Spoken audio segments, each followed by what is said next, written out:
All right, now I need the link. Perfect. All right, links. Let's see, the event page, the YouTube page. All right. And then, because this is how you professionally start things, since it's like officially live now. I see the thing in the corner that says live. We raring to go. Right? Oh yeah. All right, let me just check your channel. Oh, look what that says. Oh, I just heard my stupid ass voice. Okay. You're at my channel? Oh, that means I have to obsessively say like, comment, subscribe. My whole livelihood depends on it. We are making so much money from this. And Stevie and I are drinking together. Yeah, we're going to donate this to UNICEF and then actually use all the proceeds to get fucking wasted. I'm kidding. That's something Gerg would do. That's exactly what Gerg would do. Curly-Q. Let's wait. Oh my god, wait. Holy crap, this Wait a minute. I don't understand. Like people were commenting on the video like yeah, because they can come in earlier. Oh, I didn't know that. Basically what it does works. what it does is actually creates a page and then it says it's starting soon and then they can come in and they can comment. Aha. Look how crafty that is. Oh my god, Sadie's being such an attention whore right now. She's like, why aren't you paying attention to me? Fuck her. I don't care. She can hang out up here if she wants, but I'm not gonna kowtow. Cat-tow. Cat-tow. I'm not gonna cat-tail to her. That's why I should do a Gerg laugh.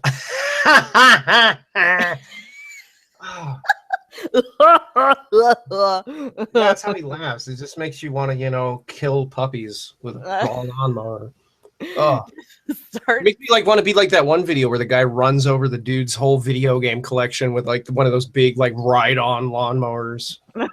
Why did that happen? Because his fucking kid would not stop playing video games, so he just took his kid's video game collection and just eviscerated it. And not one of the John Deere. I mean, like one of those ones you see like a field get like fucking mowed with. It looks like a piece of farming equipment. Holy shit, that's amazing. That's just what a dick. So that totally has to do with this book. Hi guys.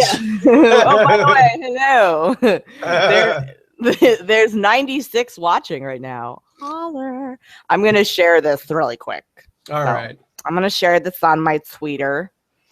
For those of you that have like no idea what the fuck is going on, for one, both of us are a little tipsy because we've been drinking on stuff.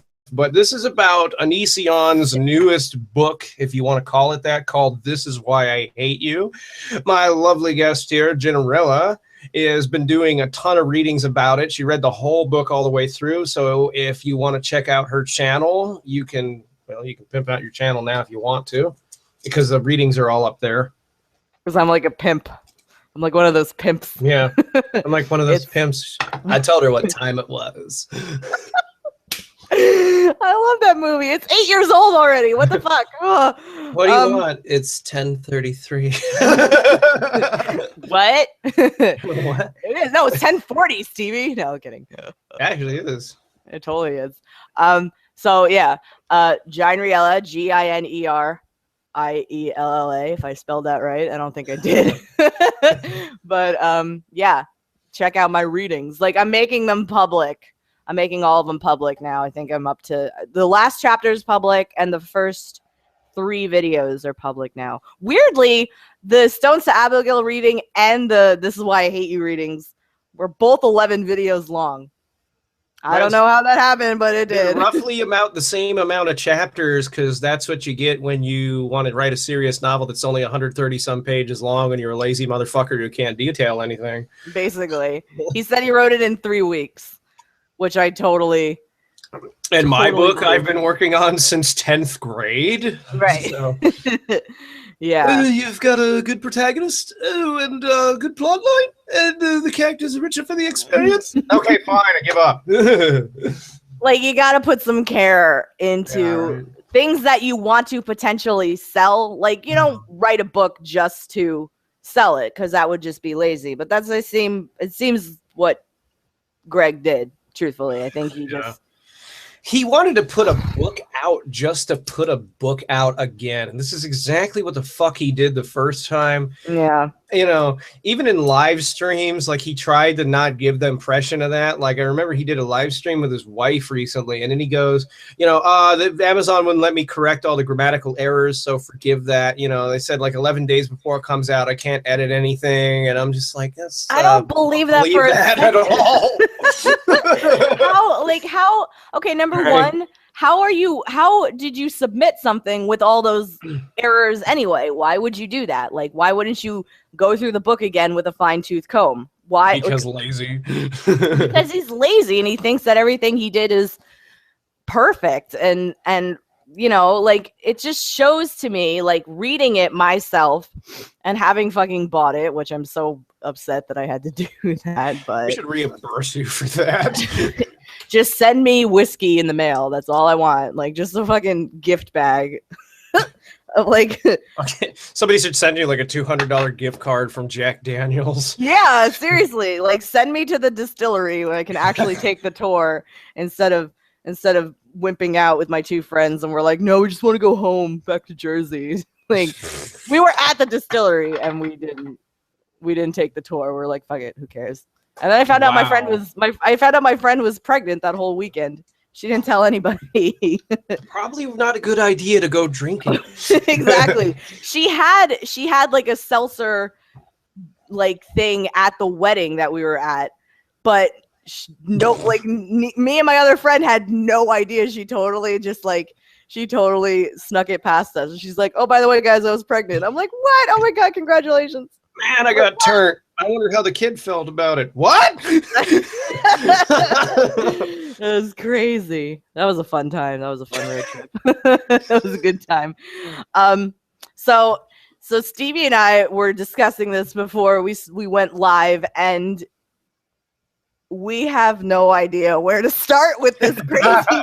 We have no fucking idea because it's so insane. You said you wanted to start about his threesome thing. Yes. And that's just something that blew my mind when you read that in the book.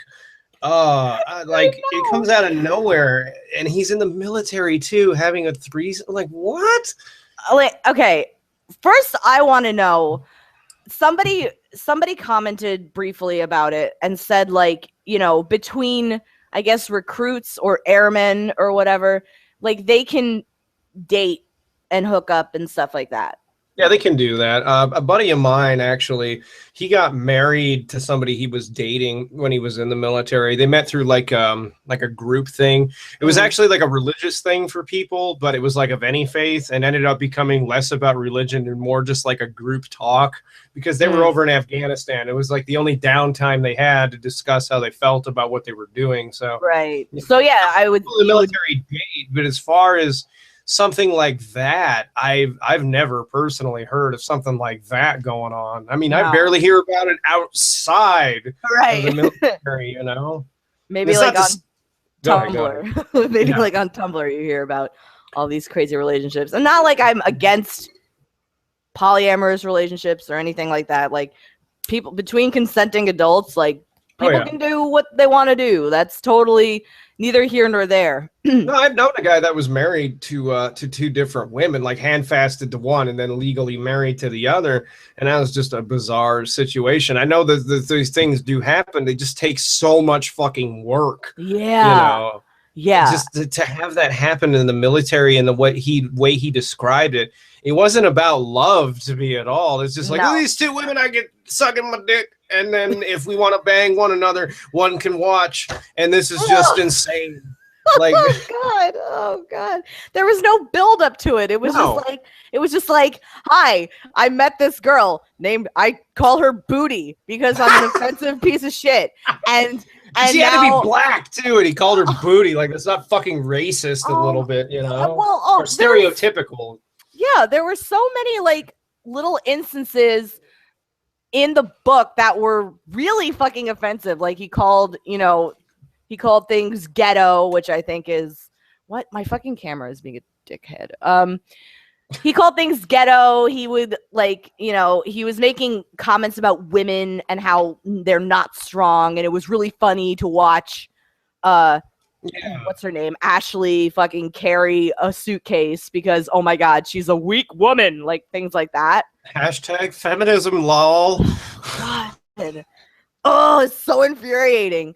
But the thing with the threesome, like, forget the fact that it really did come out of nowhere. Because everything in Greg's life just comes out of nowhere because he's insane. Fucking, like, I don't know. I thought about this recently because I'm weird.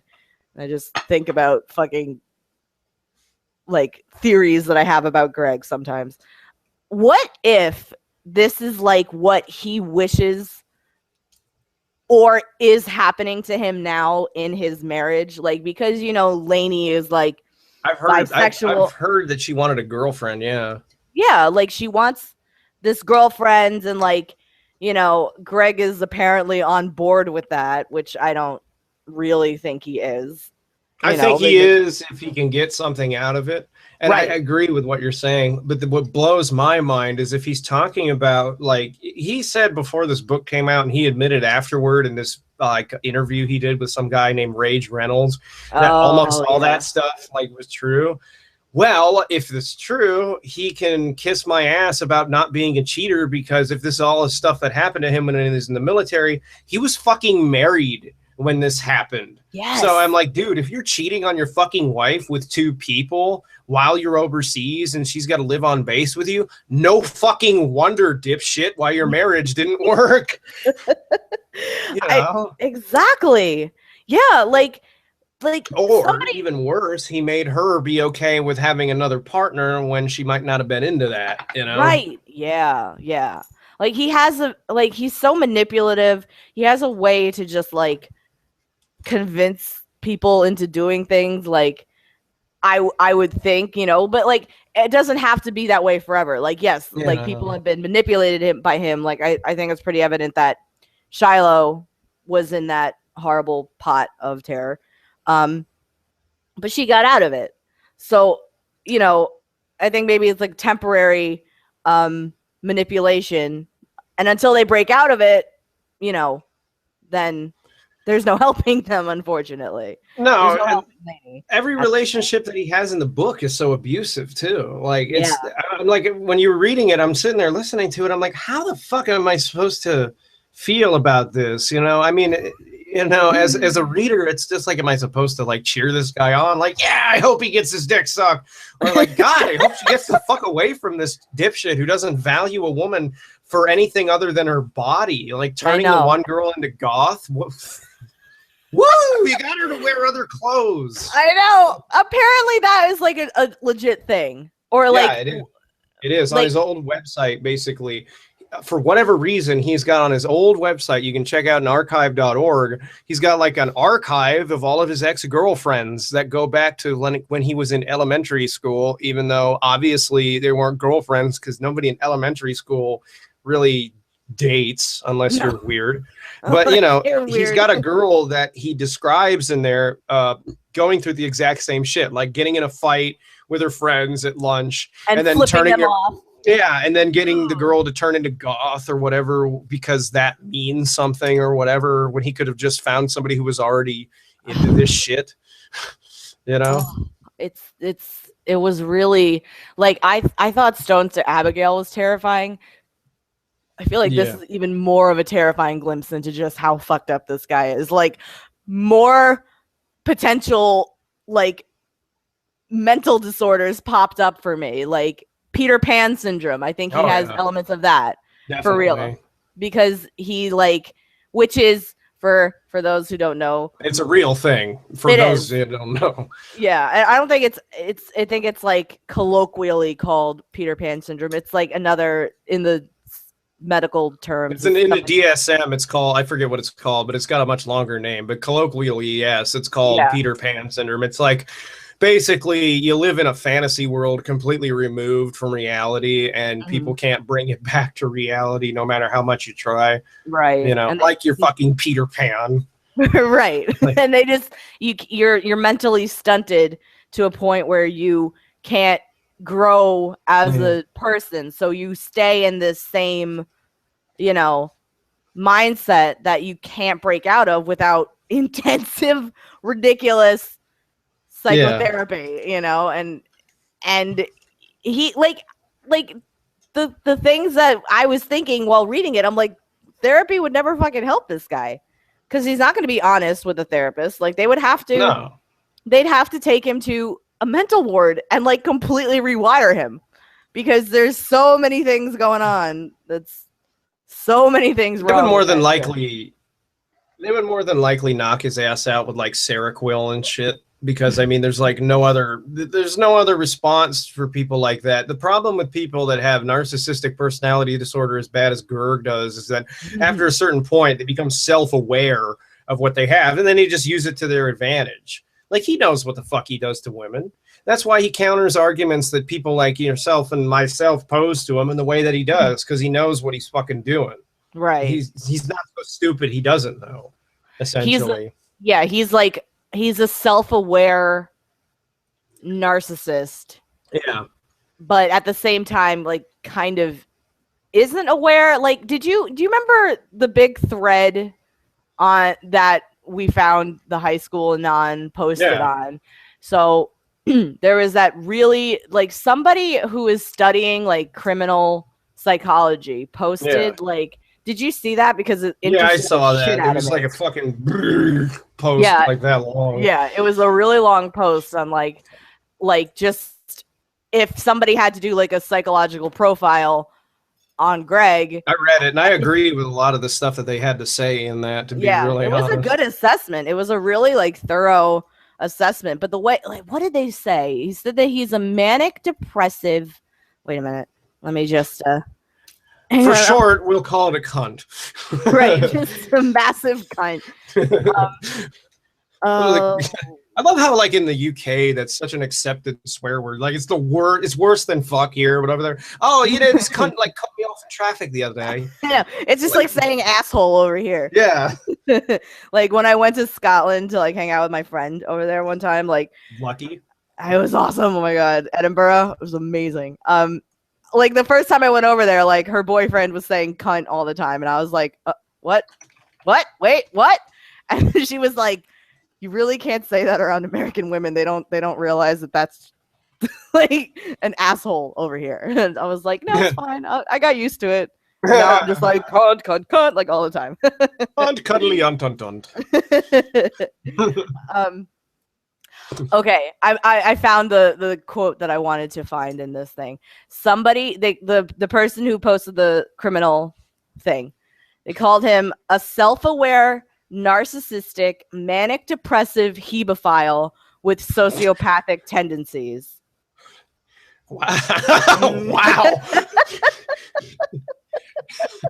Don't try to say that 5 times fast because you'll kill your exactly. Which it like totally it fucking nails it, really. Yeah, totally. Like I've said, because everyone's like, oh, he's a pedophile, and I'm like, he's not a pedophile. No, a hebephile makes more sense because pedophiles are more into like younger children, like 9, 10. Hebephiles are more into women that he's into because it's that age from like 15 to like 17 where they're so stupid they haven't hit the shit in life yet. So for guys like this, you know, it's easy for motherfuckers for like them to take advantage of them. Yeah, like they know at some point that taking advantage of a kid is completely fucked up, so they don't do it. Or like an ephebophile who it's like, I guess 12 to 14, that age range, you know, like he's not. I've described him as that, but that's inaccurate because, you know, the people that he hangs out with or talks to is more that like 16, 17 age range. As far as we know, because wasn't it said that like Lainey was about 15 when he started talking to her? Because somebody found some like stupid like rip-off MySpace she was on and he had added her on there, which is fucking terrifying. Ugh, so creepy. This guy's going to be 30 next month. I know. Like I'm going to be 30 in fucking April. Okay. I don't really I'm gonna be 30 in like 3 more years. I'm 27 now. Yeah, you're a baby. No, I'm just kidding. I wish I could say I had a baby face. Unfortunately, I'm turning into a werewolf right now. I have a baby face. Oh god, I'm stuck in all my facial hair. I look like Marv from Home Alone 2. Yeah, but Daniel Stern's a really cool guy. So he is actually. He was in Chud. He was in Diner. I love that movie. I hate it because I'm like, oh my god, this is like I watched it like right as I was in that age range. I'm like, oh my god, the world is so but you know, I'm trying to think of like crazy parts of the book because there were seriously I fucking went insane reading it. Like I noticed. I was worried, like legit worried about your mental safety while reading it. I was tempted to like just be like, send me your copy of the book. I'll finish it because you're gonna like fucking legitimately lose your mind. I felt it. I felt like because I don't know if it was just I couldn't believe that these words were put on the screen, like put down in a book, or if it was just like. I couldn't understand it. I just did not understand what Greg was trying to portray. I don't know what the point of the book was. And that's why we were talking earlier. I'm like creeped out that this is like a cry for help for him, you know, like. I wouldn't say that so much. What I got from it is that he wants people to know that he's like this. The one thing I've always noticed about his behavior is that when he does videos, he's such a pussy about things that he won't come out and say that this is how he feels about people directly. So this is probably like the one time he'll come out and do that, and yet he still allegories it through other characters. Like from the way he described hurting people in this book, you know that he did it in such detail. You know he wants to do this to people in real life. Oh yeah. Why the fuck else? Like when he like breaks the kid's arm by stomping on, like who the fuck would, you know, for grabbing your girlfriend's hip? You know, if somebody did that to my fiance, I'd go up and like I'd push them and be like, "Hey, motherfucker, what are you doing?" I'm not gonna go up and like, "No, I'm gonna murder you." No, right. Or like pinpoint a time that you can meet him in the hallway where all of this took place. That's premeditation, you know. Oh, like so creepy. And he just like got off. He he described like getting like a sexual thrill, like almost a sexual thrill from it, which I was like, whoa, that's seriously like what Andrei Chikatilo, that serial killer from Russia, that was his thing. Oh, I don't know. I don't know about that, but he also sounds like he would be an amazing wrestler with that name. Well, they called him Chikatilo. They called him the Butcher of Rostov. He would be an amazing wrestler. Why would he murder people? Well, he's dead now. Like they found him guilty. They found him guilty. They took him a back room and put a fucking bullet in his head. That's how they do it in Russia. Well, we need to do that here for our murderers and child molesters. We need to take a few notes from Russia. I know. I know, it's crazy. But so this guy, like, you know, he was impotent his whole life, couldn't perform sexually, and then, you know, that unfortunately that rage and anger builds over time, and then he discovered after couldn't perform one time, he just started fucking wailing and murdering this young girl. That got him off. You know, and like that's kind of what I got that. Yeah, it's really like, I mean, I like serial killer documentaries, and I know it's weird, but like, yeah, it's not weird. I watched them too. I watched one the other day called Cropsey. It's on Netflix. You should look it up. What's Cropsey? It's about a guy that is actually from around your neck of the woods. It's near like New Jersey and New York, and basically it was about a guy named Andre Rand. And he was like a child kid. Yeah. It was about a guy who was a child kidnapper and child murderer and stuff in the 70s. And it was a really interesting documentary. It basically, what it was it was something that started about myths about like urban legends. And then they heard about this guy and how he was compared to this urban legend. And they were like, oh, it's bullshit. And then they go and look into the history about it and find out it was a real guy, basically. It was really interesting how they did it. Yeah. Yeah. That's not, so like how many people did he kill? They don't really know. Holy shit, that's even creepier. That's awful. One of the reasons being is that he was living in the woods at the time, and he was basically living from either campsites or like in little underground I guess, bomb shelter tunnels that were built near this big-ass asylum that he worked at. Interesting thing about the asylum that he worked at, it was actually the first thing that Geraldo Rivera ever did a journalist story on. Really? Yeah. It was a fucking fucked up place, too. I mean, it was like one of them old asylums where they just throw people away where they didn't want them. Oh, I hate asylums. I'm so creeped out by them. Well, you know, it's like, you know, places where Gerg needs to go. Well, obviously, like that it terrifies me that this guy is out there and you know, if he wasn't like bothering anybody, like, yeah, you know, I don't have to know he exists, but he has his platform to spew this kind of bullshit that I had to read and like all these insane thoughts about wanting to murder people and like, you know, like he described two people. He's like, oh, there were two people that I hadn't thought about killing yet. Like, what? Like, who are the others that you had? You know, people that existed, like, basically. And like, I just thought it was, you know, he did this with Stones to Abigail too. Like, he brought up people and then never talked about them again. Like that guy, like Chris, who like he met in the bathroom, and I was like, oh, we're gonna see like why he hates him so much. Nope. Then the kid was never mentioned ever again. No, and that's not even just lazy writing. That's just stupid. Right. You know, what's the point of creating a character? Like what I do for when I write is I make character sheets and I like give little biographies to each of my characters, because what it does is it establishes a fucking continuity that you have to stick to. So Absolutely. If you know you fuck up your character's continuity, you can go back and reference it like, oh yeah, that's right. This actually didn't fucking happen to them. I need to stop pulling it out of my ass so much. And that's smart to do when you're writing a novel. Like because not only like do you get the continuity, you also get like a feel of how the character's voice is going to sound as well, and like how you can portray their feelings if they have this backstory. What was the thing that like disturbed you like the most about this book? Oh my god. There was so many things that you know the worst thing, the thing that made me go crazy was the relationship with Ashley and the grief banging and how he didn't see a problem with that, and the carrying of my child and shit like that, like how he wished she would. Yeah. Well, God. Here's the thing. There is a reality to that, because if people who've been around for a while remember, he actually said the same thing to his ex AJ.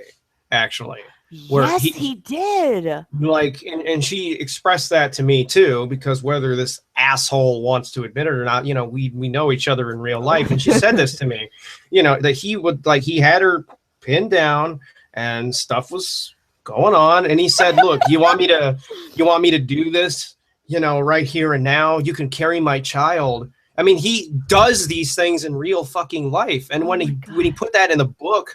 And you read it, I was just about ready to fucking like straight up turn it off. It's nothing against your videos. I'm just like, I can't fucking, I'm like, this is sick. Does he not realize that if you fucking put like you put a person in that situation just so they won't leave you, that's fucking disgusting? Oh my God. You think that's what it's about? Like he seems obsessed with pregnancy, like like all the things he was talking about with Ashley, like, because he knows that if he gets a woman pregnant, then they, in his mind, have no choice but to stay.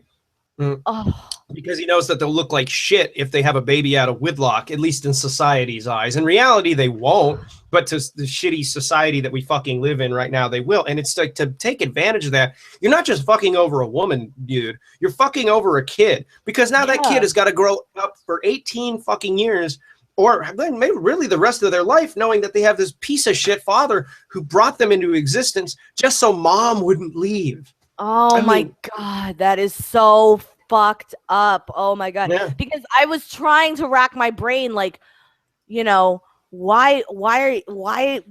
Just like, why is he so obsessed with like wanting to make a child with this girl at age 17, and I just could not wrap my brain around it. So now, like, it's what he did with his current wife, you know? I mean, a year after they got married, and then he pops out a kid, and it's just like, dude, you realize that what you've done actually didn't benefit you. If she decides to divorce you, it fucked you directly in the bunghole. because now she can take half your fucking estate, get alimony and child support, and you were fucked. Which I pray for every day.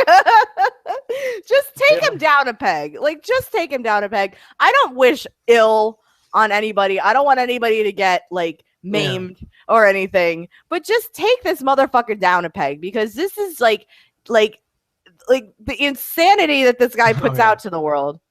Well, trust me. I mean, it's always funny to me too, because the reality of it is when his ex-wife did that to him, you know, he can afford like $110,000 Tesla. And I found out, for those that don't know, the Tesla car that he bought, the particular model he bought, is $110,000 Blue Book price. So God knows how much he actually spent for this motherfucker. And yet he's whining about alimony being slavery. I'm like, fuck you. You have the money to afford this shit. You fucking bought a sports class electric car. Okay. Which is a nice car. It's a nice car. I don't drive anymore. I don't fucking care. But you live in New York. I mean, isn't traffic over there like, okay, now I got to stop for 3 hours. Oh, I'll go a little more. I got to stop again. Isn't that how it is out there? Well, it can be. When I walk to work at like ass crack o'clock in the morning, nobody's on the road, but so I can always catch a cab if I stay up, if I fall asleep and don't want to wake up yet. But yeah, that's how my fiance told everybody either travels by cab or by subway or bus, because fuck driving. Oh yeah, no, I walk everywhere, and it's great. Like if I have to go to like the Lower East Side, 30-minute walk, not a big deal. You know what I mean? So like Greg's fucking brand new car and all that stuff. Like, honestly, I think I was more creeped out by like the whole like relationship with women than I was when he was fucking killing people at the end. Like, you know, that disturbed me too. That really did. Like, me reading that ending was not fun. No, and it's so childish. Like, nobody, who gives a fuck if we spoil it? At the end of the book, basically, at the end of the book, these two women that he's in a fucking relationship with get set up to be raped by these guys that had a problem with him in the military because reasons. And he goes in and he kills them. And even though he hit, I think, what did he do? Like, slash them in the neck with a hatchet, and then they got up and killed him again. And Here's I couldn't make heads or tails of what the fuck was happening. Oh God, my recollection of what happened was it was really disturbed. Like it really disturbed me. He took a knife. Hang on, it up his house. Before let me just kerosene, put it in his butt again, and then lit it, and then tooted. And shot out flames from his butthole. I would have read a book like that. That would have been interesting. I know. If someone just like parodied Greg, but you can't. I was thinking the other day, how do you parody? You can't. Too fucked up. This is like taking the actual Jeffrey Dahmer case files and then making an SNL skit about it. You know, you can't do that. It's a little fucked up. I know. There's no way to even parallel Greg's writing style, because it's just a stream of consciousness that I thankfully didn't grasp a lot of the time. Like, I was happy that I didn't understand a lot of it, you know? You don't want to get into his head too much. I can tell you that from years of experience. Exactly.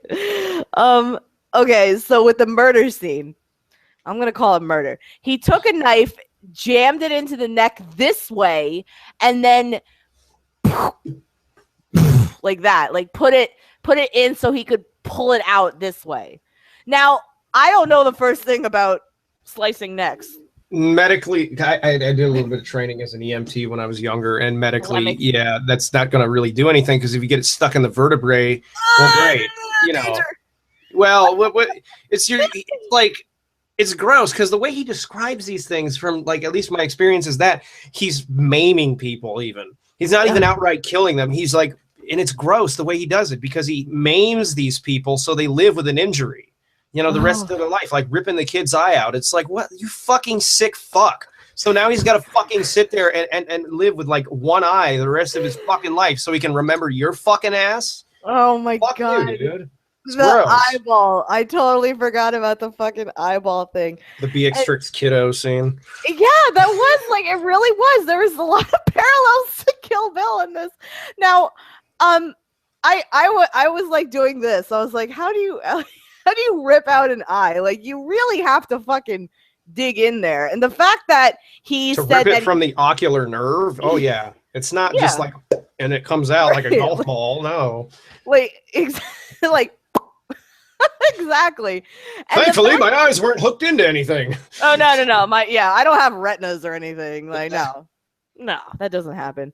Fucking the fact that he said here's what blew my mind. He said that he blacked out during the eye ripping scene, and I was like, I can't believe that. I can't believe, because if you black out, like your hippo, what is it? The only, like, I know a lot of like my psychology from like watching the Jodi Arias trial, and like I think I told you I had to follow it because I was covering the West region and they were covering it like crazy. Yeah. So like I would just it interested me, so I just watched it a lot. So yeah.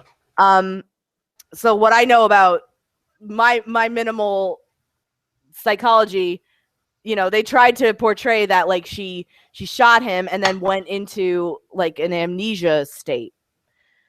Like, you can help me with this. Like, if people black out to suppress a memory, I guess they're blacking out because there's two different reasons why. I know this from personal experience. When I was a kid, I was sexually assaulted, and I blacked a lot of it out for years. Mm-hmm. One of the reasons why is because that's such a traumatic thing for a person to go through. Your brain just doesn't want to remember it. Absolutely. When somebody goes into like a fugue state is what it's called, and they go into something like what Gerd does in this book.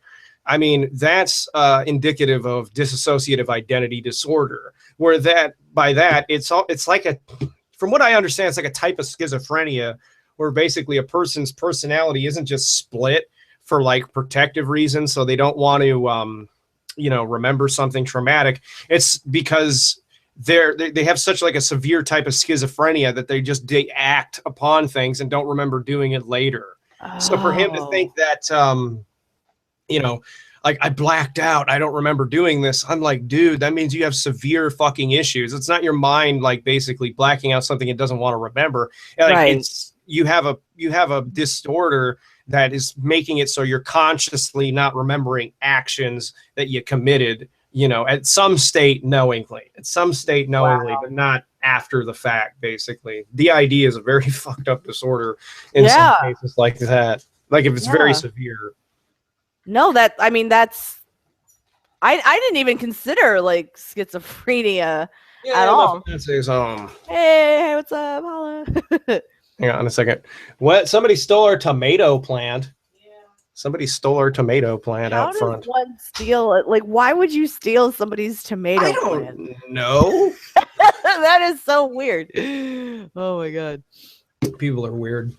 Hell yeah, Greg is. But does that help a little bit about like the whole blacking out thing? Yeah, no, definitely, definitely. Because to me, like, I would think you'd black out to just forget things. Yeah. That's okay. I'm off screen. It's cool. Yeah. Hang on one second. Do you wanna join?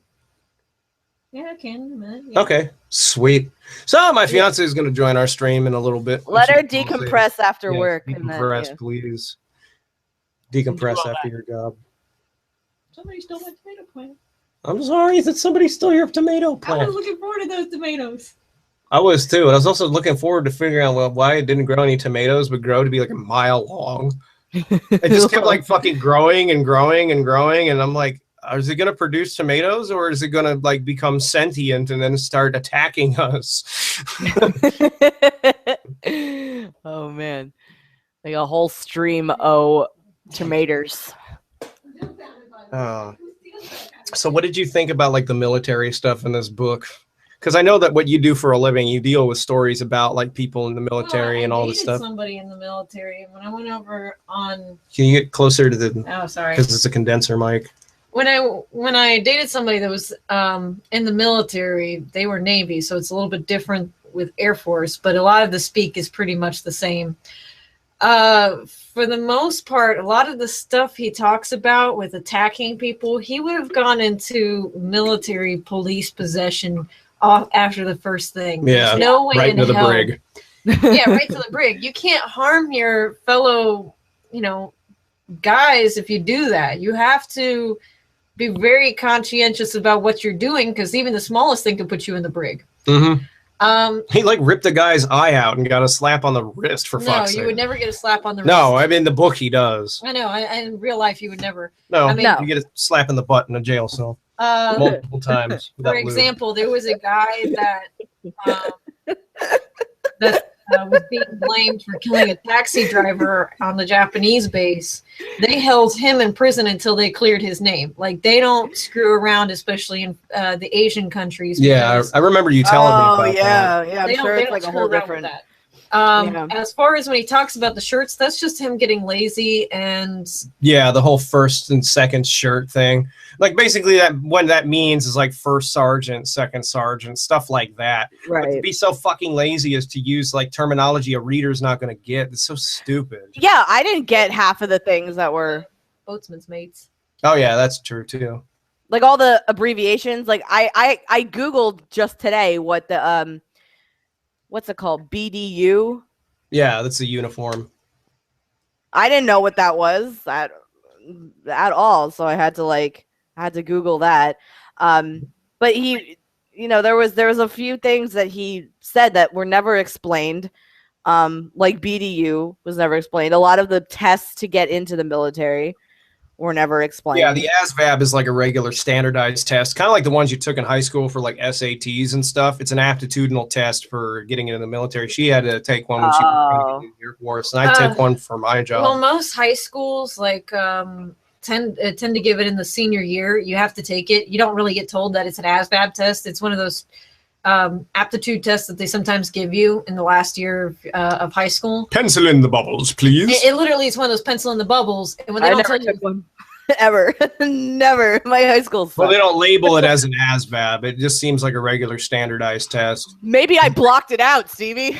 Yeah, maybe. Maybe you blocked it out and killed one of your classmates. A lot of people in high school. I took out somebody's eye, I guess. This is what happened. Well, a lot of people in high school tend to bullshit it. Like the one guy we had in my class, he Christmas treed it, and he got into a shit ton of trouble. What's really? Christmas treed mean? Just like A B C D A B C D A B C D. Like he goes A B C D down the whole entire paper on the bubbles. How fucking lazy do you have to be to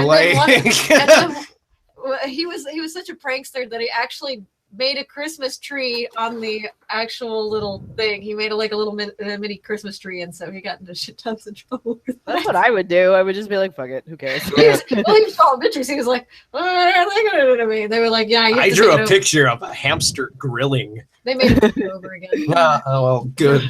Yeah, the military standard test. But ASVAB, that's standard. That's between across all boards. So that just tells you what jobs you qualify for initially. Mm-hmm. And then when you go to boot camp, you can change what your initial job was. Like you can get offered the boot camp part. When you get to boot camp, you can get qualified depending on like your marksmanship can qualify you for, let's say, for like if you're in the Army for Rangers. And he didn't go into detail about any of that. Like for my job, like the training that I had was very much like boot camp, and over this course of 11 weeks, I mean, I got railroaded like right through it. And I mean, I swear to God, I'm listening to him talk about this shit, and I'm just like fucking crying my eyes out laughing because I'm like, does this fuck? I mean, like, if it were not for the fact that he has picture and video of being in the thank you of being in the military, I wouldn't fucking believe it. Because I'm like, this is not what it's like. It's like, did you just watch videos of how they run Marines through right off the bus? And then, for someone like me, when I got it, it was tough as fuck when I got it. But I don't know anything about military training, so it would have been interesting to me to see some of that, and we didn't get to see that. It was just like, I have this girl that I want to fuck. All this stuff. One of his instructors too. I'm like, oh yeah, that would have gotten you in a 90% is spent in the classroom nowadays. Yeah, a lot of it is. A lot of it's just spent in a classroom environment. Depending on what you do. Yeah. No, 90% of it is all classwork environment from when I was getting ready to go in. I didn't go in because they weren't giving me the job that I wanted, so I wasn't going to sign. Yeah, they were fucking you over, unfortunately. They wanted to put me as a air mechanic, and I didn't want that. You can hear her, by the way, pretty well, right? Oh yeah. Okay, good. Basically, oh, yeah.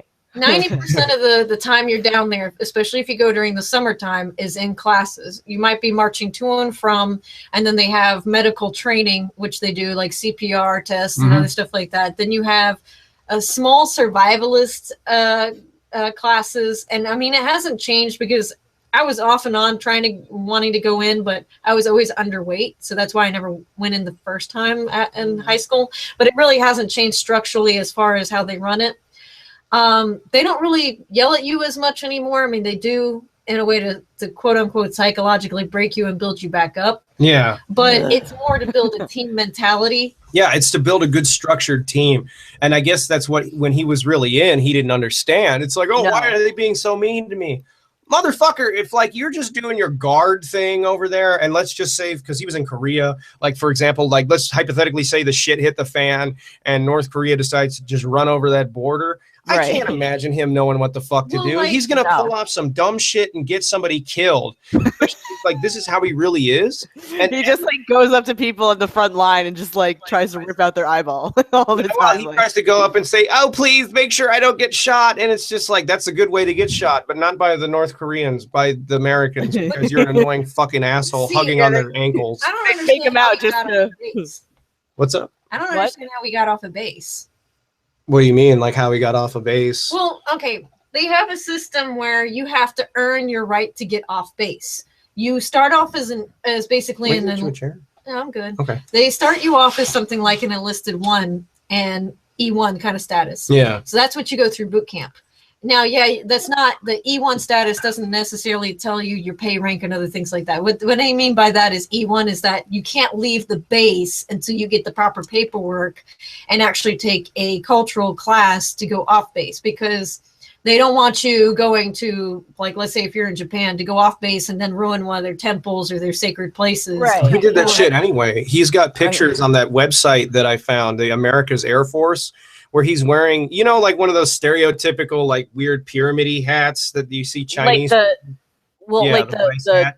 insulting. Yeah, it's insulting because his dumbass for real was running around Korea wearing one of those, taking pictures when he was. Are you kidding me? No, I'm not. If I can dig him up, I'll put him on my fan page later. Wow. Yeah. South Korea is a little touchy about China because of the whole tired. Well, maybe they thought it was great because they're kind of mean about China. But in reality, it's fucking racist. No, they know that he was relating it to them, and that's an insult to call a Chinese person Korean and a Korean person Chinese. Oh, they absolutely. Really don't like each other. Oh yeah, absolutely. Are you Chinese or are you Japanese? You never. Well, one of my friends is Korean. She's her family's from Seoul, and some guy like apparently like came up to her on the street one day, not on the street, like I don't know where she was, but like he kept asking her like, are you Japanese, are you Korean, are you not Korean? He never said Korean, and he just was like, are you Chinese? And she was just looking at him like, fuck you. Like, yeah, because the Koreans don't like the Japanese after the invasion and the camps that they had that tortured a lot of their prisoners of war, like the Nakajima Island and stuff like that, and some of the coal mines.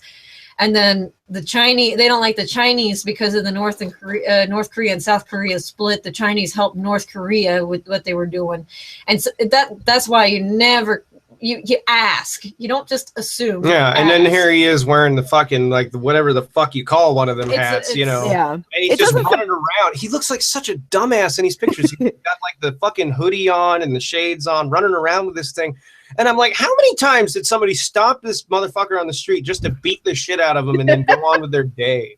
But then he would portray himself as like the victim, like, I was just doing that. I feel like the pictures on that website are great. He's standing there at the security position and he's got his rifle and all that, and he just looks so stupid and emo. Like, I don't want to be here. I can't feel like a man with a gun or anything. We'll see, like, I don't get this. Like, when he talks about how he tries to one-up his superior while he's in boot camp. And he's saying, well, you can't talk to us like that. And I'm like, yeah, they can't talk to you like that. They have all the right in the world, too. Apparently that really happened, though. Apparently, like, because, you know, when somebody on my Tumblr linked me to that page, with the way back machine, and like apparently he really did try to call out one of his superiors about he that. did. He can call her out, but the thing is and when you're in boot camp, they're supposed to break you down. They're supposed to put you down so that you get that stronger, thick skin, because there's going to be other people that are going to try and hurt you worse. It did wonders for me. It's kind of what I needed. Of course, and that's totally, that's a legit thing. Like, some people go into the military because they need the discipline. I can't wrap my head around why Greg went into the military to begin with, because he's far too narcissistic and far too selfish to learn anything that they're trying to teach him. So to me, it was like more about just valor, more about like prestige. And I'll send you the link for the room. Just to do it. Are you gonna hop in like? Yeah, I was just saying to her, like, the best way I think to do this, if you want to like just relax for a minute and then just hop on your go here and there, because I'm gonna make dinner. Okay. But you do you, Becky. Well, she did come in. Hello. But no. See, she's more than just part of an arm. She's more than just a voice. A dissonant voice. But no, like I kind of got annoyed. I don't know if he was in one of our tiny chats recently, because the whole Super Trooper thing kind of messed me up. There's a guy at my job that I nicknamed Super Trooper because he wants to be a cop, and he reminds me of like some of these guys that are in that movie. So I mentioned that in a tiny chat before he sent out his final draft, I guess. It was when Lainey and him were doing that first live broadcast. The creepiest fucking thing I've ever seen. Oh my fucking God. Well, during that broadcast, he walks out of the room. I don't know if he joined our tiny chat or if it was around the same time. Yeah, around the time that he did that guy popped in. Basically, around the time that his wife and him were doing a live stream, halfway through it, he bailed, and then somebody else came into our tiny chat and started being like way sexually harassing to my fiance. Are you kidding me? No, I'm not at all. And it was really fucking creepy. And they would leave the room and then come back as another user. But you could tell it was the same person because they were saying the exact same shit, Well, they were changing their names. Yeah. Didn't he? I can hear myself. Oh, sorry. God damn it. No. You good now? Yeah. Okay. Well, no, I can still hear myself. Oh. Put your earphones in, sir. There we go. I can hear. Okay. Didn't he make a Facebook and like was on your Facebook? Didn't that happen? That he was like commenting on something of yours? I don't know if that was him or not. I've had a lot of people fucking do that to just troll my fan page, troll my personal pages and all that fucking shit, But he did after the whole RepSoc thing. Basically, after the debate, he did pop into a brief tiny chat I did when I was visiting out here before I'd moved. But when I was visiting out here, he popped in there as somebody doing the L character from Death Note and was being a trolling stupid dumbass, and everybody could fucking tell who the hell it was. God, and I banned his ass, and I kind of feel stupid that I banned him because I'm just like, I should have just gone, you stupid motherfucker. I mean, for real. I mean, you're sitting there yelling at a fucking sock puppet. You're coming in here to fuck with me in my tiny chat. You have no life, motherfucker. I know. Basically, it's hard to prove that it's him on some of these things, but it's like those subtle comments and things that pop up. Like I was saying, the Super Trooper thing, he put Super Troop in his book. Super Trooper, the movie, has nothing to do. Super Troopers, yeah. Yeah, it's like has nothing to do. It's like he's watching my fiance's blog or some fucking creepy shit. That was in Tiny Chat. Oh yeah. I said that. I don't yeah. But the thing is it's like he picks up on certain things so that he tells you he's listening, and then basically he makes it so hidden that you look crazy if you say it out loud of this might be him. And there's no way to prove it, but there's no way to really definitively prove it. But you can kind of guess that it is. I mean, it's kind of obvious, but a lot of people will be like, "Well, you're just making that shit up." Well, not really. I mean, at one point in time. I mean, this might be coincidental. I had gotten my hair cut really short and I dyed it red. And all of a sudden, And I had my Facebook profile like that. And all of a sudden, randomly, Lainey starts dyeing her hair red. And it's, I guess, the same time, not too long after Shane Dawson had his hair red. And it's like, it gets a little too weird with some of the coincidences that happen and other things like that. And, you know, we had a lot of public display of affection photos, and that started popping up. And that was around that same time the fake profile popped up. It was like spamming him with onion stuff. Yeah. Yeah, no, now I know what you're talking about. Yeah, I remember that. Now I know what you're talking about. It was somebody that pretended to be like an ex-fan of his, and then they got really offended when I said it was him. Like, I mean, out of this world offended. Like, offended where you're like, oh, I'm sorry. I didn't notice that you were so low you would do that fucking shit. It was a long time ago. I forgot what the fucking person's name was, and I want to fucking dump it in here on the off chance that I'm wrong. Right. But it was just, it was like, it was weird. And I was like, are you Onion? And they're like, no, fuck you. And I'm like, okay. Oh, Onion. sorry. Well, yeah. Sometimes sorry to fuck your game up. Sometimes his fans back in the old days would go to do the War Room thing and come in the what is it? The Onision Drama Tumblr. He's got a forum on his website called the War Room where they plan their fucking trolling and shit. Ew, I hate it. Like, everything about that is just too fucked up to even like everything is password just for the calculated. Forum It was what? The password for that forum is Sparta. Oh, of course it is. 20,000 people now know the password. So if you want to go in there and have fun, you have my full permission. I don't give a shit. Like, everything that Greg does is like so calculated. Like everything that was portrayed in this fucking book like had to be calculated. It was all premeditated. Yeah, like what we were talking about before, like finding out the same instance where he assaulted the girlfriend Ashley, like, you know, you pick that spot, and like he's like, well, I just decided to break his arm, or I decided I was gonna let them punch me over and over again. Like, come on, for fuck's sake. Like, what was the fucking sense of that? It sounds like he's living out his fantasies through the book, meaning this is what he wished he could do. Just like when High School and Non mentioned, oh, well, he used to go around bugging the shit out of people until they would actually instigate a fight, like create aggravated assault, basically. This is him getting back at those people when he couldn't do it in the military. So he makes all these violent accusations. And I think at the very end, Corey is basically Lainey, and he's upset because Lainey's tied between two people, but he wants Corey all to himself, but can't have Corey all to himself, and he realizes that. So basically, in a way, he's kind of killing himself at the end in order to just be like, just get the fuck out of my life. Yeah, I never understood that. Just like, let me sacrifice myself at the end by taking a hatchet in the head. I think it was to me, I got a very strange like cultist mentality along with that, because it was like, you know, he would talk about how Corey was always so loyal to him and all this stuff. And then she ends up just playing right the fuck into it at the end by being a person who wrote the book. I mean, that's not cool. I don't understand how you can write the book and know that other person's point of view at the same time. I mean, I know she's like taking a journal, but that doesn't make any sense either. I don't think she wrote the entire book. I think she was only meant to write the last chapter where he talked about, you know, killing these people.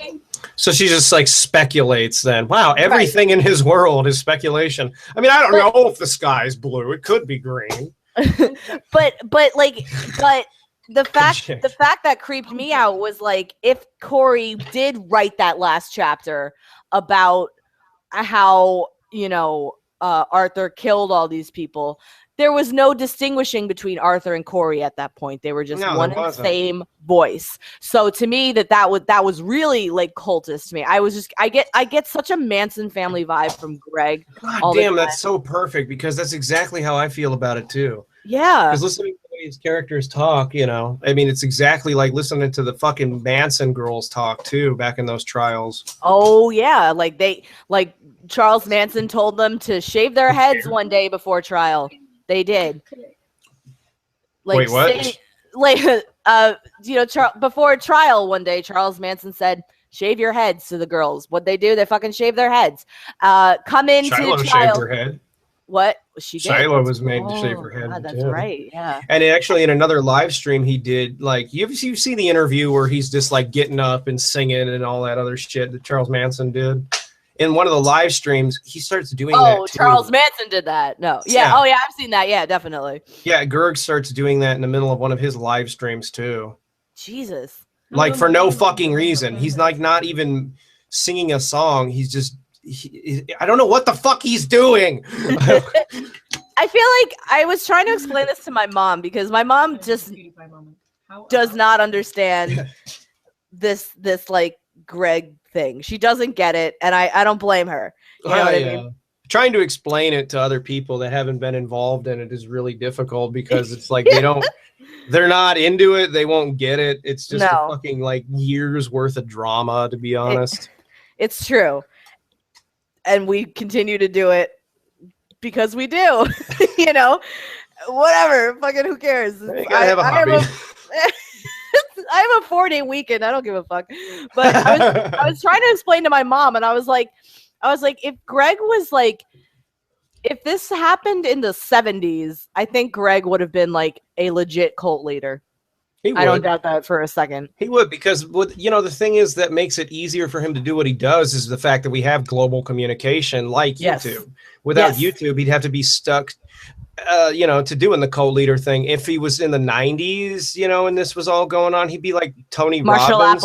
Marshall Applewhite, like. Oh yeah. But that was just when the internet was like kind of. What's funny is that in one of his earliest forums, actually, he got compared to that guy. Didn't know who the fuck he was. He was like, wow, that guy looks weird, LOL.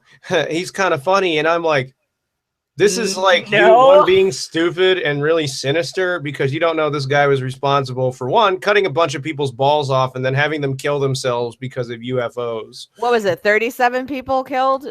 37 people committed suicide for the cult? I mean, I was young when I wonder if that was like legit and the aliens were wondering like why they were all dead. What the fuck? You said you would meet us here. Why didn't you kill yourselves?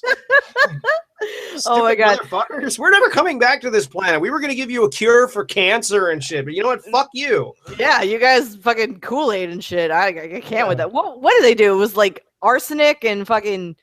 No, they killed them. They just shot them. They laid in bed and I think just blew their brains out or something fucking stupid. No, shit. they took a cocktail of like barbiturates and stuff. I don't think they shot themselves, but drank too much Surge and then their hearts exploded. Yeah, I loved Surge. I'm gonna pee really quick. Yeah, you can. I gotta pee. I broke the seal. I did. I'll be right back. Well, I don't know what I should do. I should sing the Jeopardy theme while Jeans is peeing just to make it like really awkward. I don't know. Da, da, da. No. But for those listening, like, no, the whole thing that really is sinister about his books is they are peek into his mind. And I don't know why anybody would like admit this is how their mind works. I mean, I've wrote some really creepy, weird, bizarre shit, but it's always from the perspective of it's not coming from my mind. I'm like writing, like if I'm writing a book or something, I'm writing it as a fucked up serial killer and their perspective, not my fucked up perspective. And there's just so much twisted shit. It's so hard to just get into like one specific thing you want to dislike about this. I mean, when I was listening to Jeans read this, I mean, like, I couldn't believe the things I was hearing. I mean, there's a 30-year-old man with a kid, with a wife. And to be honest, I know you're both fucking watching this shit. And to be honest, if you really are watching this, you need to get the fuck away from this dumbass because guess what, chick? He's fucking writing about reliving relationships that he's had in the past with other fucking women. Okay. And it's just gross. Anyway, hi. Gross. I was bantering to the audience, but basically I was saying that because I know that they're either watching this right now or they're going to watch it eventually. I was making the point, if his wife is watching this, get the fuck away from your stupid shit husband because all he's doing is reliving past relationships in his writings in the way he wishes they turned out, it means he doesn't value who he's with. No. It's like, all the things that could have been, whatever. I don't give a shit. As long as somebody's sucking my dick right now.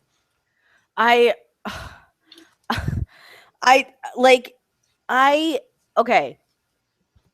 Like, you know, I'm an amateur author. Oh my God. I'm an amateur. Fuck. I'm an amateur author of books, but my job is a writer job. I write. Be able to get her for a living, you know? So, I don't know too many like authors, like legit authors that do these like crazy wish fulfillments, reliving past events. I've never read a book like Stones to Abigail in my life, and I've never heard somebody else read a book like This Is Why I Hate You in my life. I've never heard anything written from this particular perspective ever.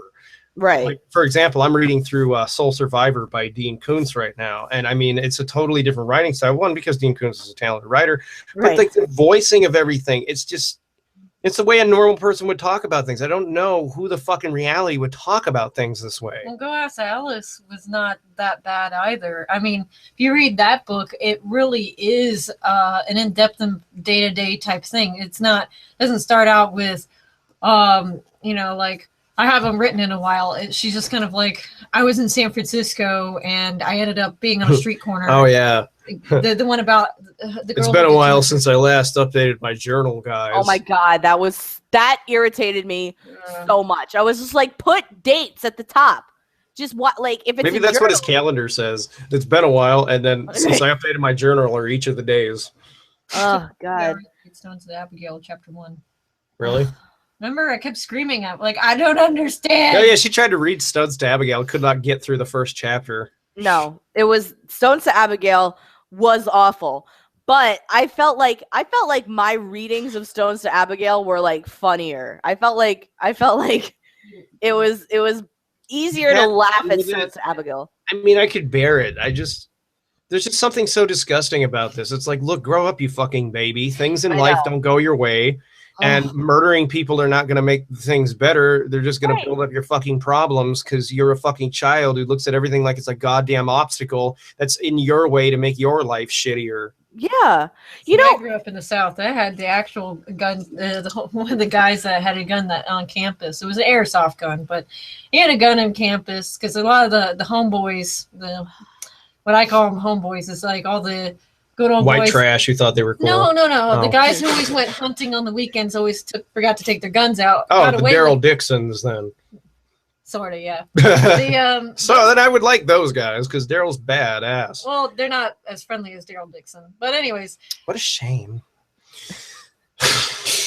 Anyways. No, a lot of those guys would leave their guns by accident in the gun racks in the back of their truck. Well, the one kid that was showing off his airsoft rifle and had a couple other, I think one other real gun in there. He shot off his airsoft rifle in the back of his car before school, and all of a sudden you see our principal going down on him like a bat out of hell. The people who usually had guns on campus were freaking retarded back in my day. But you see, they, even then they still got in some kind of trouble for it, and then what's his name? No. This is a different guy's car key, and I forgot to give it back to him. I never got it back to him before we graduated high school, but I still have it. I'm like, I put it in my special memory box because I'm just like, I have a car key in case of the zombie apocalypse. Oh, so you can steal his car and strand him. Nice. So you can well, no, the whole friend told me after that point because he finally told him that I had it, and he was like, oh, he doesn't have that car anymore, so you can keep it. I was like, okay. Tell him I'm sorry. It was only supposed to be a joke for a day. See, high school was fun. I hated high school. The whole Deus Ex Machina with the lieutenant colonel, how that guy protected the shit out of I never understood that. You know what kind of vibe I got? Did you ever see the Jinx documentary on HBO? I don't believe it. Sounds familiar. I don't remember. Robert Durst. Robert Durst. Is that Fred Durst's dad? No. I was going to say he's the godfather of douchebags. Well, basically. No, Adam Fang X's father, Robert Durst. No, That's you the know book what? I was talking about. Go Ask Alice. Oh, That's the yeah. journal Yeah, I've one heard of about that, the girl who did drugs. It's a I've fake- kept this since high school, but It's it's a lot better it's a written journal. than This Is Why I Hate You. Yeah, But it's written like a real journal. It's written Well, it like is a a real real journal. journal. Oh, cool. That was No, a real actually- journal. That's why her parents made it into Go Ask Alice. Actually, I read on Cracked that it's not a real journal. The woman, Okay. yeah, the woman did portray. I think she took pieces of a like somebody that she knew, but it was never. It's not true to life. I don't know. That might not be accurate, but I remember seeing that. I knew on it was a based Cracked off article. of one because it still has Yeah, the, like they the took real bits and pieces from it and Yeah, then yeah. fictionalized the rest. Yeah, but it's still apparently a really good It's a what an trippy book. actual journal novella would be like. You know, this was just a stream of consciousness of Greg's, which Still is written terrifying. better. Oh, absolutely. So if you get a chance, do you have HBO now? We got a lot of fucking channels. No, the That's the online HBO Yeah. streaming thing. I think so. You should check out The Jinx. It's what's his name? Andrew Jarecki documentary about Robert Durst. It's fan-fucking-tastic. I loved it. So Robert Durst, though. right. So Robert Durst, he is the son of like one of the top real estate moguls in New York City, the Durst Foundation. They or the Durst I don't know exactly what it's called, but they own property on Wall Street. Wow. These on motherfuckers must Avenue. be elite. Oh yeah, no, they're like the top like Was this like what the Wolf of Wall Street was based off of? no. Okay, something else. It was there was an Andrew Jarecki film that was based off of Robert Durst's life. I can't remember, but so Robert Durst back in like 1982 is suspected of murdering his wife. Yeah. But he told police that like he doesn't know what happened to her. She blah blah blah all this stuff, but it's like it's pretty clear that he killed her. And then like he had a friend in Los Angeles who he probably also killed, and then he went on trial in the 90s. Wow, what a guy. No, oh my god, it's awful. I think he went on trial in like 2000 for murdering his neighbor in Galveston, Texas, but why did he kill all these people? Because they were in his way, like kind of thing. Like, I think he's one of those guys. Yeah. He went on trial for killing this guy. Robert Durst. Robert Durst, sorry. She's like, I remember Fred Durst. I'm like, he did it for the nookie, honey. Yeah, I'm tired. He got acquitted of murder of his fucking neighbor in Galveston, Texas. And to me, like, watching this documentary, I'm like watching Andrew Jarecki talk to him, like the way that Robert Durst portrayed himself was kind of like, they were the undertone of it was like they were in my way. I just had to get rid of them. Now leave me alone. Yeah. So to me, it was like I was getting this parallel. Rather than people, they were obstacles. Yes, exactly. On the news for a while because his trial was getting kind of big, and then it got squashed because because he got acquitted. Yeah, I think the Ferguson stuff kind of got squashed. Now I know what you're talking. That was in the news for like a blurb worth, basically, and then it was just like nothing. My show that I work on, which I will not reveal which show I work on, but we covered it when Barney. After the what? Barney. No. Barney? Yes. Chris Matthews. No, I don't know. That'd be a cool show. I like Chris Matthews. I don't like any of them. When you're on the news, as long as I am, you just don't like any of them. We covered it after The Jinx came out in like April because now this guy is back in prison for now killing the woman, his friend in Los Angeles. So, we covered it briefly. I would recommend checking it out. The Jinx. It's like a 6-part docu. But I see what you're getting at with this, where it's like this guy looked at people as obstacles and they got too much in his way. Fuck him, I have to chop off your head. And then this character in Gerg's book is exactly the same way. It's like, oh, you're in my way, I'm gonna have to kill you now. But no repercussions should come of it because it just they got in my way. Now leave me alone, kind of thing. In my book, you know, when my character kills somebody, well, it's not really somebody. It's more like a fucking evil creature. But I'm not going to give too much away. The thing is, even then, there are repercussions for it. Now, he doesn't go to jail. I'm not going to give it away. But there are repercussions for it, you know. And this is in the beginning of the fucking, like, the early on in the book. You know, in his book, there's no repercussions for anything. You can stomp on a kid's arm until it breaks another guy's nose, rip out somebody's fucking eye. And it's just like he justifies it because they just so happen to be doing something fucked up before then. But it's like, hey, dumbass, look what you just did to these people. Yes, these other people were assholes trying to do some fucked up shit to people you knew. But you just went overboard, like beyond overboard. Well, that's why? Because like when High School Non mentioned that he would go and beat up people. The guy did. He told me that basically he would go and start fights intentionally. And then basically his mom would come to the rescue and kind of save him on some of that. So that's where I think he gets no repercussions in his mind because he doesn't do anything wrong because his mom taught him he doesn't do anything wrong. And that's what I was telling Jeans before we started, that a lot of this comes from his mom. Yeah. And I just, if you've ever seen videos of this woman, I totally agree. She's insane. She's actually talked to another one of the ranters in the community. And, you know, they told me that she was very nice and cordial with them. And I'm like, I believe you. I believe that she was. But I think she was just telling you what you wanted to hear. Of course.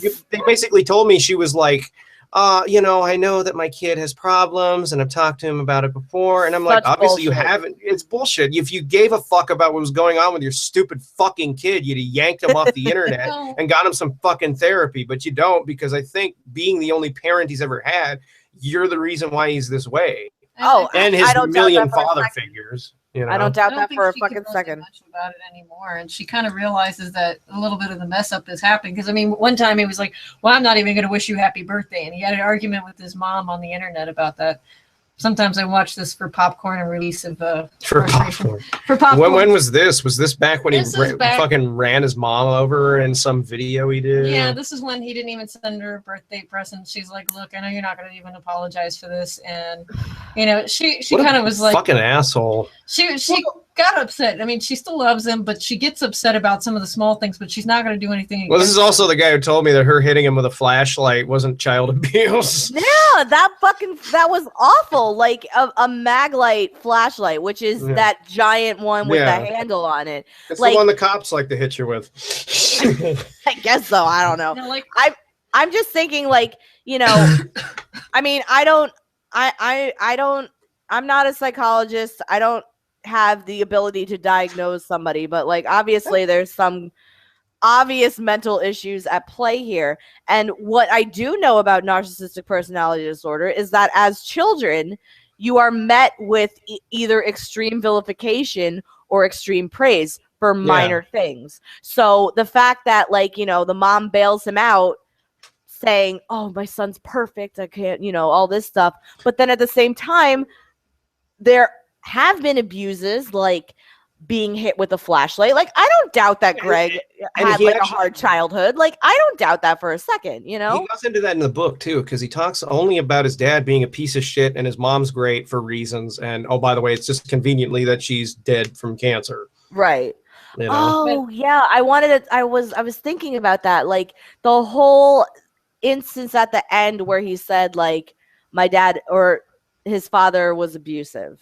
Yeah, he said his dad like molested him at the end of the book or some shit like that. And he didn't like his father. And I'm like, bullshit. You just threw that in there because you wanted to justify kicking him in the face a whole bunch of times, which is something he's admitted. Wasn't that an allegation though against his father at one point? Yeah, he did a video. It's called Onision's Memories, where he talks about all this shit. And he's like, I kicked my dad in the face and he's a child molester and all this crap, supposedly. And I'm like, supposedly? So what? You don't even know? Like, you could have been, like, lied to about this, you know? Yeah, and if that's the case, that's really shitty. Wasn't there, like, didn't people, like, try to look into the fact that if his father was charged or something? Yeah, like, that one guy, what is his name? Don't Stand So Close to Me, I think, tried to look in. And he actually, what he ended up finding out is that when his mom got divorced by one of her ex-husbands, she, like, tried to hide out somewhere, and Gert helped out, so she couldn't get served the divorce papers. Wow, that's really fucked up. That guy does some good work for real. Like he's very intuitive, and he like You know, he's like a fucking detective on shit. Like how he finds out the stuff he finds out. I'm like, I don't know. I'm like, dude, you should really be a PI for real. I know. Isn't that amazing? He really is very good at that stuff. And like, I had to like explain to Gerg too that wasn't me, because before the debate, he was like, "Why would you look up these things?" And I'm like, "You realize that's a totally different person, right?" Yeah. And he's like, "Oh," and I'm like, "For real?" He's like, "For real?" And I'm like, "Yeah, that's actually a totally different person." I don't know. At the time, I didn't know who they were. I'm like, I don't know who this is, but this is not me. It's somebody completely different. But it's just, it's very interesting to me that, you know, there is somebody out there that does that. And it's not like, you know, I'm never going to say like, oh, this guy has no life, but it's because it's like, you know, like, oh, this guy's nowhere near our age too. He's like way older. He has a couple of kids and all that. He's got a. Does he really? Yeah, he's way older than both of us. Oh, interesting. Maybe it's just something. Maybe, you know, maybe he is. I can hear echo of myself. Oh, sorry, I'm leaning my headphones too close. Sorry. Oh, Stevie, my goodness, stop being comfortable. I wonder if he dated Lainey because of the fact that she was becoming a doctor, that he didn't know what kind of doctor. Maybe she would balance him out. Like, I know AJ at one point in time was kind of helping him out psychologically, but maybe the reason why I think maybe he dated her because she was becoming a doctor, because he knows doctors make money and he's a lazy piece of shit. Well, I also think he was dating Lainey and possibility of maybe she balancing him out when he screwed it up with AJ, and between the Shiloh thing that maybe he dated Shiloh because he thought she was going to be a successful musician and make a whole lot of money. Oh, and she was a successful musician. Well, though. she was starting to be. Yeah, she was on her way up. I mean, like, I'll admit, I have her. She actually toured with Lady Gaga. Yeah, she did. I have her song "Can't Hold On" my fucking iPod. It's a good song. I don't really dig on a lot of pop music, but I will say that she does have a talent. It's hard to write a song in general that sticks with people. So she does have a lot of talent when it comes to these kind of things, and he really just fucked that all up. He ruined it for her, and it's really unfortunate because she was so young and like she had so much promise, and like you know, like everybody can rip on her all they want, but I mean, I just feel bad for her. I feel bad for Adrian. I feel bad for Sky. I don't feel bad for Lainey right now because she's to put it into perspective, women that are in abusive relationships become manipulative themselves. And basically the thing is like with anybody, when they become into these type of relationships, they do things that they normally wouldn't do. Now, now I say that about Shiloh. I say that about, you know, probably Sky did some things that she didn't want to do. And also Lainey. AJ wasn't so much into that, except for possibly just picking up and moving. The thing is like a lot of girls will end up doing things because they're head over heels or they're in a relationship they think is, you know, worth the effort. And then they end up doing a lot of things that they tend to regret later on because that wasn't really what type of person they are. They come back to reality eventually. Yeah. Absolutely. And I think until you kind of reflect on that and start making the changes, you can't, you won't get the forgiveness or the moving forward. And I think a lot of people kind of get onto Shiloh's case a little too much, in my opinion, is that Shiloh was young. She was, she had been through some really abusive relationships, and she also got into the relationship with Greg and was emotionally unstable. And with him going back and forth, he exploited the shit out of her. Oh, he definitely exploited that. Yeah. And you got to understand one thing that she said on this Shiloh hate page was there was a moderator that said, "Hi, I'm the moderator that posted the premature baby on her page and threw her under the bus with that." And Greg and said that Greg had told her to continue that premature baby stunt in order to keep money coming in. Oh, God. As much as people didn't like that, they thought it was all Shiloh, there was a lot of moderators from his forums on her page, so you didn't know which was hers and which one wasn't. By the way, I just want to say to whoever did that, if they're still on their forums, fuck you, you soulless piece of shit. So, like I said, even with the whole entire you soulless 15-year-old cunt. So just understand that I'm saying this as conjecture. This is it's unprovable stuff that can happen. So that's why I say this is what I read, this is what I saw. People took it and they said, we don't give a fuck. She shouldn't have never went with it. And it's always, you know, it really is. She got taken advantage of because we never really got to 100% know what it was that she said to the cops and all that stuff, because we only got to see his stupid ass video after she had that mental breakdown and shit. Oh, that she broke told my me heart. That broke my she fucking told heart. me, because she's actually talked to me, a couple of times before. She told me that what happened, and I believe it from her side. He won't ever admit this. No. She told me that basically they didn't take her to a mental ward right away. They took her to somewhere where they could just ask her some questions, and they thought it was really suspicious that she was the age she was, living in his fucking house. And he immediately packed, he packed all of his. Yeah, he immediately packed all his shit, and then he started, living with Sear for a little bit at the time. He took off to Los Angeles after that whole incident. Which, did that video in the hotel room and like Oh yeah, no, it's like to his fans, dude, this is what abusive fucking guys do when they're caught. They fucking run because they know they're in a world of shit. And it's funny because I'm like, what did you think that would do? If the cops had something on you, they'd bust into your house anyway, dumbass. Yeah. And you couldn't be there to like magnetize your hard drives from probably all the loads of gross shit that's in there. Unless he pulled like a Breaking Bad and like just used a giant magnet from like way outside. Oh yeah, that's true.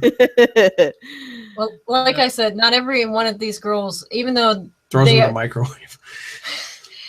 Just because they have been manipulated in these situations, they are responsible for their actions. I never say that they aren't, but the thing is they need to, once they have that reflection, they can start the healing process, and people do need to start forgiving them after a while, because the thing is women who've been abused, it's a long process to come back from that. You can't just keep on saying, well, you're this. After some point, you need to let it go and say, look, shit happened. Let's move on together. And that's it. Because if you keep blaming them, you're keeping them in the abusive situation. It's like his current wife. She doesn't realize, she doesn't want to see it that way. She just wants to look at it like, well, he takes care of me. And I'm like, look at the way this fucking asshole treated you in the goddamn live stream. That is looking at it as a disability. It's not a disability. These guys say it's a disability all the time to get the fuck away with it.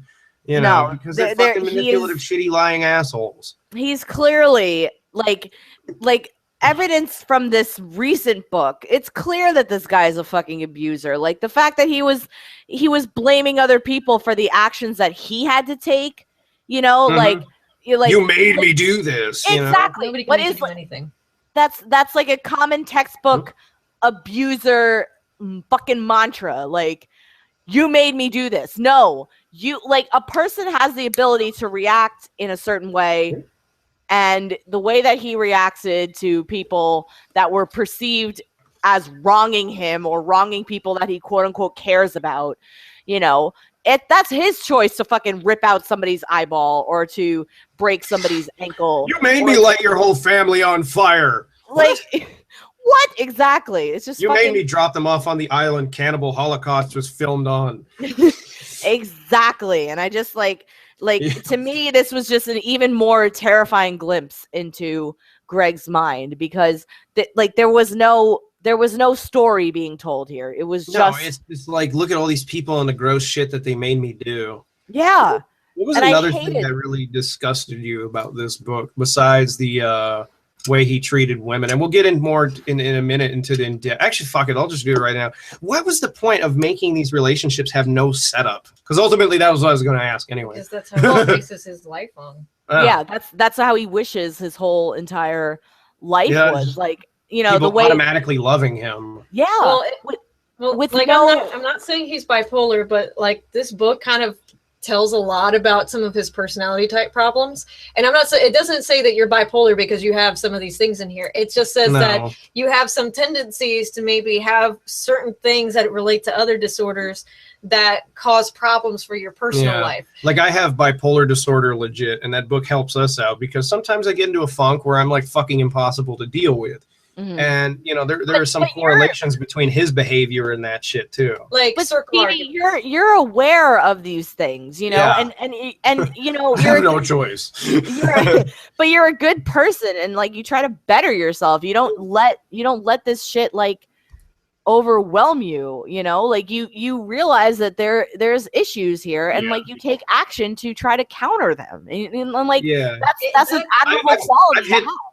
It's because, well, it's mainly because I have no choice. If I want to have a successful life, it's what you got to do. And I've hit bottom enough times in my life to know. Oh, I thought the chair fell over. No, I'm not fat enough to make it clack. No, I don't think that one works anymore because my fucking butt won't do it either. And I'm way like making me feel better. Yeah, no, I think it's just broke, honestly. But no, I've hit bottom enough in my life to know that if you don't get a handle on these things, they can rule your fucking life. Like in the shittiness of my depression, I started getting an addiction to painkillers. And I had to break that shit because I was treating everyone in my life like a fucking asshole. Like people put videos up on it to exploit it. And I'm like, good, that just makes you look like a piece of shit to exploit my life. So bravo. Like some of the things is it's like recognizing signs. You can, like, one of the things in here, it says easily threatened. If someone interrupts your partner, if he or she gets on her own way or doesn't respond or does respond with paranoia or anger, which like that's exactly what he fucking does in this book. Like circle arguments. Oh yeah. Oh yeah. Well, you're wrong because of this. I'm not wrong because of this. You're wrong because of such and such, and I'm always right. That's a circle argument, and until you can break that cycle of the circle argument, he's never going to see that anything that he does is wrong. No, never. The thing I'm looking at as kind of, I guess, an outsider perspective.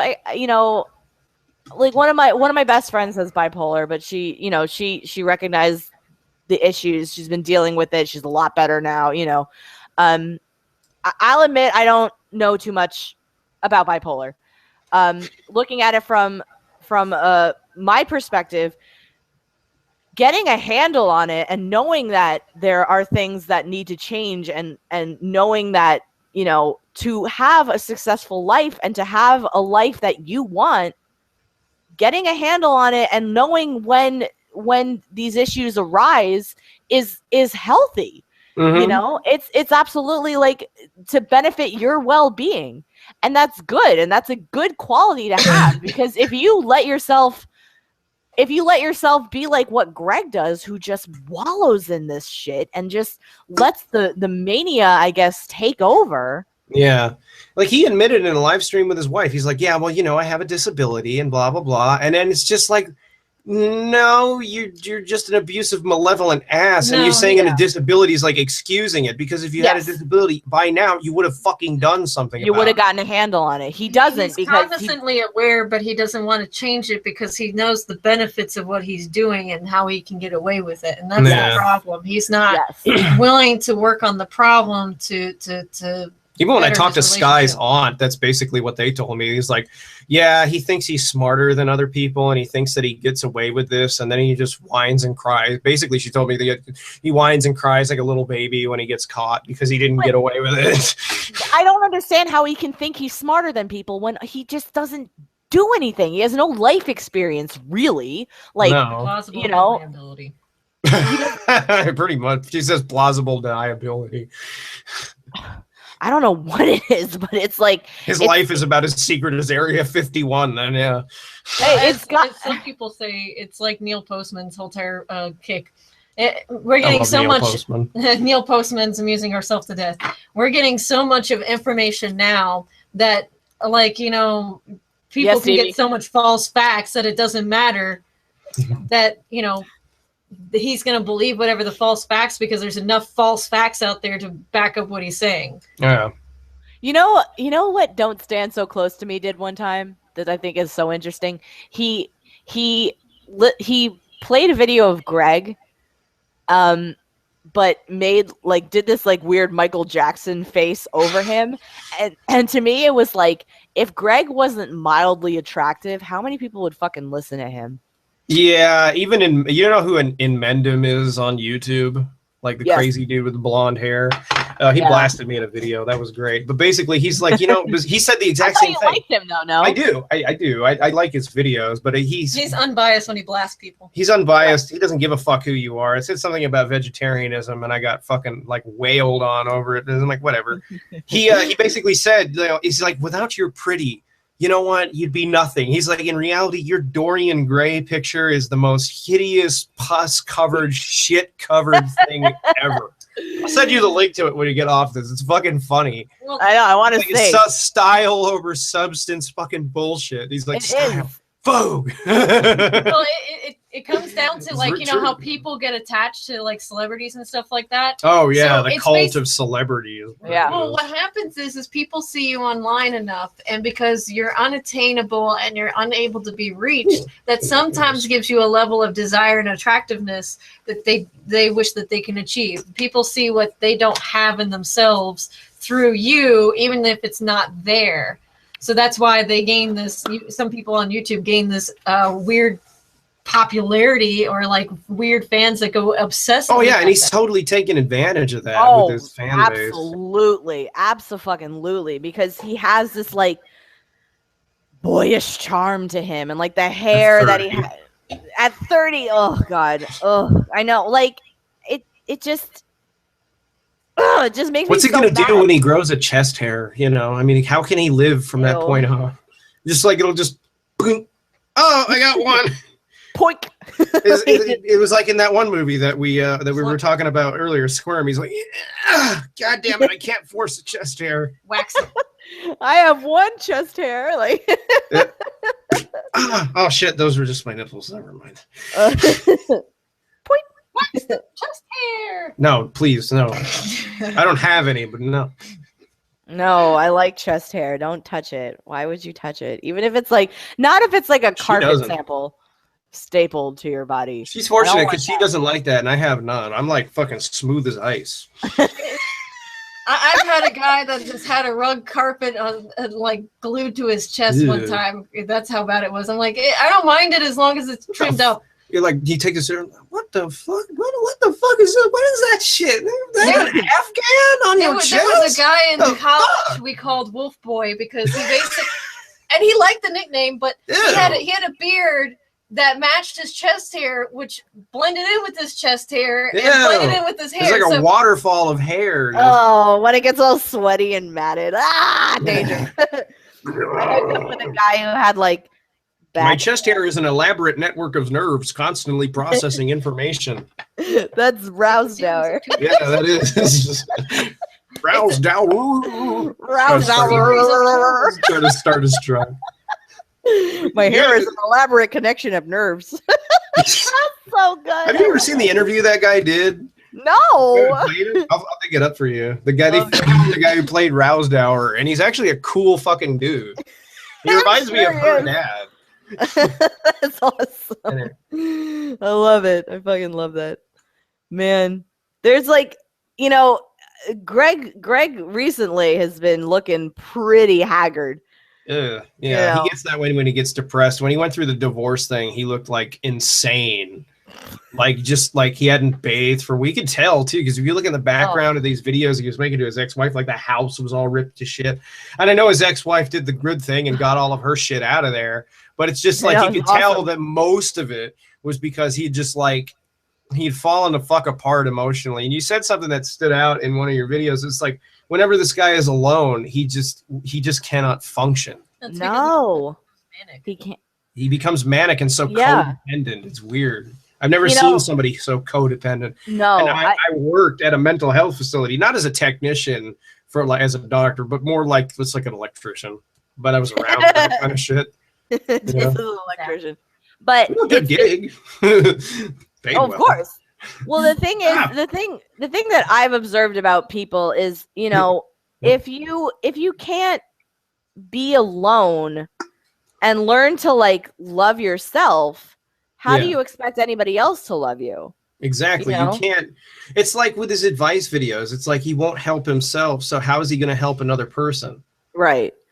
And it can't be that way. Like I'm, you know, I mean, maybe I'm just too permanently. Where'd you go, Stevie? Oh, I had to reset my camera. Oh, okay. Sorry. Maybe I'm just like too permanently single. I like being single. I don't really want a boyfriend. I don't see myself getting married, that kind of thing. But I'm a big And then proponent. Jared Leto shows up in your doorstep wearing nothing but a bow tie. I'd rather be Kit Harington. Well, whoever that is. What? Game of Thrones, Jon Snow. It's the guy she reblogs a lot on her blog. I'm bad with actor names. I sure do. I know who you know. I know who you know. It's the blogs on her blog all the time. I'm into the long hair and the beard. It just fucking, oh my god, like Russell Brand, fucking, oh. Russell Brand reminds me of a friend of mine from Australia. Is he single? Well, he's gay, so. Well, shit, I can still observe the beautifulness. I'm a big proponent in thinking, like, you know, if you are single at the moment, it's okay. Like, you don't need a relationship to complete you. I just have never been that kind of person. The fact that Greg in this book and in Stone to Abigail, like, you become one, you become yourself when you're in a relationship. To me, that doesn't make any sense to me, because like the way that I'm seeing it is like, you know, you don't want to be a circle that is incomplete. I know. And have this person fill this void here. You should be a circle and then find somebody that like can overlap. Yeah, it doesn't make sense the way he handles relationships in the book. He goes from the Ashley girl after like fucking her life up for a moment by grief fucking her, which is the most disgusting thing I've ever heard of in my life. Oh, that made me sick. That's ice cream always works better. Like, hi, you know, your brother died, and let's have some sex so you feel better. And then he just dumps her and moves on to somebody else. I'm like, yeah, these people don't mean anything. Never mentioned again. Just never mentioned again. It's like they don't mean anything to him. Just like HS Anon mentioned, he just goes through women like his underwear. Yeah, like he wouldn't even, like what that guy told me in the interview is that, you know, he wouldn't even wait to break up with a girl. He'd just fuck somebody else. And then when the breakup happened, it's because they found out he was fucking somebody else or doing whatever the fuck else, which is sickening. Do you think because if he's alone for too long, he's with his own thoughts too much? Probably. And he like it scares him, like maybe how fucked up he is. I don't think that it would scare him. It's just it starts making him act impulsively, because look at how fucking nuts he got after his ex-wife left and before he got to Shiloh. Remember those videos? Yeah, he doesn't have any human interaction, so it kind of drives him a little nuts. So that's why he depends on a relationship, because he can't develop very many friend relationships for long periods of time without them. He doesn't even have friend relationships. Look at the way he treats like Sear and Shane Dawson. They're fucking pawns. Like if they ever watch this dude, he doesn't give a fuck about you guys, and I'm sure you're aware of this. He just like having you in his videos because it's like, hey, cool, like new fucking people to promote my ass. Well, that's why they don't talk to him anymore. Well, subconsciously, in his mind, they are still friends, even if they don't talk to each other. Yeah. And that's why he gets like all very upset about it. It's not just because they're getting popular; it's because he feels like they left him out of everything, even though he's the one that's left them out by ostracizing them out of his personal life. And that's what he does with his relationships. He forces people out and then doesn't understand why he forced them out, because he's the one doing it. Yeah, exactly. He has relationships with people. He has a relationship with a person that doesn't know they're in a relationship with him. Like Shane Dawson. Or the Hannah Minx girl. Look at his obsession there. Oh, yeah. He goes too headfirst into the friendship. And then he fucks it up. Then he tries to rein it back. Boobies. Sorry, I just showed everybody my boobies. No, not really. But like, I have nice boobies. But what, like, fucking took the compliment. What? Sounds like you took the compliment. Thank you. Hey, look, I can appreciate them. Everybody can appreciate them. It's not like any problem. Look, I'm an art student. I'm a former art student. I've seen enough nudity than I could ever really care. As an art student, though, most of the nudity is sometimes the kind of nudity with life drawing you don't want to see. I hated the French girl because she would never sit still and she played with her iPod. The other girl, I loved her. She was like this very athletic build. She was very stocky, but she was very athletic build, and she loved to do awesome poses. So it was great to draw her.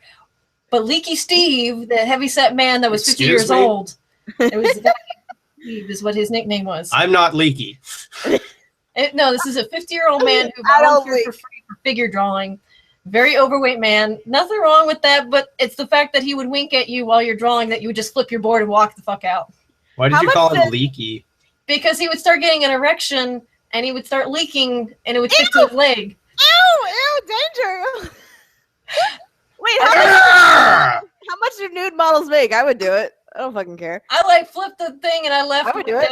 And the teacher says, if you do that again, I'll fail you. And I was like, then tell him not to wink at me when I draw him. Tell him not to get a fucking pre-cummy boner. Gross. Gross. He did it to the guys too, just to fuck with them. Okay, I actually think this guy's a wonderful troll. A pre-cummy boner. Oh no. It's better than a post-cummy one. Oh well, I got great stories here. Yeah. I got a gold mine worth of crap to talk about, man. Wow. Like sleeping on tables. Sleeping on tables is something that happens a lot in college, though. That in the art room, you ended up sleeping on tables and covered in your paint. And you were and nobody laughed at you because that was your like battle scars for your freshman year. Oh yeah, I could see that. Damn. I wonder. Steve kills me. we've got a friend of ours that when I was talking to you about earlier, and she's like, "Leaky Steve killed me." Leaky Steve. That is. Oh. And he was not gentle with his poses. He was very sensual sometimes with his poses. So you would just spread them. No. He put the one leg up on the little box pedestal. Captain Morgan. Laid back with his hand on his stomach. And he'd stare at you. It's like you'd have a sword pointed valiantly. He wanted to be Adonis on this. I mean, I give him credit. He did this for free, and he was free. Fuck that. Still, but like, don't wink at me when I have to look at a specific area. Right at the cock. I would just draw. I would just like draw a little. Okay, here. All right. Rest of the body. Look at the legs. Look at the foot. Oh, look over here at the head, the body, arm. Okay. Oh, right down again. No. We're gonna avoid that with the plate. My lord. There's nothing sensual about someone who has to be called Leaky Steve. Well, that's because he wanted to be Adonis in his mind, and with the whole class. He's more like Flab Adonis. Well, the class was mostly women. Leaky motherfucking Steve. He had to have Leaky your Gerd. name, Stevie. Yeah. Leaky Gerd. Ew. No, I was saying before, I cannot picture Greg I'll go back to in the throes of passion. That's at least a little bit better. You can't picture him having a passion. No, in the throes of passion, like. I didn't get why he put in that book like he what was it? He snuck into his dad's room and then started jerking off to his porn. Why would you do that? Why would you want to jerk off to your dad's porn? Like, unless you're such a pervert. Like, I need to know what my dad's into because I'm the gross, incestuous. No, the whole dad interaction to me was just thrown in. It was just like my dad is super religious, which his dad is what, a pastor? I guess he was a pastor or something like that. I don't know. Something like that. I don't know, but you know, it was too close to reality for me to like. I don't know if his. Wait, was his room white again? Yes, it was. Yeah, it totally was. Institutional white. Yeah, right. Institutional green. It's institutional white, bitches. I don't know if like his dad actually abused him. He says he did, doesn't he? Yeah. He said, like I said in the video, Onision's Memories, he said something along those lines, and he's mentioned it other times that he was like abused or somebody in his family was abused. He's so fucking vague about it. It's like, dude, I know it's a terrifying thing to go through. I went through it myself when I was younger. But, you know, if you want people to understand you, just come out and say it. You know, there's no shame in that. Right. I know. Yeah, know? Exactly. And I think he feels like there is, but there really isn't. And like, I think what happens with Greg is that he wants to tell these stories about himself, but he doesn't want to grow and he doesn't want to learn and he doesn't want to get better. He just wants to keep doing what he's doing without repercussions. And that's why I brought it back to Robert Durst, because Robert Durst just wanted to get rid of these obstacles in his life and just have everybody forget about it. And to me, that was the whole book that I read was just like, no matter what Greg did, whether it was tearing out somebody's eyeball or fucking breaking somebody's arm to the point where they needed surgery, Yeah, he just was like, no, that's just what I did, and that's that's all. It was just like so difficult to do. Like, what did you do? Like, grab a Terminator leg and then stomp on it because I have no idea, and it disturbed me. It really Sorry, I feel like I went insane. I seriously went insane. That one chapter that I read at the end with the grief banging. I think it was the grief banging one where I kind of went crazy. And I noticed that. I kind of lost my fucking shit a little bit. And I think to me, the thing that really stood out the most was how many contradictions there were. He was berating people that use animals as justification for their life. Yet he did that in previous chapters. And he would say how dare. Oh, how the dare, butterfly. Question. Didn't he say something about a long time ago where if it came down to it, to save his life, he would let his wife get raped in order for what he said in a video is if somebody broke that. into his house and they were going to kill his wife and all that other stuff, he said something along the lines of that he would let it happen because he didn't want it on his hands to kill another person. And I'm like, that's great. You're a fucking pussy. If somebody came into the house and tried to hurt her, I don't give a shit. I'm beating your ass to death with a frying pan. Yeah, my father. Sorry for all the coughing. I kind of got a bronchitis going on. She's not feeling good, so apologies for all the coughing. Do you want me to get you some cough syrup? No, it's the superbug that's been going around work. Oh. No, that happens. Uh-oh, I got TB. No. My dad has said a million times. You're what? If my dad has said a million times, if somebody ever laid a hand on me, my dad's like, I'd be in jail because I would kill that guy. And I'm like, I fucking believe it. I don't. Dad is a good man. I know somebody could be put in jail for that. Oh, really? Yeah, one of my somebody I know, they beat the living shit out of a guy an inch of his life for abusing the younger daughter. Well, the guy deserved it. Do you remember that that news story? It was I can't remember exactly when it was, but some guy walked in on this other guy abusing his girlfriend. Oh yeah. And he beat the shit out of that guy, and his mugshot looked like a still from The Walking Dead. Still not as good as the grandma. That's what Peter Steele from Typo Negative went to jail for. He found somebody banging his girlfriend and walked in on it and beat the shit out of him and went to jail for a while. See, that kind of stuff I understand. The fact that the you see your girlfriend booty being touched by a guy. Why the fuck did he name her Booty? I don't know. That made me so fucking angry. And I can't believe I read it over and over again with a straight face. I just kept saying booty. Booty did this. I was like, what am I reading? I don't get it. I just booty song. Booty. And Booty said, dance, booty, dance. No. Why did I make the labyrinth?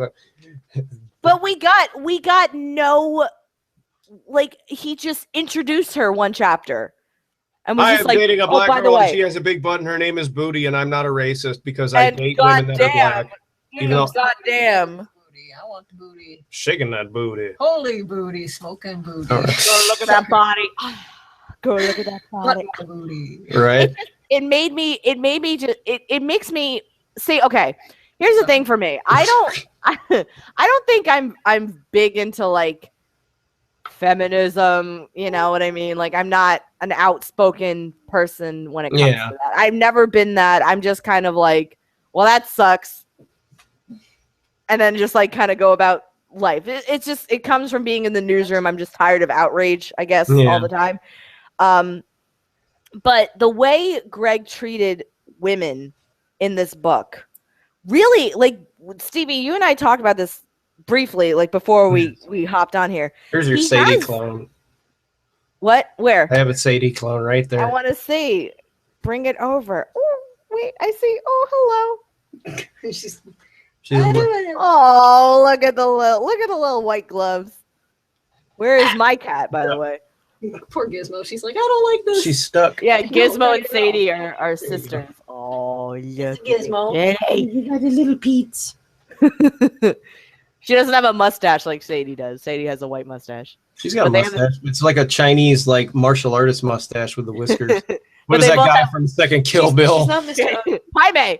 Pai Mei. She's a Pai Mei cat. No, They she's both not have white Australian, gloves, so though. has the mustache. She fights like Pai Mei too, and she beats the fuck out of our other cats when they get pissed off at her. Oh, little Gizmo. She jumps on their so swords and makes them eat with chopsticks, even though they don't have any hands left. This is Dr. Giz. Doctor, she cuddles you when you're sick. She has white Anyway. gloves on. It's very cute. I have gloves too. We have gloves together. What was I saying? I I got don't know. distracted by the cuteness. Oh, how Greg has contempt for women. I think Yeah, he does. I Serious. noticed that in the debates. I forgot what that girl's name is. I think it was Kelly something or other. Kelly, She had, like, Kelly Buttons or something like that. She had the pink hair. And when she was starting to get him really riled up about, it was something to do with like taking care of kids and stuff like that. And he got like in the camera's face. And then when a guy would talk, he would be more relaxed. I'm like, you fucking hate women, dude. You like straight up, you just hate women. You will yell only at women. You won't yell at guys. He tried to get all nice and conversational with me. He said, "Oh, yeah, he sound did. like Seth, what is it, Seth Rogen?" And I'm like, I don't sound like Seth Rogen. I mean, take it as a compliment because he's a funny motherfucker, but I don't sound like him. He did try to. You know what? I noticed because I mean, I just rolled with it to see how far he would go, really. And then people in the Skype conversation, because I was like in a Skype like text chat while it was going on. They're like, please stop blowing each other. And I'm like, fuck off. I'm not making him do this. He just won't shut up. I noticed that he diverted away from conversation from the topic when he couldn't answer your question. Yeah. Or he'd say, find a video where I say that. And I'm like, bitch, you have 4,000 plus videos on each channel. I'm not going to scroll through all that asshole. I know. I wish you had got into the debate with like more notice. Oh, yeah. So me too. You would have had like all these things to back up that he was talking about, you know? Yeah. Even Repsion had said that was really shitty. He did that. You know, he gave me like 10 minutes notice. Yeah, 10 minutes notice. Absolutely. I was just about to say. And like, and like I woke her up out of a dead sleep to let her know it was even fucking happening because you'd just gotten off. I think you'd just gotten off work, and I'm like, this is like fucking happening. What do I do? I work for shit. What do I do? Help! I'm gonna freak out. Oh my god. Because he gave you 10 minutes notice, and like he wanted Repsion in there. Oh, that's right. You were awake. No, you woke me up before I needed to go to work. Before. I had to be at work by 4 a.m. Well, don't flip me off. It wasn't my fault. I didn't plan it. Obviously, there was no planning. It was just like come into the fucking debate and shit into my mouth. I had to work. Well, because some people have said like I should debate him, and I think it would just be a fucking. I would love to see it though. I don't care. I would need you. I would need you there, like on the back burner, just to like help me out. I know you would. I know you would, but I feel like he would. Number one, he would have more contempt for me because I have a vagina, you know. Like, no. Oh no, how dare I? And I have a mind of my own as a woman. Oh no, that's the worst thing that a person could have, you know. And I just don't think it would go anywhere. Like, because I remember you did a video post debate about how you felt like he just used you to get views. Yeah, you know what I mean? I know it's the only reason he fucking did it. He didn't give a shit about anything I fucking had to say. He said you had bigger balls than Repsion. He did. He actually said that it had a lot bigger balls than Repsion to do the debate, even though it wasn't really 100% Repsion's fault. Like he was up in a part of Washington where it was getting all stormed. And from what I understand, from what he told me, it's like this is one of those places that's remote. So when you get stormed on, you get no power, you get no internet. You basically live in the Middle Ages until the storm passes. So, Stevie, how do you feel about Greg thinking about your balls? I'm gonna remove them. Where's my paring knife? I don't want him to think about them. I'd rather be a unit. Remove them. I have them in my purse for the time being. I'm just kidding. Oh God, no. Whoa! Guess who has to pee again? Oh, you do. You must have drank a lot. I told you I fucking broke the seal, and I'm gonna get more vino. So drink more Kraken while I'm. Drink more Kraken. I can still hear myself, Stevie. I'm sorry. Let me turn my stuff down. Is this better? Oh my God. All right, I'll be right back. I'm gonna get more wine and place urine into the toilet. I'll be right back. We still have a bottle of Belgian beer to finish, but I have not gotten to it yet. You should open it. No, I'm sick. Well, I can drink it. No, it's my favorite. It's got cherry. It Let me doesn't show even this taste like stuff off. beer. Like if you guys ever Oh, there's no label on this now. Yeah, well, because remember we took it up to the mountains. And oh, that's right. It got. What was the brand for this? Because this stuff was amazing. I don't remember it off the top of my head. It's a Belgian beer that that does a cherry and a peach version and a raspberry version. And they're all good. You wouldn't think they would be, but god damn. It looks like a wine bottle, but it's actually a good beer. It's a Belgian beer, and it doesn't. It'll get you drunk. It doesn't take. You'll be fucking fat girls in no time. You ain't even fight a motherfucker or two. I have an affinity for foreign beers. I like what was that stuff? It's not technically beer. Hefeweizen. There was one that you brought home. It was a German Hefeweizen. God damn, that shit was good. Oh my gosh. And then there's the Weierbacher pumpkin ale that you can't even see but it's back over in that vicinity. There was a bottle of it. I mostly cook with beer. Here. Like I make a beer beef stew with Fankhauser beer, which is a really good. This is another good foreign one. This Weierbacher pumpkin ale. It comes out only around this time of year, but god dang. We buy it at like a Whole I like Foods Guinness, kind of like kind of brown beers. I love how this went from an abusive, worthless piece of shit, like fucking. To talking about alcohol. Yeah. As Castile alcohol Rouge. That we don't really drink all that much anymore. Castile Rouge. That sounds good. I don't know what the fuck that is, but it sounds good. Giz, why are you? It sounds like something that'll get you drunk. Come here. I should pull like a Kanye in one of my videos and drink nothing but fucking Hennessy before them, and then say, "I'm gonna let you finish," but. I could hear you guys screaming from the bathroom. Oh yeah, then yeah. Again, we were imitating that one scene in Family Guy where they thought they played the song really nice, but we're like laying on stage going ah ah ah ah. Oh my god! You guys actually didn't play as good as you thought you did. For a long time, my ringtone was when Peter was like E B B B G B. There it is. I am not your dad. I am Electric Man. I still like that show. I think it's funny. I don't care. I love that one video Gert Boy did where he's like, do you support Family Guy? Do you support South Park? And I'm like, no, I don't support them. I watch them because they're not a rights movement, you dumb fuck. They're a cartoon. They're not trying to convert people into their way of thinking. They're just like, here's some entertainment. I'm part of the comedy club. No, if you don't like it, please get out of the comedy club. Oh, how? Two shameless book suck me. Promotions right now.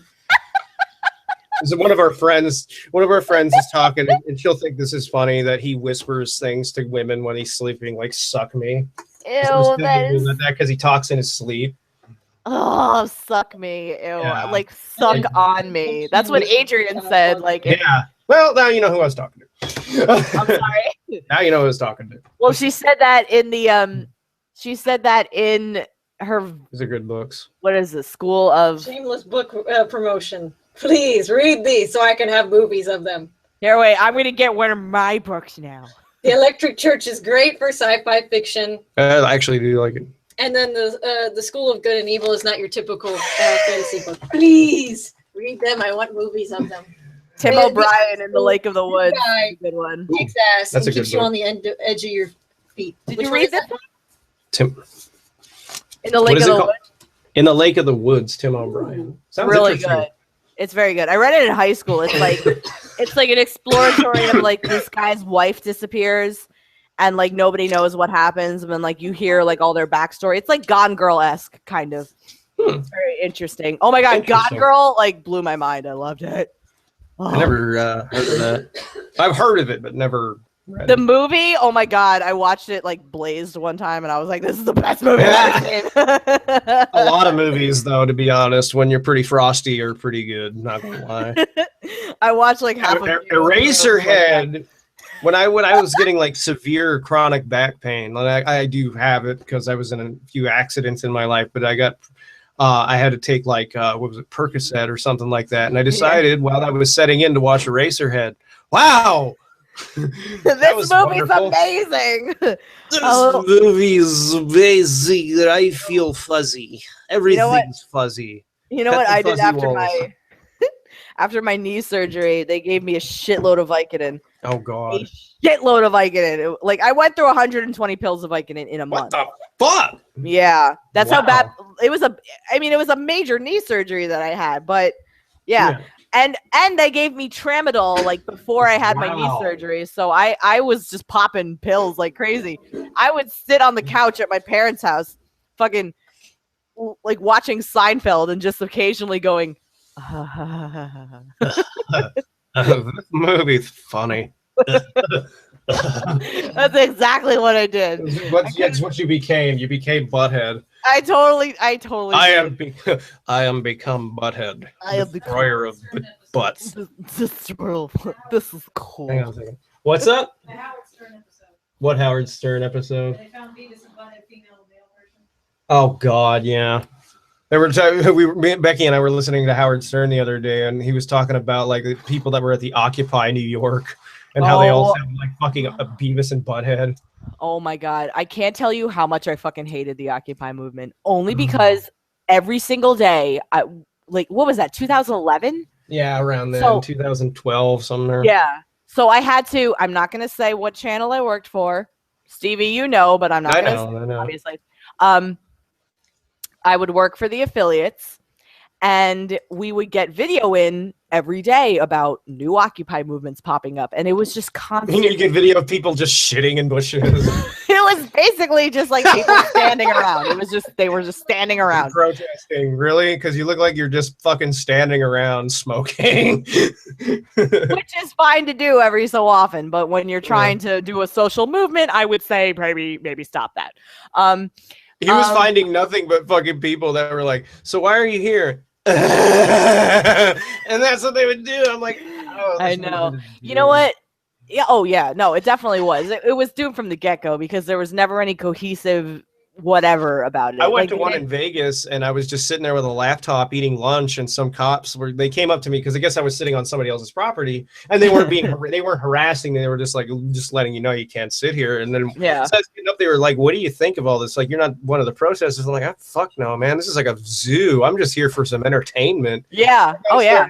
Laughing. And he's like, the funniest thing. He's like, you know what? That's pretty cool. Because the funniest thing to me is all these kids are protesting these big companies while fucking tweeting about it on their goddamn iPads and their MacBook Pros, and they're listening to music on their iPods. And he's like, you're protesting these companies using their products to protest them. Exactly.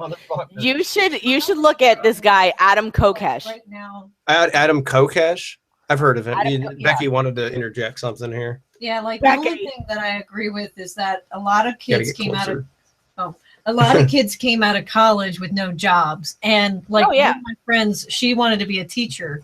And that was her biggest problem is she's been looking for work. Now that her teaching certification has expired, she has to go back and pay for it on a job that she doesn't have enough money to pay for it. And it's like, I feel bad for her because she literally would be an amazing teacher. She is literally to be time and time again. Hashtag literally.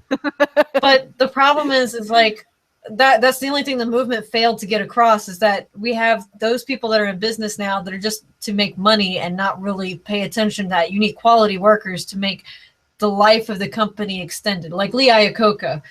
I like his book, Where Have All the Leaders Gone? Because it really goes into depth about that. Yeah. That, you need people who are going to create a longevity with the company, not a short-term personal gain.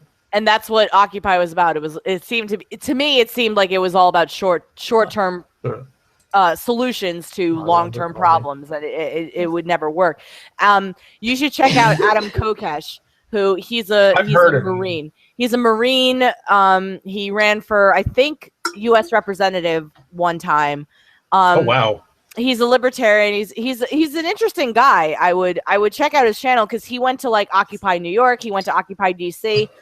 Watch some of the videos he did about Occupy. They're like eye-opening about how fucking insane this shit was. Like, listen, I'm in favor of like social change, like to make that happen. But when you do it in a way that's like strong garlic, she's eating. Oh, she's like this blue garlic, and I'm like, God damn, a whole jar of garlic. Roasted garlic too. What's up? That's why my heart will last longer than yours. My heart will go on. I love when you read that shit in my dreams. I see you. I feel okay. I did competitive karaoke one time, two times, Yeah. And we wanted to sing My Heart Will Go On for like movie night, and they didn't have it in the book. Can you believe that? We had like a whole thing planned out that we're going to make like an iceberg go across the stage, and they didn't have it. It was bullshit. Oh, boy. So let's bring this back to Gerg for a second. What was I going to say? I had something in mind while I was peeing. That's the best place to think about things is on your royal throne. On the can. Ow, I got smoke in my eye. What was I gonna say? Vape smoke in the eye is worse, trust me. That shit actually burns. Well, yeah, no, it burns with cigarette smoke too. I hate that I'm smoking again. It's like I need to quit so badly. Vape. It'll honestly fucking help, trust me. Because you know what though? But it's too close to the actual like act of smoking a cigarette. You know what I mean? Like you're still inhaling, and you know. I quit for 2.5 years, and it was great. And now I'm fucking smoking again, and it's very upsetting. But that's besides the point. You know what? Like before Gerg put this book out, I thought that there was going to be, because he was talking all about, you know, outlines and editing and release dates. So I thought that there was going to be maybe more like a, you know, a better sense of syntax and grammaticalness, but it just wasn't. It was just the same. It was a mess. It was. I think it was worse than Stone to Abigail. Even I showed I showed a little bit of this like to my granddad, and he was a teacher for 30 years. Okay. And he was like, I honestly have seen third graders write better than this. I taught them. Because Greg is so narcissistic, he doesn't want to learn. And it just irritates me that a guy like this has such a strong following behind him. That's what I can't get over. Like, if he was just some random asshole on the internet that everybody was making fun of. Well, I mean, he is, but he's one of those people that just everybody makes fun of, like Chris Chan or fucking Brett Keane, you know, that people don't take seriously. Which are about on the same level too, those two. Oh, totally. But people defend the shit out of this guy. You know, that's what I just never. You know what's fucking great? He wanted Brett Keane and Happy Cabby to moderate his debates originally. They offered to do it, and he was like, yeah, I'm going to have them moderate. And I'm just like, I'm going to go stick a fork in my eye. I know. Actually, I'm going to take one of those two-pronged things used on a grill, and I'm just going to kill both of them at once. At the same time. But Happy Cabby did moderate one of his debates, didn't he? I know, and that's just, like, so top kick. I don't even, like... And he actually had to ask me, like, why do people not like these guys? And I'm like, because people suspect that Cabby's like a legitimate pedo and shit. Yeah. And like, I could go on for hours about, like, he doesn't know about any of this shit. I guess most of the top level YouTubers, well, he was one at one time, and he's like in the top one in like 2006. But you know, most of the people in his like tier of people, they don't know about any of this stupid shit. No, he should have had, like, I think if Coughlin watches this, he'll think this is funny. Like, he should have just had Gorilla 199 or something fucking moderate his debate. I don't know who that is. An insane person, literally. and that's, you know, like, that's the caveat of like YouTube, because like all these crazy people, like that guy Vegan something. Vegan Gains. Vegan Gains. Man, that shit fucking pissed me off.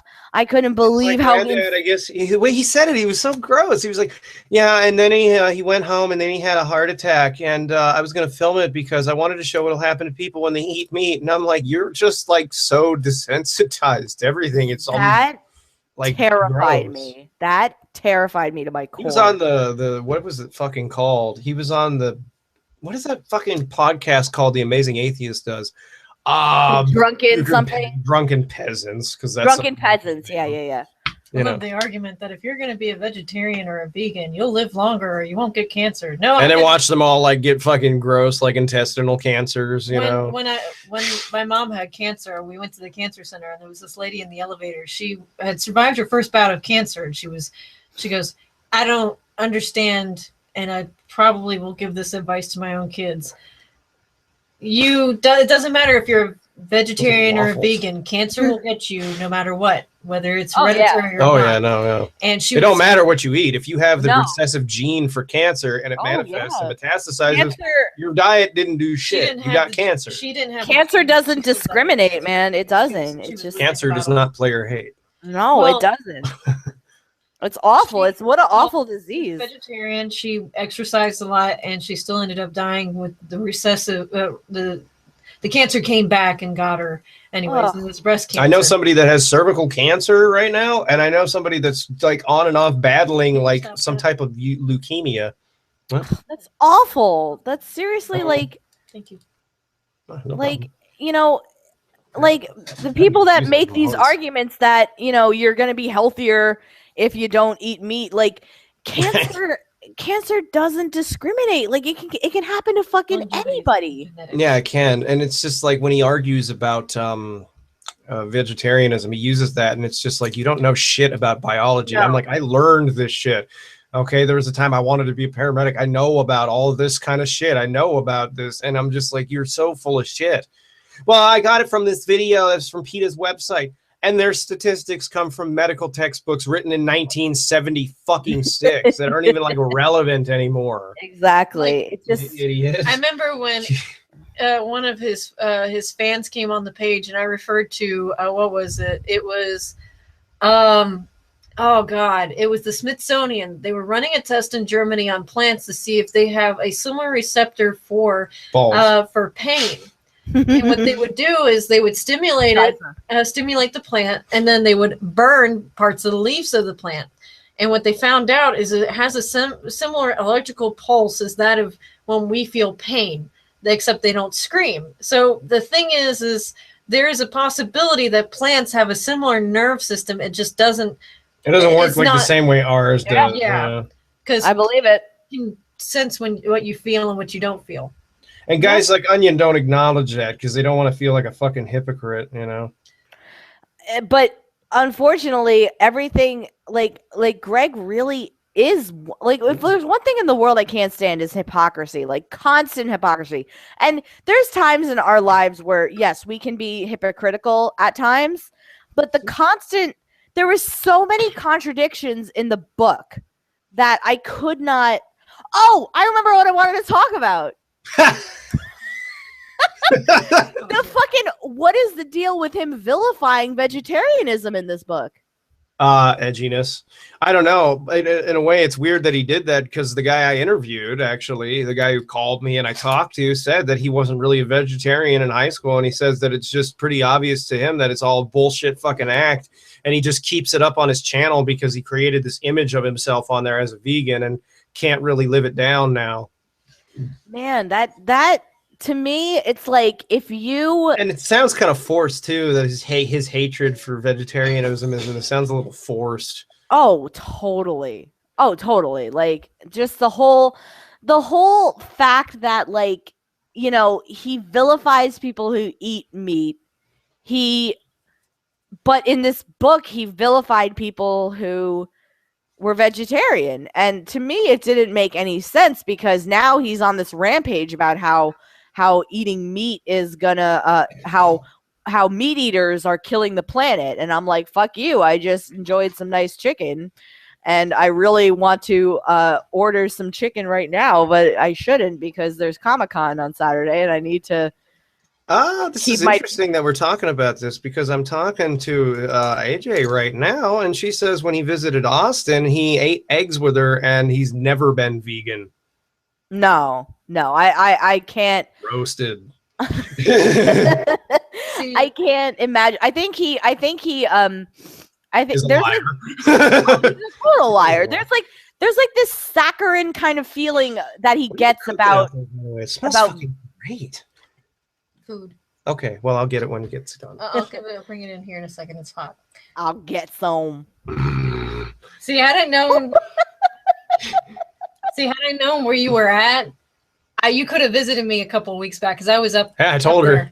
I know you told you guys should come up to New York because I don't go anywhere. So we should come up to New York and hang out. I want to go back, but thankfully there won't be as many people this time.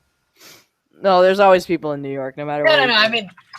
What happened a couple of weeks back? Oh, for the Pope, yeah. Yeah. I was asleep. No, wait, no, never again. Yeah. Never We again. covered the Pope like crazy, but yeah, you did. I noticed that on every single channel. It's like, oh, the Pope did this. Breaking news. What? The Pope just took a shit. Yeah. The Pope walked 5 feet. Holy shit. I mean, the Pope is cool. We have a cool Pope now. Hashtag holy shit.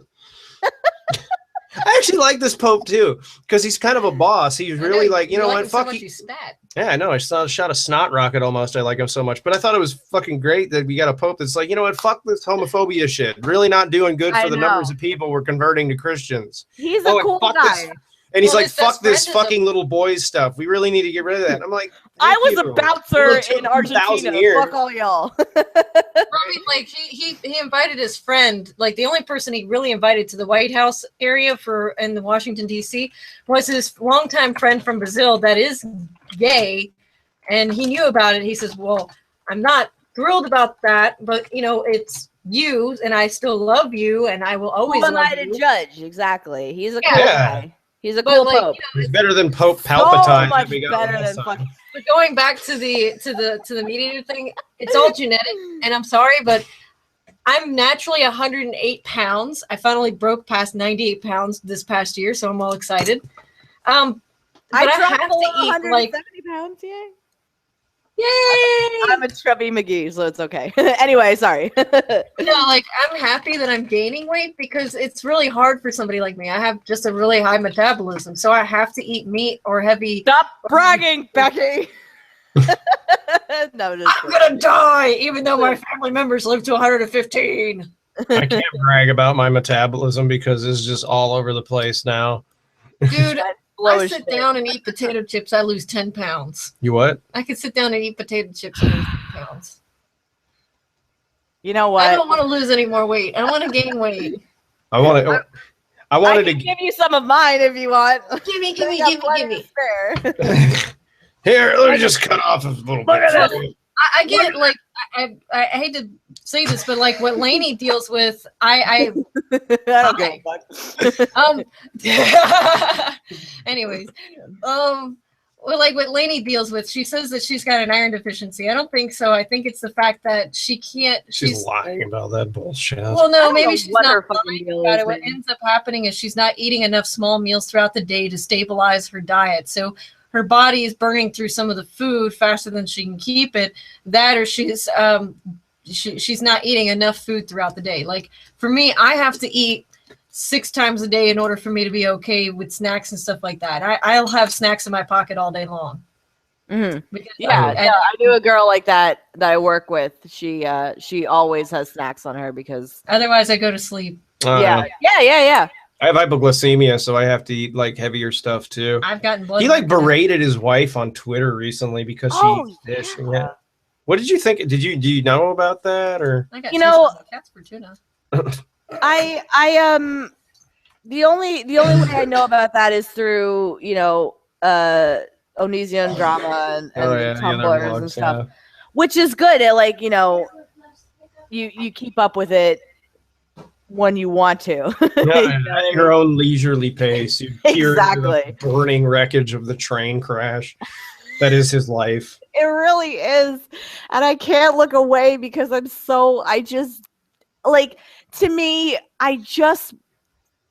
me personally, what I want to get out of all this Greg bullshit is just, I just want to understand. I just want to understand what the fuck is wrong with this guy because I can't believe somebody so fucked up exists, And I just want to observe and see what's going on. But the whole thing that he's been berating his wife about because she eats fish, I have kind of fucked up iron levels too. I try to donate blood every so often, and sometimes I can't because my iron levels are too low. And it sucks when that happens because I want to donate blood, but sometimes I have to eat the steaks and the salads and the spinach before a couple days before. But then sometimes my iron levels are just too low and I can't donate blood. And, you know, that's whatever. I think the fact that somebody is berating another person for personal choices that don't affect you just doesn't make sense to me. Like their whole circumcision debate. Like I'm surprised. It doesn't make a whole lot of sense. No, it doesn't. Like the fact that I don't understand how he didn't go into circumcision about it in what the fuck is his deal with circumcision too? I don't know. Like, I don't get it. Like, why is he so obsessed with little baby penises? I'll never understand that. Like, you know, I'll listen to arguments on both sides of things, you know, like pro circumcision and anti-circumcision. Like apparently my dad is against circumcision, which I didn't know about until like a year ago. And I was like, I don't want to hear my dad talk about this anymore. I'm against it too. I'm against blades being near penises. So I'm in favor of them not being near penises. Unless you're into that. Yeah. Unless you're into that crazy, insane, food. I got food. Oh, lucky. I'm not going to eat. It's way too late. Oh, look at that. I can't. It's 1 a.m. I hope I don't have to be at work right now. I'm always so nervous that I'm going to get a phone call and I'm like, I've been drinking wine for the fucking past 3 hours. Hey guys, you want for I may or may not have gone into work with a couple vodka tonics under my belt. Maybe. But all the news got done, so it's okay. I think I explained this a little bit in one of my videos, that one of the reading videos is like Greg stands for a lot of things, but he doesn't do anything about it. You know, he puts this flagpole in place about I'm a proponent for gay rights and I'm a proponent for anti-circumcision and veganism. But other than bitching on the internet, what the hell does he do with anything? Nothing. Besides being an asshole. Exactly. And that's why he doesn't help anybody become a vegan other than making them feel shitty about being a meat eater. Yeah, exactly. And that's not the way to ever, you know, like. By the way, sorry, audience, for eating. I'm sorry, I'm human. And how dare you? Are you eating meat, Stevie? Yeah, is there meat eating in all that? his little. Yeah, I'm eating all his woodland friends, and they're suffering and dying in my mouth. Actually, meat consumption actually helps the environment. Without certain things like the buffalo would not come back. Like the bison burgers are actually helping bison come back into our population. How so? Besides the fact that we're eating them. Because there's a higher demand of them. People are allocating space for them. Oh, let's see, that makes sense.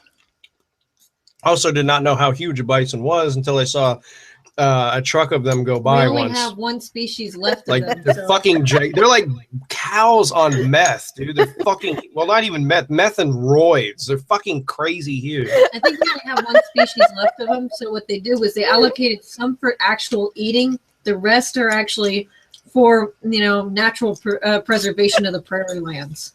Wait, we saw a truck of them go by once. Yeah, you know, like a cattle truck. You know what I mean?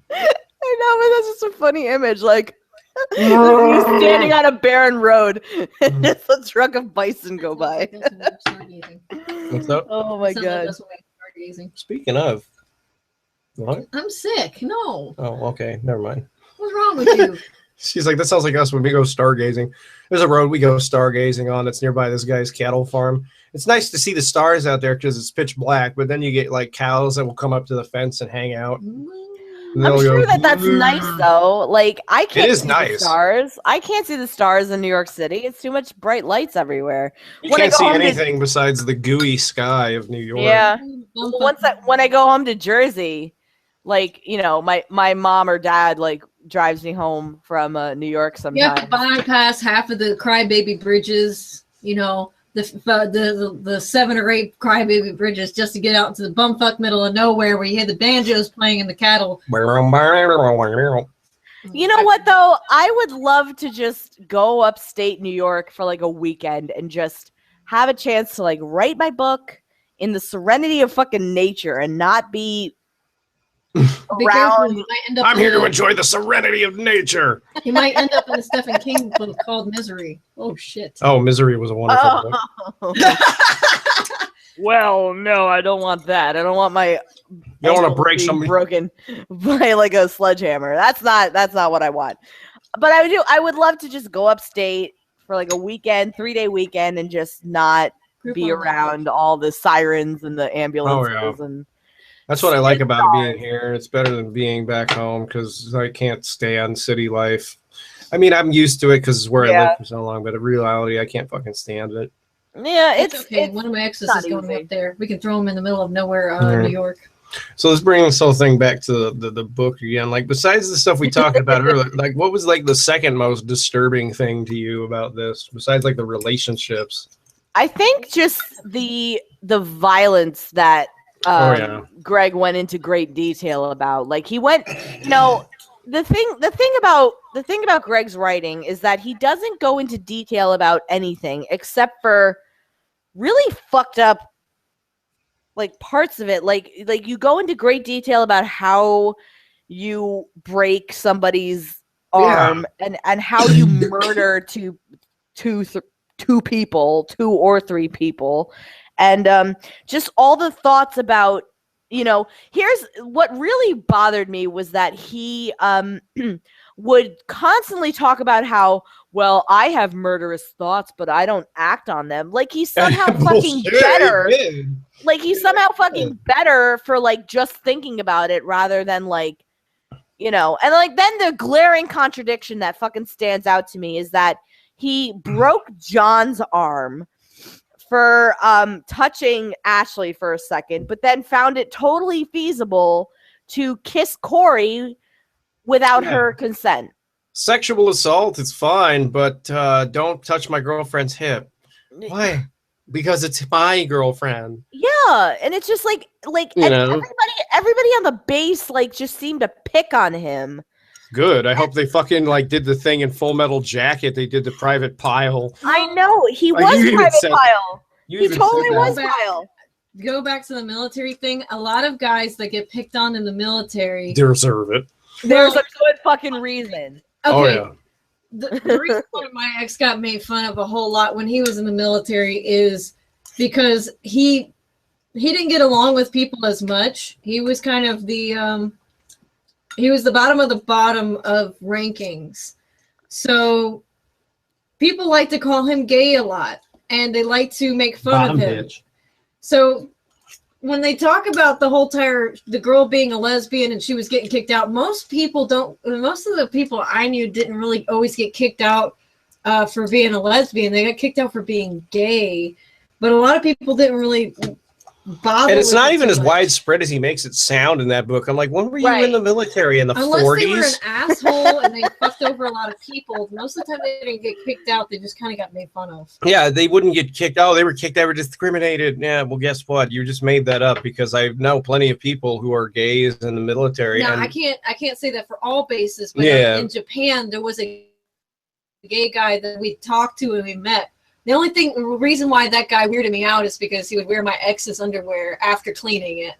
And I'm just like, why would another guy wear your underwear? And I said, I know he's gay, but still, that's kind of gross. And it's just like, what? Wait, he's wearing your underwear? I was like, then why do you have all these weird stains on your jacket? I was like, I'm not even going to ask why you left your shit over at his house. And it's bleach. It got in the wash. Well, the guy had a crush on my ex, and I didn't mind the guy because he was very polite in front of me, and my ex made him out to be worse than what he was. So my ex started making fun of him and treating him like shit after a while because he was getting called gay for hanging around the guy. And it's like there are those that are bros, and then there are those that just I'm here to do my job, and then there are those of fuck off, guys. I'm off the base for the weekend. Deuces. The guys are smart about it, basically. Well, here's, the thing that kind of made me question everything was like, apparently this book was written when Don't Ask, Don't Tell was still enacted. When did that get repealed? I think like what? 2012? 2011 or 2012, one of the two. Yeah, because it was still an act when I was over in Japan. I went in 2007, but a lot of the times they didn't kick people off the base for that. It's only if they slept with their commanding officer. That happened a whole lot. Like there was a 40-year-old woman that wanted to sleep with my ex at the time. She invited us over for dinner and everything else like that. And she was coaxing him while I was there. So I dipped out and went out of the house and went to the nearest temple that was near her house away from the base. And vomited. No, I had fun outside. I had fun. I let them fuck. I didn't give a shit at that point. I was out of the house and running around. I got to pet a cat named Tora that was the next door neighbor. The guy looked like Miyazaki, but he wasn't Miyazaki. That's fucking cool. He was really nice about it. He let me pet his cat until like 10 o'clock at night when it was freezing my ass off. He let you pet his pussy. Oh, really?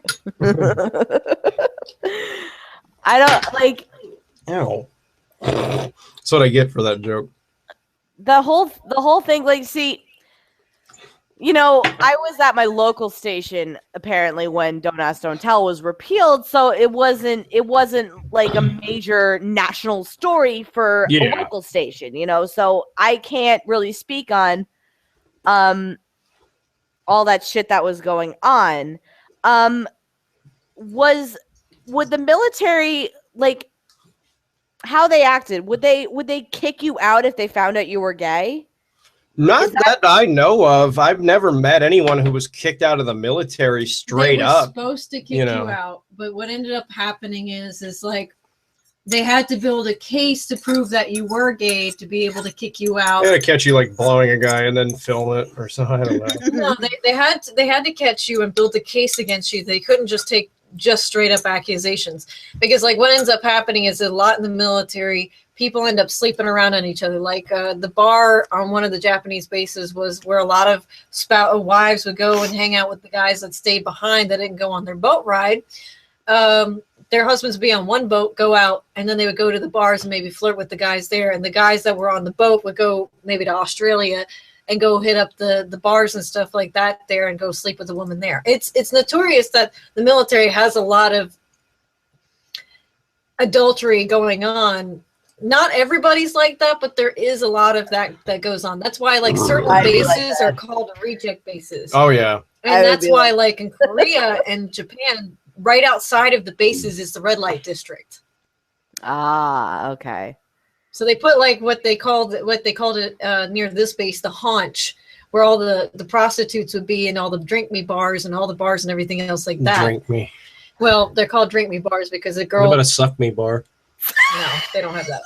That costs $10,000 if you're not careful. Oh, I guess Greg can't. Well, he can afford that. He can afford $110,000 car. He just can't cough up $1,200 a month. You better keep your wallet on you when you're in Japan in the soap land. Suck me bar. Suck me bar.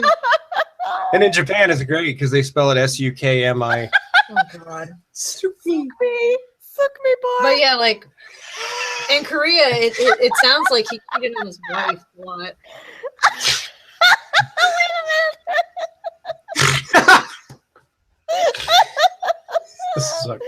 No, wait a minute though. I want a class of suck. I mean, suck. If two women were seen holding hands, would that be grounds for dismissal?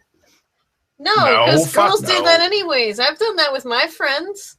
I don't, but I know that girls do that, and that's totally fine. Like, oh my God, it was a weird like. Well, I mean, like I've gone to the zoo. We hold hands, and stuff like that because I'm one of those people that runs off. Like who cares? Like it's not a big deal. Like just because you hold hands with another woman doesn't mean you're automatically like face down in their vajay.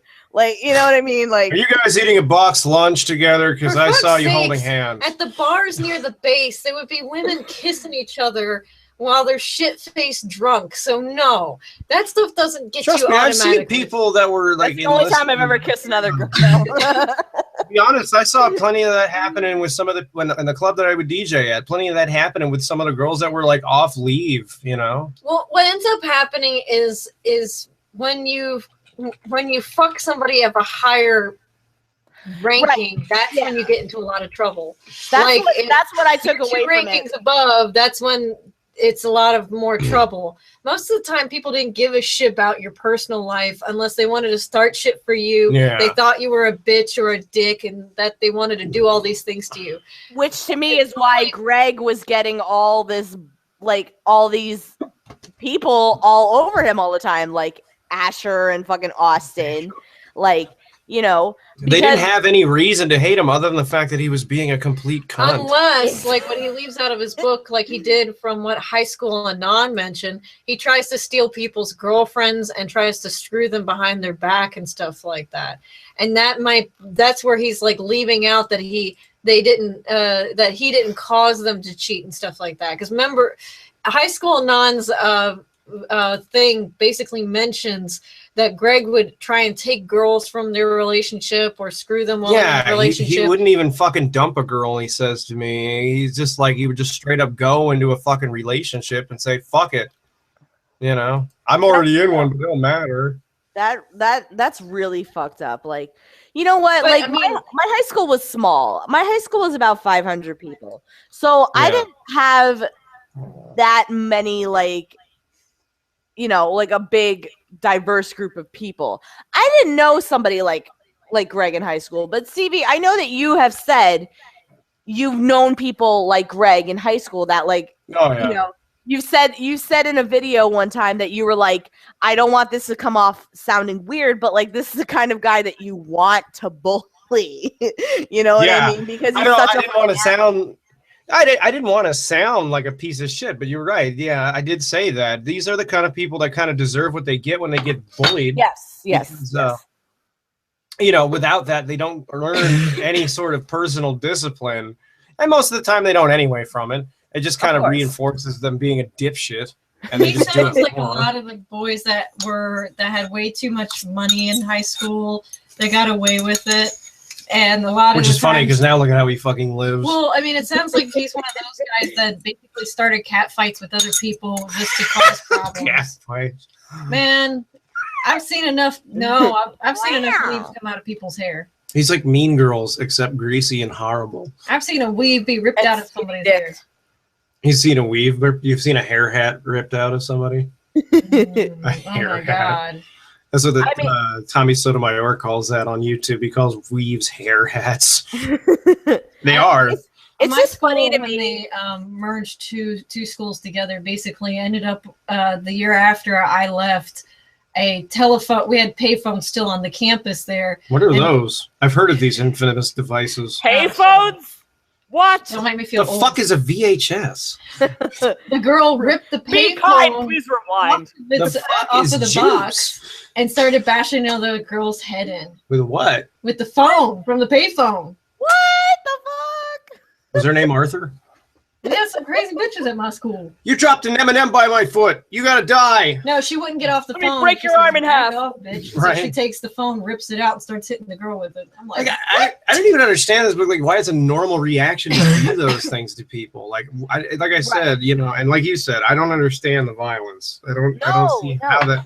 It was because of all the local gangs that were moving in. Yeah. Well, because Greg looks down on people who act out in these violent tendencies, but yet his character was nothing but just anger and hate. And like, here's what bothered me. You know, like, remember, like when we all learned that the second book was coming, and then he put that fucking. Oh my god, I'm so drunk right now. The fucking. I've had a lot of this and the vodka before, Stevie. You saw that. Oh yeah. Drink more. I don't want to be the only one drinking right now. I'm out. We'll get more. What the fuck? So when we saw the book description of This Is Why I Hate You, he made mention of James in it. Remember? Yeah. And he said that James was the light, which is what the fuck. And then that even though he was a malevolent asshole in that book who roller skate. I'm not trying to say this to be rude, and I don't want to put people down that have, you know, autism, but seriously, the roller skating thing was the most autistic thing in any book I'd ever fucking read. Hi guys, there's a school shooting going on. Please tell me the fucking rollerblades had Sonic the Hedgehog. We just do this again. Here's my thing. If you see me running at a school shooting, I'm not on rollerblades. I'm getting the fuck out of here. His stupid lanky fucking physique. The way I imagine that is he's got these bright fucking yellow and red roller skates on. He's wearing like a fucking, for whatever reason, he's wearing a dumbass like unitard and doing this through a school shooting with his gross greasy hair. Because who the fuck would write that? I didn't understand the skates and Sosa Abigail at all. I didn't like that recently. I should film that. I should film scenes from this book to see if they even fucking make sense on film. No, they don't. There would never be able to make. You would never be able to film Stones of Abigail. What's really fucked up is he really doesn't understand how active shooters end up happening. Like I almost was part of one of those at my work recently because there was a crazy person that it almost went down wrong.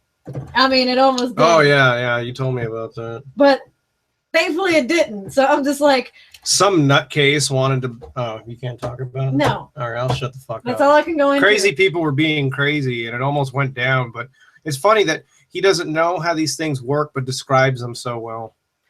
Yeah, because you know what? Greg is so isolated that he has all this time to talk and think about things. You know, like you and I have jobs. We have jobs that we go to make money to pay for all of this behind us. You know what I mean? Yeah. He doesn't. He has all this time to think and to make these fucked up scenarios happen and in his own mind and then just like piss them out onto paper, basically. Fuck it, there. I got another book coming. Okay, there you go. Ding, ding. His tiny little wiener. I don't want to think about Greg's wiener, and like unfortunately, I was told it was a hooded half hot dog. Those were the words that were used. Unfortunately, this book made me reflect on what Greg's wiener would look like a bunch of times. I think maybe the problem he has with the fact that you guys know more than I do. I'd like to keep it. Somebody sent me a video of somebody. I don't want to know. Somebody sent me a video of somebody beating off, and it was supposedly him, and it was gross. On like Pornhub or something. Yeah, you remember that? Yeah, but apparently it wasn't him. Oh, thank God! But it's still gross. I didn't want to see a dude do that. His corn dog. You know what? I don't want to watch another guy jerk off. You know what? Like, well, they didn't even tell me what it was. It was just a fucking link, and it's like, check this out. It's about onion. I'm like. And then all of a sudden, see, as a straight female, I don't want to see another guy jerk off because it's like, okay, that's nice, but I don't want to see a wiener unless it's like in the room with me. Well, my thing is why is he so obsessed? I don't want to with see sex? a dick that's not in the same room. my thing is why is he so obsessed with sex? I mean, is that how he? I know. We talked about that briefly, Stevie. Like I asked, sexually manic or some shit, and it doesn't make sense because it's not nymphomania. You know? I don't know if maybe he has like elements of like I can only glean what I know about like sex addiction from like TV shows and like documentaries that I've watched, but I feel like sexual addiction is something that like happens when you try to fill a void inside you that you can only get from another person. And the fact that Greg puts a lot of weight into sex. Yeah. A lot that of one weight. this book that I was talking about, the bipolar relationships, one of the things it mentions for mania, it says compulsive sexual activity can lead to seeking of sexual liaisons with a total stranger who may even be dangerous, as well as a total disregard for protection before engaging in physical intimacy. Vows of infidelity are easily discarded during the manic episode. When your partner turns to you for his or her own needs, he may ultimately exhaust you or perhaps encourage you to try something unsafe or outside of your comfort zone. Well, and I was just now told that he was extremely abusive in bed and like I don't doubt it for a second. Yeah. She's saying that he left bites and bite marks and bruises and all that stuff. And I mean, if you're like really into it, that's but if Pickies happen. But more if you're like doing it obsessively, then that's a problem. Like one time if you're flopping around like no. I did have a bite mark on my stomach one time, only once, and I was like, why? It hurt. But only once in my entire life. Other than that, it was like I feel like Greg sees sex as like, how do I put this without being really creepy? And just because you have rough sex doesn't mean it's the best sex. No, not really. He thinks that lasting like for hours is a great thing, and I'm like, he's got a ejaculation problem. Sometimes you just want to be like, all right, I'm done. Enough. I've had enough. Stop. let's just talk. Well, he's got like all these misconceptions about like how television does. He learned everything he needs to know about sex from porn, probably. Yeah. Like, it's not supposed to last hours. It's actually bad for the guy. Stop shoving Q-tips down your dick and come already. Stop shoving Q-tips. I'm sorry, I just killed Jeans. I think she broke. I'm sorry. I'm scaring Becky too. I'm sorry. Well, his like tiny little like wiener. I like for real, like recently on Twitter he's been talking about like giving his wife multiple orgasms and stuff. Dude, what I'm being told right now is that basically, because I'm talking to his ex, she's going, he'd pin me down and refuse to let me move. And whenever I tell him it hurt, he'd tell me that we're making love. And if I don't take it, I don't love him. Oh my God. If I ever meet you, dude, I will seriously beat your fucking teeth out. I never wanted you sick, disgusting piece of shit. What do you mean, motherfucker, that if they don't take it, they don't love you? You sick fuck. That's rape. You son of a bitch. Like, okay, you don't take it, you don't love me. Oh, fuck you. You vile asshole. No, just Stevie, you're in a relationship right now, so it's different. Like, I'm single, and I don't want to get too graphic or into whatever, but people I've hooked up with recently listen to me and want to help me out. You know what I mean? Like, want to listen to how you don't just go into it one way or over the other. It's not one-sided. It's like, hey, this is what will facilitate things. And I'm like, and he's like, all right, I'll do that for you. And I'm like, fantastic. You know what I mean? Like, that's like, do you like the hot wax down the stomach? Oh, baby. Oh, baby. Well, I kind of do. I'm just putting it out I want to go that far. I've never done the hot wax thing. I haven't either. I'm just like, I don't know. I may like it. I don't know. But I think Greg puts a lot of weight into sexual intercourse in general. He does. It doesn't make sense the way he does. Like I said, he thinks lasting for an hour makes him superior. Have you ever watched any of the videos where he talks about sex? It's so weird.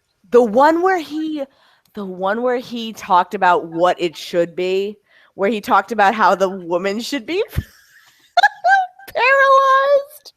Oh, yeah. She goes, he'd tell me that he's going to come in me and that he wants me to be pregnant with his child. Once he'd stop, he'd go play on his computer. And stop TV. Yeah.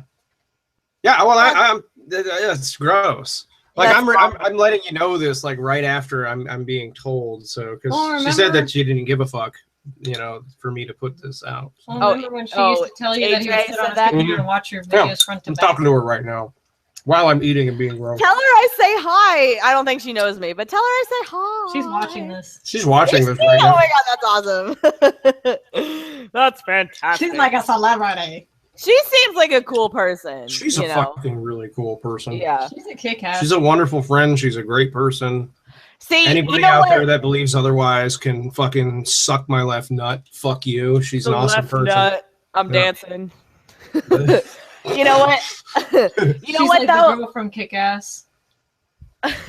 Which one? Hit Girl? Hit Girl. Apparently you're like Hit Girl. You know what though? Like, as fucked up as the situation that AJ went through, Yeah. you know, I don't want to trivialize anything that she went through, because what she went through with him was really, really fucked up and really messed up. But it honestly gave an outsider's perspective, like, really good insight into how this motherfucker works, because I believe everything that she said. You know what I mean? Like, everything that she said in that letter, Yeah. I totally motherfucking believe. Yeah. I can't even describe to you what it was like reading that the first time. I could imagine, especially because you know her and, like, you know. Well, the thing was, like, a week prior, you know, like I said earlier, briefly, I'd gotten contacted by his ex-wife's aunt, and I was contacted. Basically, how that went down is I was contacted over YouTube by them on a couple of different accounts, and I didn't think it was legit. Yeah. You know, I thought it was somebody just fucking with me, and they left a phone number, and they did it every single time. So finally, I just said, you know what, fuck it, I'm gonna call the number. You know, and if somebody says, you know, I'm a piece of shit for calling it, whatever, you know, I'm legit.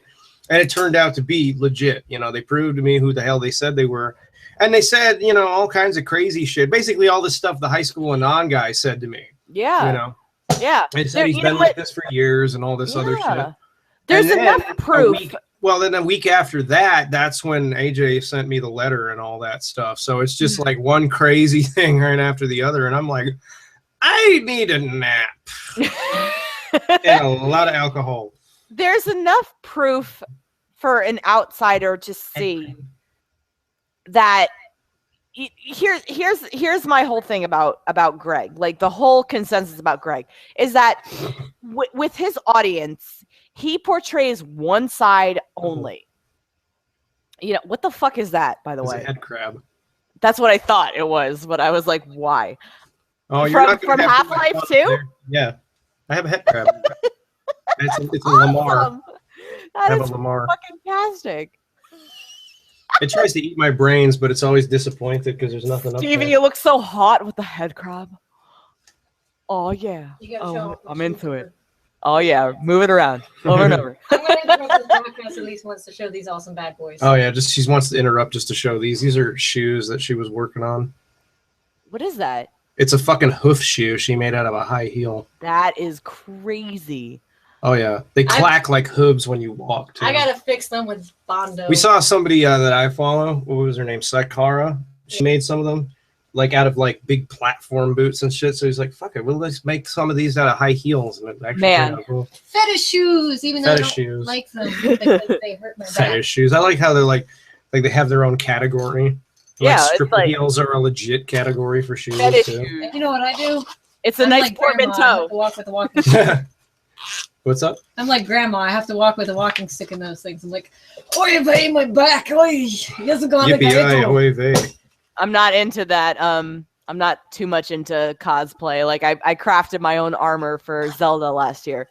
But we have something I'm way into it now. I didn't used to be, but I am now. We have something called like a Renaissance festival out here, and I wanted to make a dragon costume just for that. Not for cosplay purposes, but because you're cool. I like a lot of the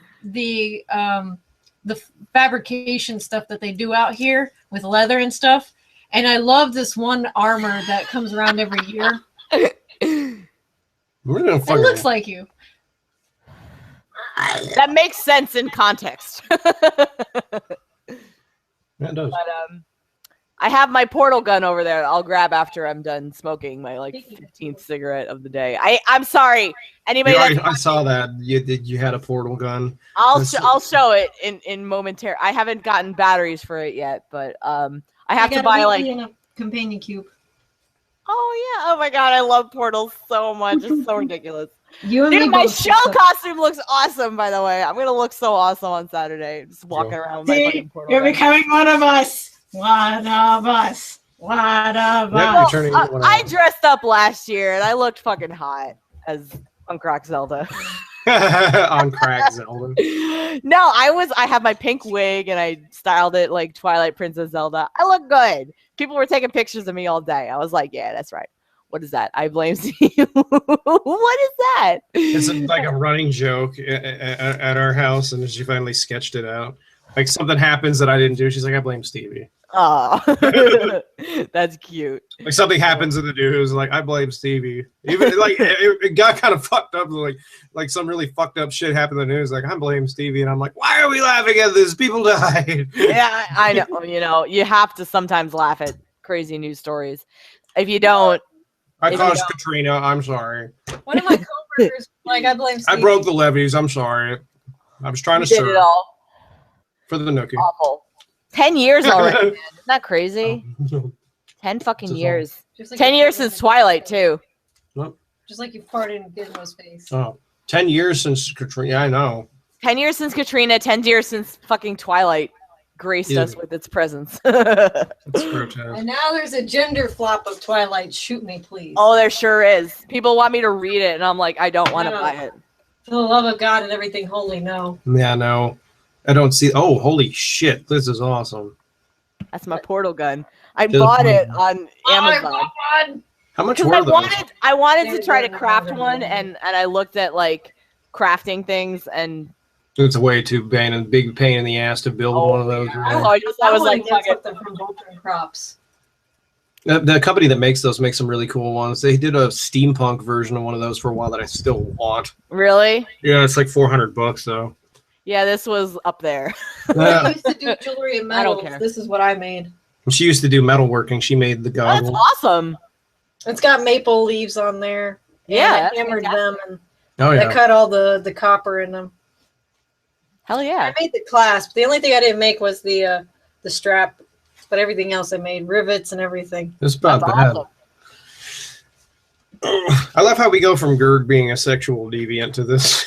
It's a portal. Look, we had to PG it at some point in time. We had to give people a chance to grab a new vomit bag. The ratings were falling, Stevie. We needed to save it. Yeah, right. The Nielsen ratings are falling. The Nielsen ratings were dropping. We still have a lot of people watching. Viewers, get to the ratings. Change the topic. Stop what you're doing. Are still watching our. Fuck it, we'll do it live. We'll do it live. Fuck it. Like, was that like something that was really legit, or did he just do that? Oh wow! No, so Bill O'Reilly really is that big of an asshole. News anchors, are under a lot of stress. They totally are. Like, but they are also caricatures of people. They're some of the people that I've met that are news anchors are just very. How do I describe it? They're just very. They have to be a certain way on camera, and then it just like translates into their natural life. So it's like Anchorman was legit, where he's one way on camera, and then the other way is like, I'd punch you right in the mouth. Basically. Actually, some news anchors that I've hung out with are like super awesome. Like there was one time I played beer pong with like the weather guy at my local station. So awesome. Fucking awesome. And then like me and this other reporter at my local station, we just like we would hang out like just randomly. We would go out in like Jersey just to bars and just drink our fucking faces off. Like he was such a cool guy, you know. I don't get into journalism. It sounds like a blast. It can be, but it can really be like I have a problem. Or it can't be. I have a problem with working on a morning show and being like, "Good morning, everybody. It's 5 a.m. Here's the worst fucking news in the entire world." You know what I mean? Like that. Good morning, everybody. It's 5 in the morning. 27 children died of leukemia this morning, and the world is ending. Yeah, it's basically like I have a problem with that. Yeah. Oh, by the way, the world didn't end again, you stupid religious fucks. The world just exploded. Harold Camping was wrong. Didn't he die? Is he dead? I don't know. I hope so. Harold Camping is an idiot. I know a YouTuber that did a video on that guy. One day I did a video on that guy. I think I did one too. I think everybody should do a video on that guy. What's that one guy who's the old fuck dude who's on the 700 Club? Oh God. What's that guy? I can't remember his name. He's just some old fucking gritty piece of shit that always prophesizes the end of the world. I just wait, a cheaper, lush alternative. There's a store up there you'll like in New York that I found. It's called Rain of Africa. I miss the rains down in there. Okay. It's gonna take a lot to get me away from you. That was that 100 men or more could ever do. 100 men or more. Well, shut up. Don't you even? No. Just kidding. Stevie, I have to pee again. Oh my god, I broke the seal so bad.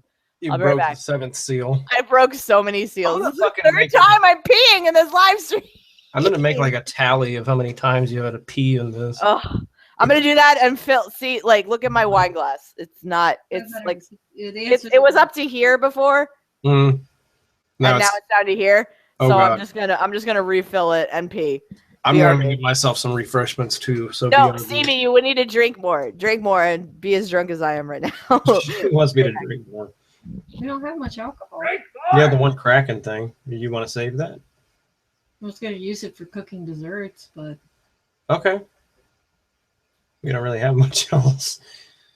fine. You can have the other Kraken, and I'll get some more. That's okay. I get the other Kraken. I get a crack at the Kraken. I can hear myself. Oh. There you go. You okay? Oh, yeah. I'm tired. I'm coughing and people and things. And stuff and things. If anybody wonders, I don't get on cam much, or I try to avoid to be on cam. I'm around people all day long. Sometimes it's really draining, and I don't mind being heard, but sometimes I just like want to be a little bit invisible. You don't like being like 100% in the public. You're not like one of those.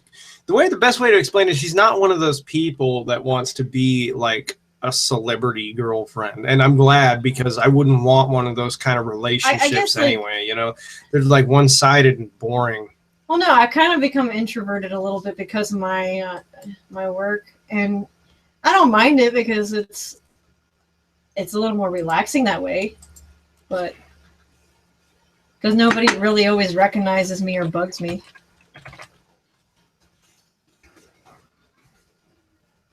Yeah, I don't blame you for that. I like my quiet life. It's peaceful. It's trolling free.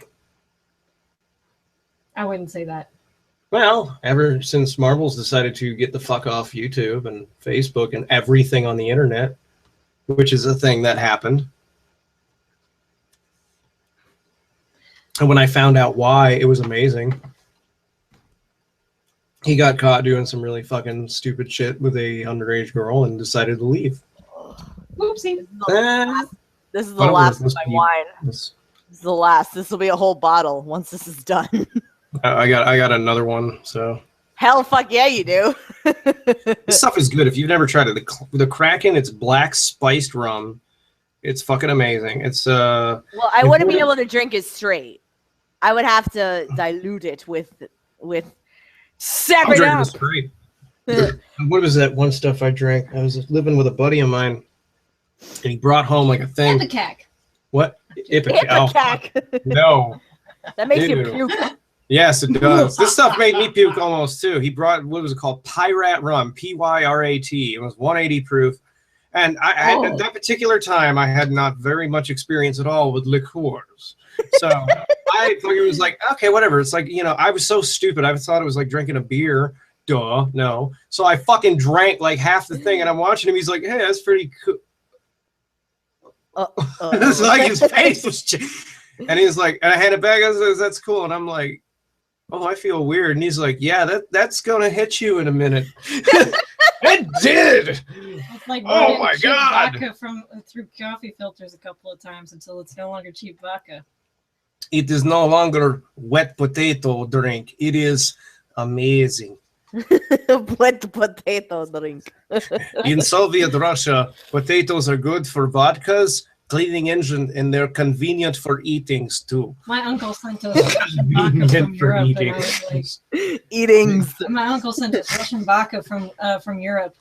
I couldn't even cut that shit with orange juice. I was like, oh, real Russian vodka, the shit that will actually potentially. Oh, don't touch it. That makes moonshine look good. Dude, this is like moonshine on just amphetamines. On crack. I spent a week in Germany. Yep, nope, not mine. My dad was like, yep, not mine either. I'd claim it. No. That would be shit faced. It was like drinking isopropyl. It's like drinking rubbing alcohol. Yes. Yeah. Oh, never mind. I wouldn't be shit-faced, I would be dead. I went to Germany for a week for fencing one time, and I was homeland. Oh my god, Germany was fucking awesome. I went to Heidenheim, which is like 2 hours south of Berlin. What? Bullshit. Oh, wait, you're saying stuff to me, and I'm like, where am I? Where's my attention? You were saying? We went to Germany for fencing camp one time for like a week, and the rule was if you can't do it legally in America, don't do it in Germany, and we totally flouted all those rules. So, there's a lot you could do in Germany though that you can't do here. We went out every single night and just got shit-faced, and That's what you do in Germany though. Oh yeah, no, for like I wasn't born there, but it is my homeland of origin, like heritage wise, and I know that we invented fucking getting fucked up. Oh yeah. Oh yeah. I smoked cigarettes and I fucking streets than I've seen anywhere else. What's up? I've watched more people piss in Europe on the streets than I have in New York. That's the thing they do there. I had an ex from Portugal get all fucking weirded out, like, ew, public urination is gross. And I'm like, dude, are we talking about the same place? Because you live in Europe and you think public urination is a weird thing. Yeah. You ever been to France? You ever been to New York? People just piss on the street all the time. Or like like I hear a guy puking in the alley every single night. Just man. I was you ever been to Seattle where people just nonchalantly do heroin? Like no big deal. NBD. Last time before this, when I went to New York, it was on a class trip from college. And I'm like, look, I visited New York. I haven't seen my first dead guy. Oh, look, there's a dead guy in Grand Central Station. I've officially seen it all. When I was working with my dad as a landscaper for one of his complexes, my dad found a dead body legitimately in a dumpster. Oh, God. That's awful. I felt bad for this guy as a heavyset guy. Good morning. Just morning sunrise. I love the New York experience. I've experienced my one dead guy. I have not experienced a dead guy. I've seen people jacking off. I've seen people pissing and shitting in boxes and things like that. But I haven't seen a dead guy yet. I saw a guy jerking off in front of McDonald's the other day when I was walking to work. I'm like, oh, that's happening. Okay. Hello, sir. Good morning. Top of the morning to you. Had it your way. I'm loving it. I have a really funny story. One of my friends who was loving it. Who wore a lot of camo pants and a tie-dye shirt. She was very hippie looking. Went with us to New York. And she was walking back to her sister's house. As she was going back to her sister's house, a homeless guy stops by and goes, "Hey, doll, haven't seen you around these parts. You want to go to ABC Street and go sleep, get some soup and cuddle together?" She's like, "What the hell?" And I said, "Honey, you're wearing a tie-dye shirt, army camo pants, and wearing some random hippie bag. Of course you look like a homeless person in New York." Wait, what's ABC Street? Like Alphabet City?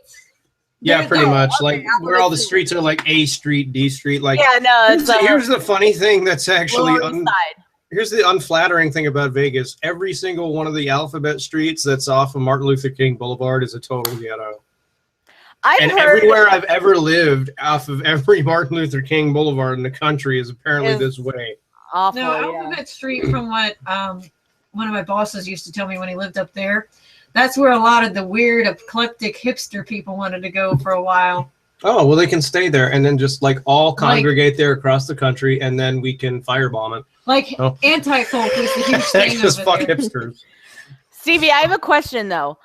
How do you think Greg got your address in Las Vegas to put on his IMDb? I don't know. And here's whoa, almost knocked my mic over. I don't know, because the thing was, it wasn't exactly my address. What it was across the street. Yeah. Basically, there was the apartment complex, and then across there was a street, and then across the street there was a 7-Eleven, and then some office buildings. So he put an address that was in the office buildings right the fuck over there. And there was really nothing in there. He said, "That's my business address." And I'm like, Nothing is in that. I used to live across from that for years. I know it's like there's like a lawyer's office, a realty guy's office, and then just miscellaneous for lease spaces that are like never fucking used. And you live in Washington, asshole. I don't understand that. Like I don't know how he got it, but he used it on his IMDb, and I brought it up.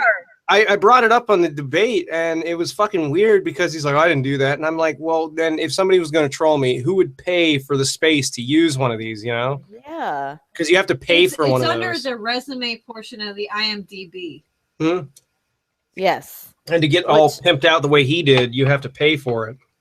But here's my problem with that. It's like the circumstantial, you know, he follows everything that Stevie does. And I know my ex at the time wouldn't have done it because she didn't give a fuck about any of this stupid crap. She really didn't. She actually told me, she's like, you realize this guy's just manipulating you. It's all just for views, right? And I'm like, what do you mean? She's like, this guy's probably not, she even said it. She's like, he's probably not even a vegetarian. He's just doing this because he wants to start controversy because people will respond to it and probably doesn't give a fuck about anything he talks about. But she didn't care enough to fuck with me like that and certainly wouldn't have paid for it. But I never got the sense that he was manipulating you. I feel like maybe somebody could perceive that like during your debate with him that he was trying to like manipulate you into. Well, remember the Anon mask thing? There's the the Anon mask video. Yeah, an Anon mask video. He's like, I'm a comedian. He's so whiny. See that mask. The reason why I have the V for Vendetta mask. Yeah, I actually own one. It's actually hers. Mine. I know the artist, David Lloyd. I met him when I went to Dragon Con one year, and. It's It's somewhere around here. Probably in the closet. But it was in the back of Stevie's videos for a while, and then all of a sudden he starts using that to kind of portray him and all the anti-O's. He hasn't used it since. I've never seen him use it. Get her out of there. He used it once in that Anon thing. Coda! She's underneath there in the wires. Come on, Coda. Come here. My cat was like playing with the wires. Oh. She was like, meow, and I'm like, oh, look at the little list. That's the little. Sadie's just chilling on my Ugg boot. Oh, look at the kitty! Look how cute! I have your foot. She's pretty smart. She knows how to open doors. She knows. You are a little terror when you want to be. You're like a 2-year-old baby. She's a little dog. But now, if it was coming. But when it comes, I don't know why I call my cat a newsroom. Oh my god! It makes sense because it's random. When it comes to the address thing, that does weird me out because, I mean, like I said, he denied it, and I'm just like, dude, no one I know that would troll me would actually pay for one of these things because people don't do that dumb fucking shit. Yeah. You know? Like when we were having to do IP tracking, well, like you can get those free services that tells you where somebody hits from. We had a lot of these no-name people hitting onto the thing, and also it tells you where they're from. He would hit my blog from Tacoma like fucking 10, 20 times a day. It would hit with nobody coming from it. Oh yeah. Holy shit. No, it would hit from nobody, and then all of a sudden you get 1 or 2 San Francisco hits. It would have like this invisible anonymous person, then a San Francisco hit when he was with Sear. And then when some shit happened down with a previous relationship with you and somebody else online, he literally like kept hitting from that San Francisco like several times. Yeah, whenever I would go through some stupid fucked up shit in my personal life when he was living with Sear too, you could tell where the pings were coming from. It was just like 10, 20 times a day. And I'm like, dude, what the fuck? It goes back to when I said he gets into relationships with people they don't even know they're in a relationship. Yeah. So, okay. So being like real here, what do you think? Do you really honestly think that he wants to portray that he is the hero here and you're the villain? Like, what do you think? Yeah, like, what do you think this whole relationship thing is about? Because we've seen Greg. I think it's partially that, and I think it's the fact that if it's not that, he's so detached from reality. I think he thinks that's everything that he wants. Well, what I think it is, it's either that or it's that he's so detached from reality, he just doesn't get that this isn't a fucking game. Like what he did to AJ. He doesn't get that, that fucking hurt somebody. And the only reason they said they apologized to you is to shut you the fuck up and keep you the hell away from them. And that they don't mean it like that, you know, the way he takes things. He just doesn't, he doesn't live in fucking reality. Remember when he did Stone's Abigail and you thought that maybe the active shooter was partially you? Yeah, I think that he based the active shooter in that book of Stones of Abigail off me because he just wants to get back at it because he's just like, oh, if I put him in a book, it won't hurt somebody's feelings that I make them like Eric fucking Harris or some shit like that, you know? Do you think that like that Seth was supposed to be you? Yeah, because my name's Steve, and then this Seth. I don't know. I think that I always kind of got that vibe from it, you know. It's because, very like, strange. Here's the thing: when you look. Oh, sorry. She wanted to say something. You were saying? No, I would. My cat chimed in and went. I just think it's strange that you know, like.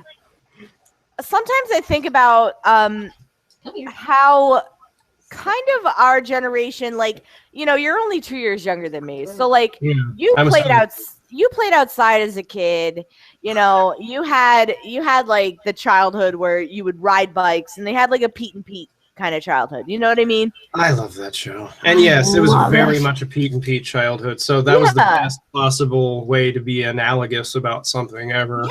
You rock. But you know, 13-year-olds, they grew up with the internet. And I'm just like, sometimes I think about like, I didn't get internet. No, I didn't either. You know, I didn't get internet that was worth well, we still had 56K. So I didn't get internet that was worth fuck for a while. Because I was so stupid, I tried to play Quake online over 56K and wondered why everybody was yelling at me and calling me an asshole. I just remember learning what Instant Messenger was at like age 12 and thinking it was the most amazing fucking thing ever, you know? And yet he'd been online since 2001. Yeah. And to me, it's just like kind of like, I think about what are kids like that are age 13 now going to be like when they're 80? Are they going to be reminiscing about like what happened online back in the day? You know what I mean? Like I have no idea. Like, yeah, things like that like plague my mind sometimes. So back to me, it's like boy. Back in my day, we had a talk boy. The little fucking thing from Home Alone. I had the talk boy and the talk girl. I had both of them. Ditto. She's got a Pikachu fucking Game Boy Color. I had Game Boy Color. I had the Tamagotchis and the Dino, Dinky Dino, whatever they're called. I had all that shit. Oh, look at that shit. Oh yeah. The my Game Boy doesn't work anymore. I have the. It's got a Pikachu on it. Oh, you have the Pokemon one. I'm so jealous. Actually, she has the Pokedex somewhere around here. Like I had the Pokedex too. I totally did have that. You know, where the fuck was I going with that? Legit. I don't remember. It still works if you put the battery in. If you put a new battery in it, it's I had that exact same thing. Oh my god! It's so cool that you have this because if you did a Misty cosplay, that would be perfect.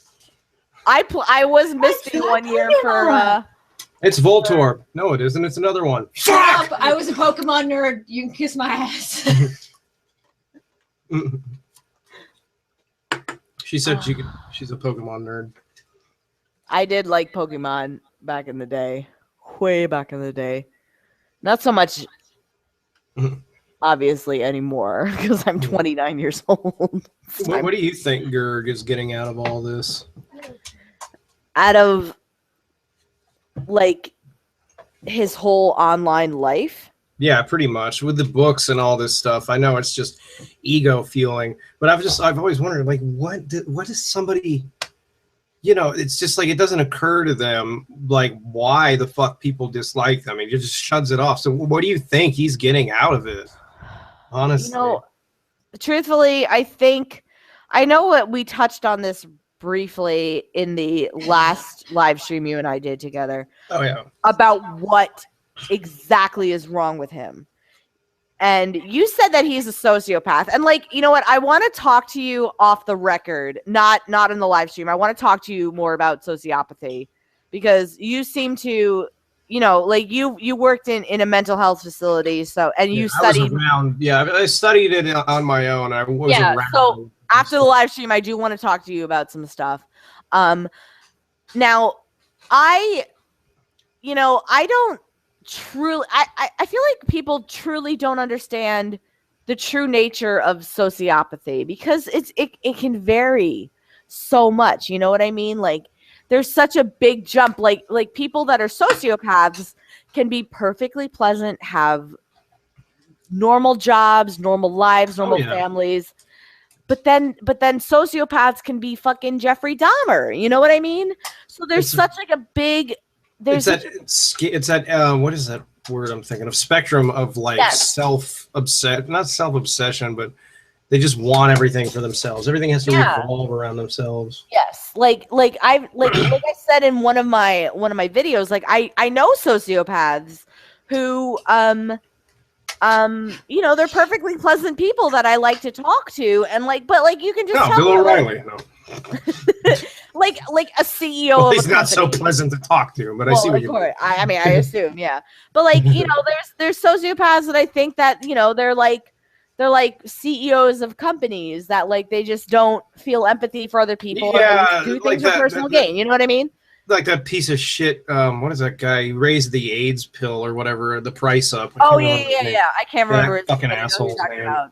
Yeah, he just did it because it's business. But like, you're fucking over a lot of people. Like, you're gonna kill somebody indirectly, fucker. Yeah, and obviously that shit is got to be on the spectrum somewhere. And like, I feel like he said it was altruistic what he did. I'm like, wow, you're a cunt.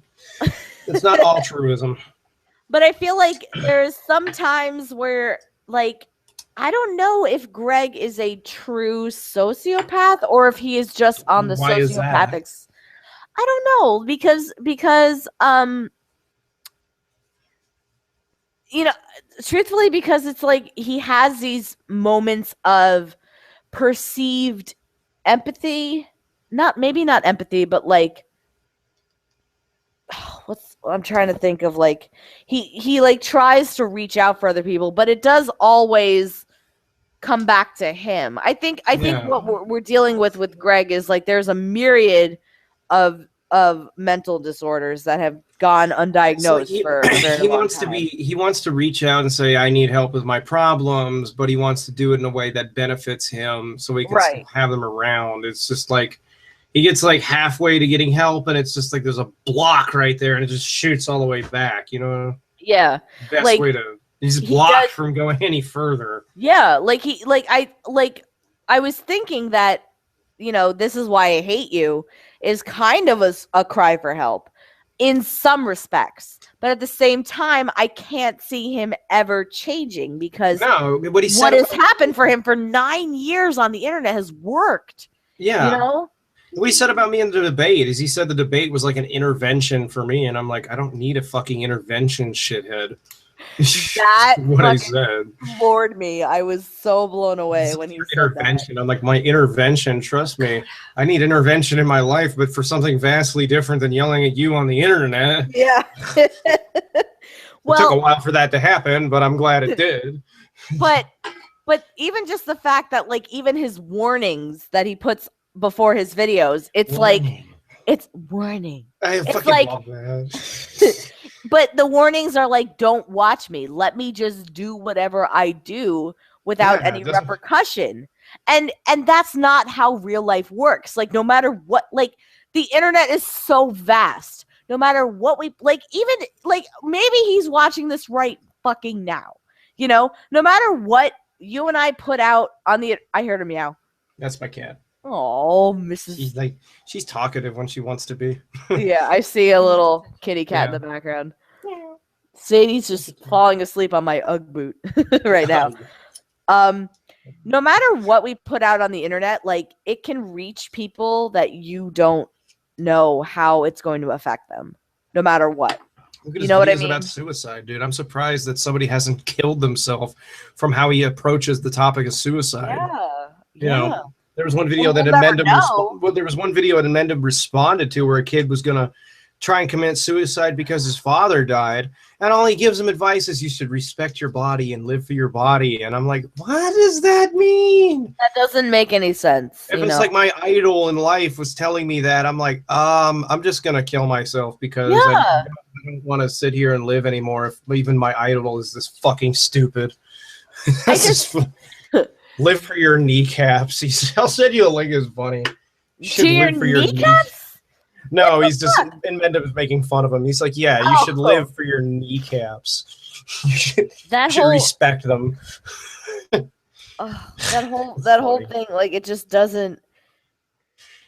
You know what? Like, maybe it's just me, and maybe it's just my generation. I don't get people that idolize people that they watch online. Maybe that's just something that I can't connect with at this point in my life. I don't get it either. I don't get the whole idolatry that's behind that shit, and I never have, and I never will, because, I mean, I like the fact that people out there, they like, for example, what I have to say, but I don't like when people look at me as just some kind of idolatry icon. I'm like, I'm just a person. Yeah. So that's why I say on the end of my video, I'm just some guy on the internet, and so are you. And that's the thing. You know, we're all just people. I've got an opinion about something.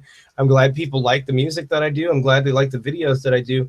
But I'm not some fucking thing to be obsessed over. I'm a person, not a thing. Right. Like when I look at how people, like, for example, I'm a huge fan of Korn, but when I look at people that look at this guy like he's singer Jonathan Davis, like he's larger than life, I'm like, it's not that. He's just a person that makes songs. And I kind of don't like how he kind of plays that up a little bit too. I'm like, dude, chill. You're a guy in a band. Like the Beatles are just a band. Yes. And when it breaks right down, they're the greatest band alive. Yeah, but they're just a band. Exactly. At the end of the day, it's just a band. Like, and it's just, I don't get why he plays up this larger than life thing. Because he's such a narcissist. Like, if I had to do a completely unprofessional diagnosis of him, I would say he has narcissistic personality disorder. Definitely. And this is absolutely something I do want to talk to you about off the record, because you know, I think I'm a narcissist. I feel like there's times where I feel like I'm very narcissistic, but I don't see like a narcissistic personality disorder. You know what I mean? You like, can have traits of, you can have like traces of a disorder, but not have it full blown, basically. Right? Yeah, absolutely. I mean, because what happens? But not at the same time. Well, what happens? Like, what psychologists need to diagnose somebody is a consistent pattern.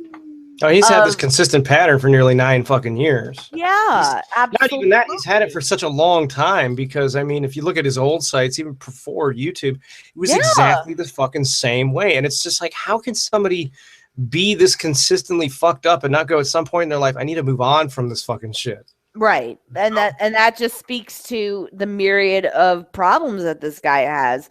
And the fact that the thing that really scares me about Greg is that he keeps garnering this new crop of followers. Well, he's like, right at the right age.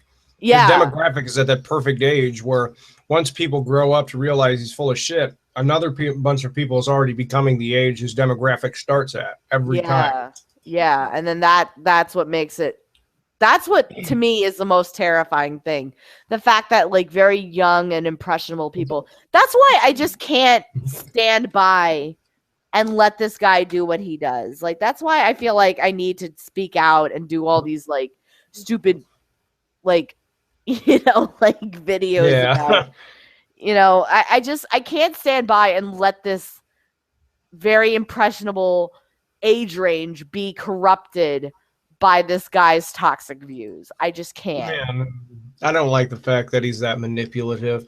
In one of his vegan videos from way back in the day, he fucking flat out admits on like the first 30 seconds about his vegan shit. He's like, what I'm doing is being manipulative. He's manipulating people by shocking them into being vegans. And I'm like, you fucking ass. Don't you see that as wrong? Yeah, that's like, he like says it. It's not like he implies it. He says it. Oh my God. Says it. That's insane. Like, that's like, just the fact that, like, somebody like this has a platform to spew this vitriol. That he you know, what's even worse is that what he's done with his channels now, he says it's all about, like, fucking, what is the word I'm thinking of, analytics and statistics and all this crap. What he's done is he's taken all this bullshit content nobody gives a fuck about that he does on his Speaks channel now, and he's clearly just put it up to bury all the history of the stuff people like you and me are going to talk about, or have been talking about, because nobody's going to fucking go through all this shit. I know. They're not going to want to go scroll through all that to find it. You know, and even if they see it, they're still not going to premeditation in that too. It's like his book. There's a premeditation in everything that he does, really. Yeah, absolutely. Like honestly, this recent book terrified me more than Stones to Abigail by a long shot, because it was just like, I felt like this was more real. The other one was just a stupid fantasy playing out. And then the other one was just like an insight into shit you didn't want to know. Yeah, this was more organic and more like, this is what he really wishes his time in the Air Force was like. Like, I'm sure that he had run-ins with people. But, you know, like the thing that really stood out to me a lot in this book was that people were scared of him. You know, people were like terrified to be around him. And I feel like military people, when they see this aberrant kind of person in their midst, they're not going to stand for that. They're not going to just block that out. They're going to be like, dude, fuck you. Like, oh yeah, no, definitely. Yeah, definitely. Exactly. Like, they're not just going to run scared of this guy who tears out eyeballs fucking willy-nilly. No. And you know, I just and the want to do that to another person is just gross. Yeah. I don't think I've ever in my life wished or ever pictured myself killing another person. I mean, I've said when I was pissed off at somebody, it's like, oh my God, I'm going to kill this stupid motherfucker. I don't mean it, you know, of course. Everybody in life at some time has said that. Of course. And even like I said in one of my videos, that like we have, as people, time to time, we have intrusive thoughts. Yeah. Like, you know, things that like you never would have thought in your entire life, and they like pop into your head. But like when they, you know, they keep being there, like then it becomes a problem. But like, you know, you have intrusive thoughts once in a while, and like it's just a normal faction of your life and oh yeah, how your mind works, you know. But, and I've had that before too, especially when I was going through depression. I would get thoughts of fucked up shit happening to people that I cared about very much. And it's, you know, it's a side effect of getting like into a very depressive state. But this guy, he's done videos where he'll admit that these are things that happen to him all the time, and he talks about it in his book. I'm like, this is not healthy. Do you think he has like some sort of like kind of, not maybe like a fascination, but also like kind of like a obsession with death in particular? Oh God, yes. Look at how many fucking videos he's talked about death in, even comedy. Like, you can't even count how many fucking videos are his comedy videos have death or murder or rape or incest or all this horrible fucking awful shit. Dude, one of my first videos that I did on this guy, you know, he's talking about something to do like lol roadkill or some shit. And I say in that video, this is from like 2010, what is with you and death and murder and rape? What's like, why are you focused on so much negative fucking shit? Yeah. Everything that comes out of you is negative. Why? And everybody and all the bananas fucking defense is he's a comedian. Well, what the fuck about his book was comedic? He said, but okay. He said that they were posed like a Vanilla Ice music video. He said her name was Booty. Oh my God, I'm never gonna ever get over that. Booty. You know, he didn't do a video recently where he was saying that he put a thing on Twitter where he's like, guys that only date white chicks are racist because they won't open up to other races of women, and then all of his ex-wives are white. Yeah. You know, which is funny. So he throw a black girl in there. And I'm like, no offense, and I'm not trying to be rude, but he could not handle a black girl at all. He can't handle women. That is made fucking clear as fucking day. I would love for him to like do his stupid bullshit to like some Hispanic chick and just watch her brothers beat the fucking shit out of him. You know that shit would happen. Oh yeah. And that's not even being stereotypical, because I know plenty of people that are Hispanic that will say, "Oh yeah, fuck yeah, that'll fucking happen." Or to do it in Italian. Oh. Forget about it. Like, my God, my father would beat the ever-loving shit out of this man. Are you kidding me? Like, man, quote unquote, man. Man, quote unquote, indeed. Yeah, your dad would just break his kneecaps with a baseball bat. He'd have concrete shoes and wind up in a harbor. That's not even a fucking exaggeration. My dad would fucking straight up fucking kill this guy. And my dad and I would be like, that's my dad. That's just what he does, you know. Like if Greg ever fucking threatened me, you know, somebody asked me on my Tumblr, do you think Greg knows who I am? And I don't know. I honestly, obviously he knows who you are. That's an understatement, but I don't know if he knows who I am. I think Greg has a kind of block when it comes to women, especially who have kind of quote unquote figured him out. You know? Yeah. Oh yeah, I think, no. A lot of people that run one of the anti-blogs against him are actually women. And that's why he doesn't say much about it, because it's just like whenever a woman to him seems powerless, he'll rail against them completely. But whenever they show that they're like not somebody that's weak and will bend to his bullshit, right, he'll stay completely the fuck away from them. Yeah, which is very strange because of all the strange like women are blah blah blah all the time that he fucking harps about, and you know. Okay, hang on a second. You're going to bed? Okay. Bye, Becky. Good night, Becky. Everybody says bye and good night. Night night. So I say to you, good night. Sleep tight. What the fuck? Coheed and Cambria. Where'd that come from? I don't know, but Coheed and Cambria are really good bands. My friend Dan fucking loves them. He had like I love that guy's hair. I know. He had the dragonfly tattoo on his arm.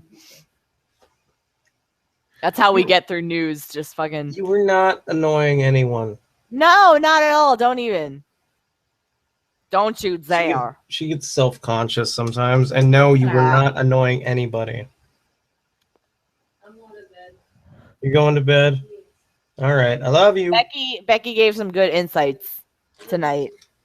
Mwah. Oh, Mrs. Sadie. Hi, Mrs. I don't know why I call her Mrs. Mrs. Sadie. Well, it's because just little babies, because there are little babies. Well, because my aunt used to call my grandmother Mrs. Udi. Udi. So Udi in Italian means oh God. Oh. So yeah. So when my cousins are all older than me. So when they were younger, my grandma would go, "Dico cosa bella," which means, "Oh God, what a beautiful thing." and so kind of cool. Yeah, so dico cosa bella, and like things like that. So one of my older cousins thought Udi was her name, so we just called her Udi forever. So so my aunt would call her Mrs. Udi, and then it just made sense to call her Mrs. Sadie. Well, you see, it works that way. So yeah, exactly. It was very cute, I thought. I miss my grandma, you know. But yeah, so Mrs. Sadie. Mrs. I miss my grandma too. She passed the beginning of this year, end of this year, like on New Year's Eve. Really? Yeah. Oh, way to start a year. You know, it's not a good start to a year. No, it's not. She's been having health complications for years. And, yeah.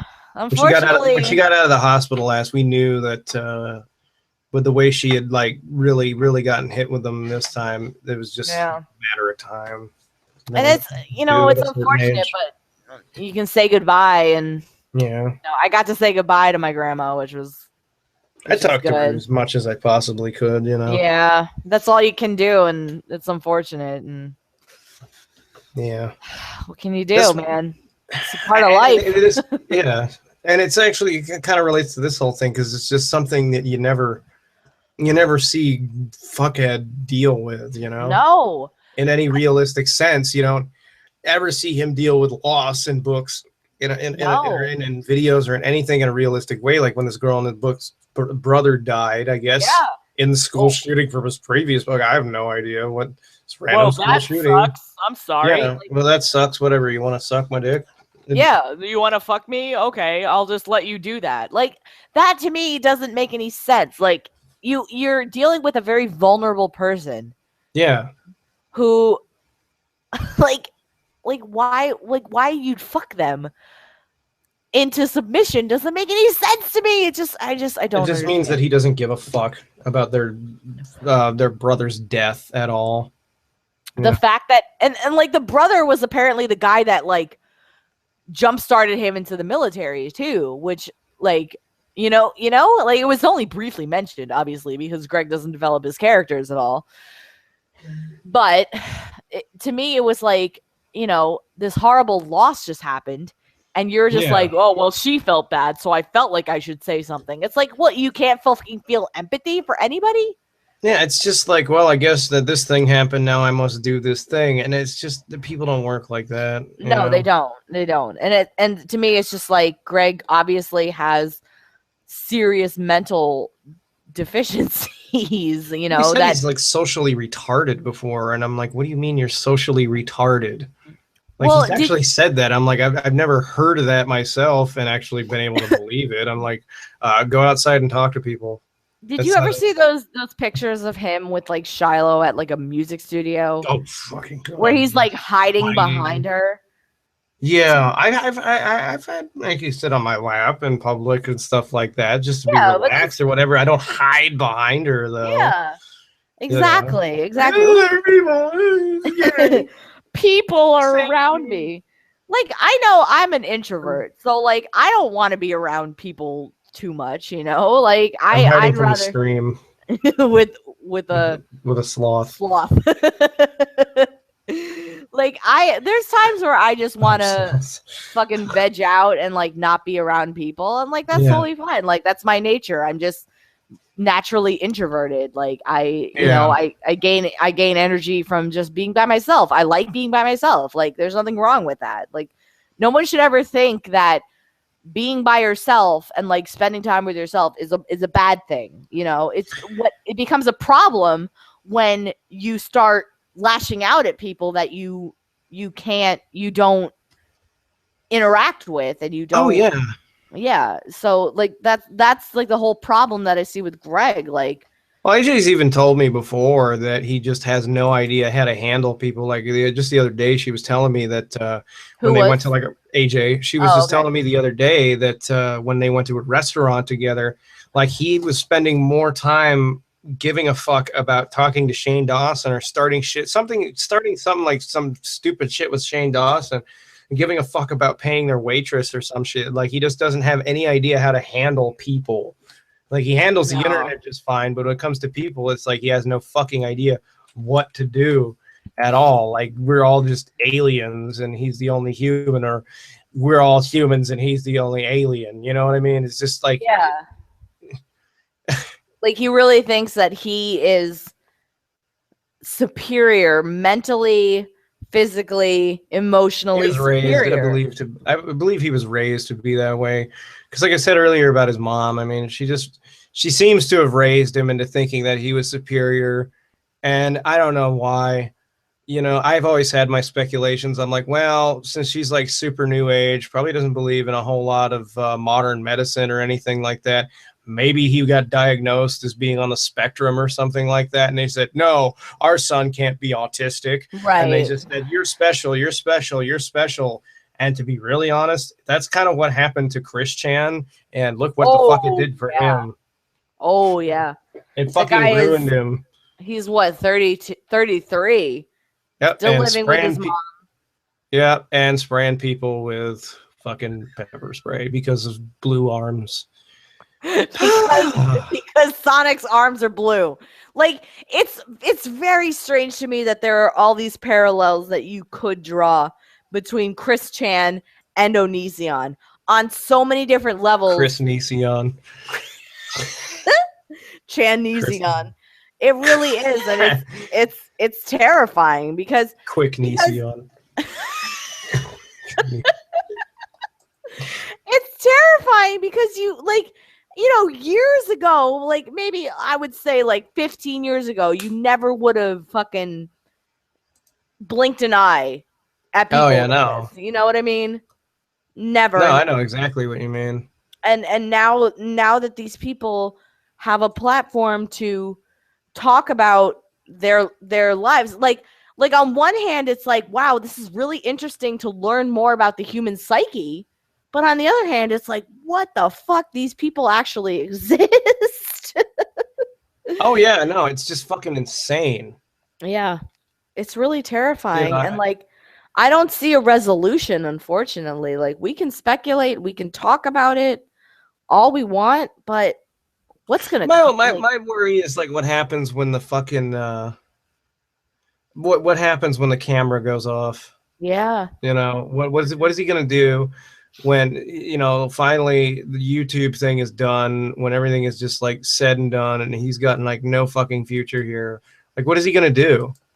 Because he doesn't have any skills. He doesn't no, there's no career skill set that he can put into place unless he goes to like a career counselor who can, you know, like work a way to transfer whatever he's learned. Like, you know, he doesn't seem to know shit about life and work, though. Like, no, I think the reason he sticks on YouTube is because, well, anybody can fucking do this. Trust me. I mean, I made a career off just calling Onision an asshole. I mean, trust me, it takes some perseverance to do that for as long as I did, but I agree. I mean, to be a successful, like, for what he does and just brainless, mindless content, you know, he does it because he can't do anything else. Exactly. He did a video saying he's going to kill himself because I can't have YouTube anymore. People are flagging me. And it's like, no, it's because they're taking your only livelihood away because you're so unfucking resourceful. You don't have any other livelihood. Well, you know, there was a lot of references to like suicide in This Is Why I Hate You. Like, he's like, well, this is why I haven't found myself at the end of a rope and stuff like that. Like, you know, I don't want to get too speculative here, but like, I can't see an out for him once all of this stops, because it will stop. You can't sustain unless you change and evolve and grow and learn from what people want. Like how many people do you know from like the 2006 era that are still, you know, prevalent and relevant? You know what I mean? Besides, like, a lot of the like not even rant. I don't even know what the fuck you'd call the community that I was observing, like in Mendum and Coughlin and people like that. I don't know what you'd call it besides like the atheist community. Aside from people who've been around since the start, hardly any of these people. Like Shane Dawson started around like early ass 2007, late 2006. But guess what? He couldn't fucking sit around on YouTube anymore. Even Sue couldn't. They got the fuck out and they did either TV or movies. And here this chud is still fucking around on YouTube like it means something. Exactly. And probably because nobody can work with him. Also, AJ just updated me. Basically, he was texting Shane about Splenda and taking pictures of the packets rather than giving a fuck that somebody wanted to take their bill. What? Yeah. Now he's upset with Splenda? No, what he was doing was when she was saying that when they were at that restaurant, he was just all the time, rather than giving a fuck about being at a restaurant with her, he was texting Shane Dawson about Splenda the whole time. What the fuck? Oh my god. Well, it was funny. It was a joke. And it's like, you're on a date. You fucking stupid dumb fuck. You're on a date with like a really, really pretty girl. Beautiful woman. You fucking dumbass. You like, sit there and want to talk to Shane Dawson. Like, I think he might actually be like in the closet a little bit, and he just doesn't want to admit it. I mean, because you know, he's got such a boner for Shane Dawson. I mean, like, it's a weird thing to think about Shane because Dawson. Exactly. Like, I don't mean that in a homophobic way. I mean, of course not. Of course not. I mean that in the sense it's kind of gross because you know that Shane Dawson would never reciprocate that, but he doesn't care. Well, it's like, fuck your boundaries. I'm going to get in your pants anyway. Well, you know, like Shane came out as bisexual and like whatever. And he like, shamed him for that too. Yeah, and like I don't care. Like honestly, I couldn't give a shit what people do. I couldn't give a shit what people like. If it's between consenting adults, have at it. Like whatever feels good. Have your brains out if you want. Exactly. You know? Who gives a shit? Like I'll never. Like I even said in one of my videos, like you know, like with the don't ask, don't tell thing. Like who cares if someone's gay? Like like honestly, I can't understand people that sit around that are like, oh, people are gay.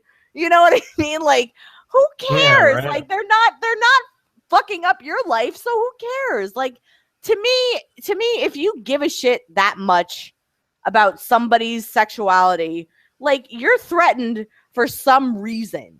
You know what I mean? You know, and like, I don't know what that reason may be, but like, you're threatened by it. I think because it wasn't him, you know. I don't know. I have because no he decided idea. to admit that he was bisexual and didn't come out and say, "Yeah, I have a thing for you." Now you're justified in leaving your wife or something like that, or so. Other than I don't fucking know. I have no idea because this the amount of like mental issues that Greg honestly has is so vast. Oh yeah. And I feel like reading This Is Why I Hate You like just opened up a whole new world for me about what a new fantastic point of view. Like, seriously, like, there's so many things wrong with this guy that it just like opened up a whole new spectrum of things to like armchair diagnose for me. Like, I'm one of those people that like, I'm very observant of other people. I'm very like introspective where like I kind of like deducing what other people are going through. Not that I'm going to use it for any information. It's just like something that I do. You know what I mean? Yeah. It's just kind of something that like interests me. Like, I'm very interested in like how the human mind works. Like, cognitive psychology. I never did anything in college or in high school, even just like learning about psychology. I wish I did. I wish I like took more psychology classes because I'm very interested in how the human mind works. Especially like we talked about earlier, like the Jodi Arias trial, like really gave me insight into like how behavioral psychology works, you know? And like, I think just Greg is just a really interesting case study. Like, I would love for like a psychology major to like do a thesis on him. I wanted to. Yeah. If I stayed in school, if I really stuck around long enough for that, I really wanted to. Because to be honest, I just can't. I can't wrap my head around somebody that's in this much denial. Like, you know, like when he said in the debate, he's like, "You need an intervention. You need all this shit." And I'm like, "Well, it's like, what the fuck did you think? Do you think that I was born on this earth and was my goal in life to be the guy that pointed out that this guy is a fucking piece of shit?" And it's more than that. It's like to point out that, look, you've got a base of impressionable, stupid ass fans. What you're doing is fucking wrong. Mm-hmm. You're taking advantage of the fact that they're dumb. And, you know, they don't know any better. And then from that point forward, proceed to like fucking do exactly what I was hoping somebody like that would not do. Oh, but no, I'm the one who needs a fucking intervention. Yeah, no, you're in denial.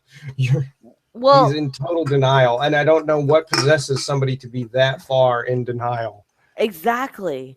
He really is like in denial just about, I think like on some level he is aware of how fucked up he is, but on another level doesn't care how fucked up he is. Because I think like sociopaths in general, they don't care that they're sociopaths, right? No, they really don't. I mean, some of them, like one of the reasons I guess he freaks out as hard as he does from getting ratted out as a sociopath. Personally, this is why I think this is because it makes it hard for him to continue doing his stupid internet sociopath thing.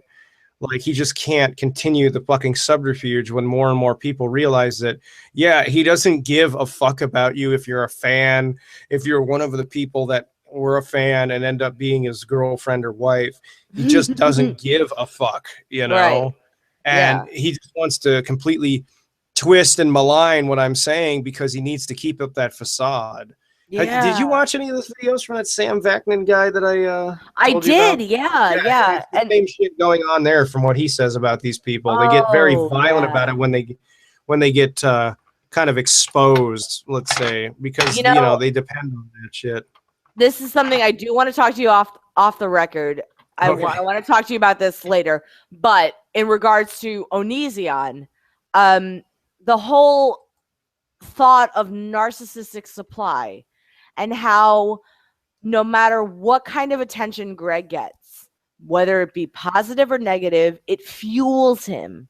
Oh yeah, definitely fuels him. know? And like I know that like we've been here, it's 2:30 in the morning right now. We've been here since a little while. Yeah, well, who gives a shit? Like we're not doing this every day, so who cares? You know what I mean? So you know, people can be like, oh my god, how dare you talk about them? How dare you talk about him for this long? But you're only allotted this much time to shit on Greg. But you know what? We're not like Stevie. You and I are not spending this much amount of time during a day every day. No. You know, because we have most of my days most of my days are spent working at my job, or when I get downtime, spending time with my fiance or working on music and occasionally shitting out a video. Exactly. Like I have a 4-day weekend right now, so I am drinking Pinot Grigio and not going into work right now. I like people that I work with are at work right now, and I'm just like, fuck you. A toast that goes to life. Fuck it. Exactly. So like, yeah, people can be, you know, people can shit all over the fact that like you and I are spending this amount of time on Gerg, whatever. I don't care about that. Like I'm the kind of person who I just need to fucking understand, because I feel like I get a grasp on him and then all these things pop up. You know, all these like new things pop up about Greg that like that just like blow me away. And I feel like it's like this is the effect of somebody who is clearly mentally ill and undiagnosed, and I don't know what this guy is going to do next, you know? I don't know. And I know we were talking about this earlier, like when I worked for affiliates, I was terrified I was going to get a package from Seattle. YouTuber goes crazy. And, you know, like fucking just kills 5 people. Like, I feel like he has these thoughts in his head. At the same time, I feel like he's too much of a coward and too much of a pussy to ever act out on them. But these impulses are still there, and there's something to be said about that. Well, for me, you know, I mean, I feel exactly the same way about it. It's just like I don't know what drives somebody like that. And I saw this stuff like a lot when I was working at a mental health facility. You know, you could just see the same pattern of behavior. A lot of people got on my ass when I did a lot of response videos. When he did the whole turtle thing, you know, some people got on my ass like, oh, you were so stupid, you thought he killed a turtle just to piss you off. And I'm like, I tried to explain one of these troll assholes, you know, one of these troll assholes kind of got me into a Skype call, and they tried to, you know, make me look like an idiot for saying that. But I'm like, dude, I was around people who will literally do #literally do these things. You know, they will literally do these things. You know, they will kill a fucking animal if they think, you know, they can get away with it, because they're like, oh, it's a turtle. It's not like if I killed a dog. People get more angry if it was a dog because they're so stupid. They're like, they're not looking at the fact you're taking the life of a creature for attention. Yeah. I'm sorry. Everything about that situation, he did it for attention. Now, maybe if it wasn't for my attention or attention in general, it don't fucking matter. He did that for attention because nobody in your fucking 30 years old is so goddamn stupid they don't know that putting a fucking turtle in a plastic bin in the sun will kill it. Then he fucking freaked out when I'll admit it, you know, I dropped his fucking address and his phone number so people could call the local Humane Society and call this stupid ass on him. And they showed up to his fucking house. Yep, they did. You know, because I'm just like mind blown. I'm like, look, I have like 2 desert tortoises back in Vegas. I would never think to fucking do something like that to them, because I'm not a fucking retard who thinks putting them in a plastic bin in the sun is a good idea. And nobody his age does, unless they want to fucking purposely kill the damn thing. Yeah. No, I mean, like, I never do that thought... for attention. It's a scream for attention. It's a childish one. It's oh no, see, look, my pet died. Everybody needs to care about me. Give me more attention. And then when you point out what they did, they're like, oh, you're sick for saying that I would do that. Fuck you. You're sick for doing it. Exactly. Stupid ass. Yeah. Poopy head. The whole the whole like poopy poop poop. Poopy poop poop. The whole grab for attention by any means necessary to me is like, all right, I'm an only child. Like, yeah, I like attention. I do.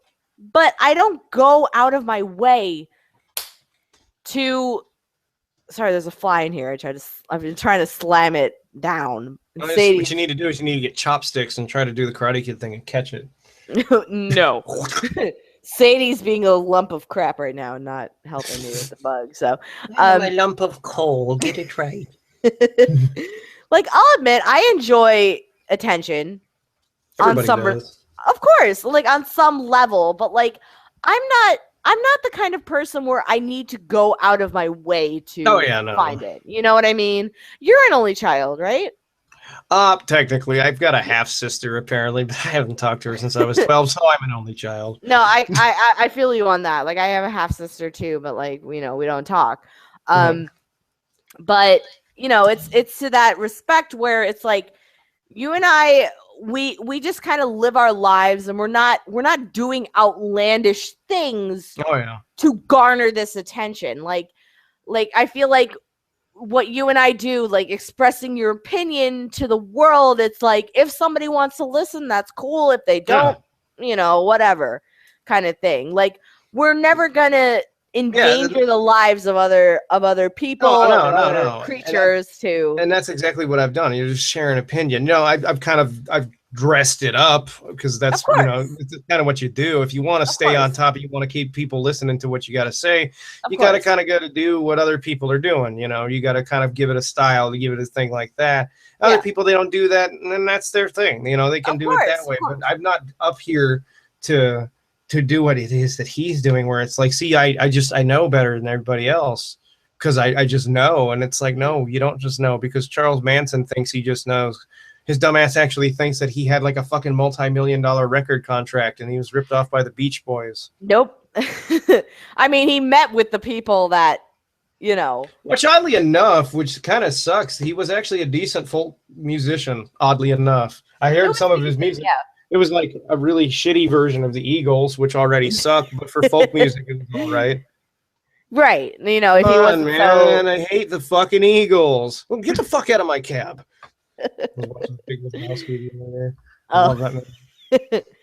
I mean, like, Charles Manson's like, I honestly get a very strange Manson family vibe with Greg, because it was like, like when his wife announced they were looking for a girlfriend and stuff, that's exactly how I felt about that. I'm like, great, you're gonna go find your Sharon Tate and then fucking kill her. Oh, great. God. I still like, which makes me happy to know that I have a fucking weapons certification. Like, I have a gun license. I've watched documentaries about the Manson murders and things like that, and I still to this day don't understand why they perpetrated those murders. Shitloads of LSD. Really, no, for real. I mean, what it was is back in those days, everybody was fucked up on something. Oh, it's post fucking hippie bullshit, and he found some of these fucking stragglers from all that crap. Yeah, that didn't really get off that, so these people were all fucked up on drugs, and all he did was take advantage of the fact that they were basically wastoids that wanted to fit in with anybody. That there are hippie communes that function in a non-murderous sense, the same exact way that the Manson fucking whole thing acted. I mean, my mom and dad, they weren't hippies per se. They were just kind of free-spirited people. So they knew a lot of these types of people, even though they weren't them. And, I've seen a couple of these places up close and personal, and they're just fucking, ooh. It's weird because my background comes from two vastly different things. It comes from, like, elite and then that. Right. So I had, like, a foot in both weird-ass worlds all throughout my life. So... yeah. So the way I see it, I do get the same exact vibe, because it's all about one dude wanting to control a whole bunch of feeble women, Oh, yeah. Like, you listen to interviews by Van Houten. Leslie Van Houten? Is that her name? Leslie? I'm not sure. Who's that? One of the main people that perpetrated the Sharon Tate murder. or was there for the Sharon Tate murder. I watched an interview with her from jail, and she said, like, you know, this is before the murders, and she was like, we would all take acid together, and he would be talking about things that just made sense to me. And she's like, acid. Well, of course. And she's like, I don't think he ever took acid. You know, no, the way I see it is no, he didn't. The way I see this, the whole Manson thing was that he was the one who was sober and they were all fucked up on drugs because, to be honest, never tried acid. But I'm sure that when you're under the influence, anything sounds great. Yeah, my ex-boyfriend did acid a lot, and when he would tell me about it, I was like, "Ooh, I don't." Sucks that you're really. Did you ever fuck with him while he was on it, and like walk in a room like you're walking backwards, like No, but he. Oh, that'd be great. It's unfortunate because he was really awesome during. Oh. Well, you know, and that was like kind of the like. After we broke up, that was like kind of the only thing I was cleaving onto, unfortunately. You know what I mean? And you know, and so then he got all like fucked up with everything, and I was like, okay, I need to dissociate myself with you because you're insane. You're a crazy man. But I feel like like Manson definitely like was not, you know, doing these drugs that he was giving to people, and like no, that was his control. Yeah, and I feel like unfortunately what happens is like Greg is really like very good. Like if there's one thing that he's good at is manipulating people. Oh yeah, no, it was weird when I was in that debate with him because the one thing that like got me to start yelling at him again is the moment I realized that the only reason that he and I were having like that moment of like normal conversation for like the 5 or 6 minutes that was going on is because he fucked with my head to get me into that position. Yeah. And I'm just like, no, this isn't cool. What the, you know, for what I do, I can't allow people to fuck with me like that. I can't allow somebody to be manipulative with them. Sure, with that. absolutely. And I've learned to become ironclad against that shit. Yeah. And I mean, the fact that somebody broke through that as easily as he did, and I was just like, that was disgusting. And it was disturbing to me that somebody was able to do it to me that well. You know what though? I feel like during your debate, I don't think he broke you. I never really saw that. No. Like that, but he messed with my head. He tried to. Yeah. And it was weird. Tried. Because you could tell there was a big difference between when I kind of interrupted that one with the Shelby girl. By interrupting, I kind of jutted in there like an asshole. But no, that was amazing. Like the face that he had. The face he had when it happened, it was like, because he knew exactly who it was. He got like giddy though. It was fucking creepy. He got this fucking giddy like, he's there. Oh, he's here. Ooh, he's here. Hooray. Better slap on the Crisco and rub Vaseline all over my nipples. Do you think he like I know that you had said earlier that like maybe he's like in the closet a little bit. Like I don't really get like a homosexual vibe from him, but I feel like the whole lisp thing kind of makes it obvious to me. Just to be honest, like his mannerisms give it away. I've showed his videos to like a couple of gay people that I know, and they were like, "This guy's married," and one of them goes, "What a shame," because he thought he was good looking, and the other guy's like, "This guy's married. Wow, I wonder how long this is gonna last before he realizes that he's gay." Maybe he's like bisexual and like doesn't want to admit it for some reason, even though he like comes out with saying like, "Oh, he's all okay with bisexual." For some reason, that reminded me of something from the Grand Budapest Hotel, if you've ever seen that movie. I haven't, no. Oh, God. There's one part in there where Adrian Brody calls Ray Fiennes a fucking faggot. He's like, "You're a fucking faggot." "Oh, I thought I was a fucking faggot." "Well, you're bisexual," or some stupid joke like that. It was funny. It was funnier in the movie. Okay, you should watch it. It's a funny movie. I don't know. Wes Anderson and me don't get along very well. Like, I don't get it.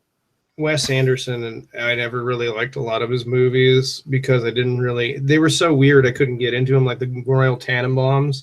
But this, for some reason, at the same time, it was weird. This movie's a lot more accessible than that.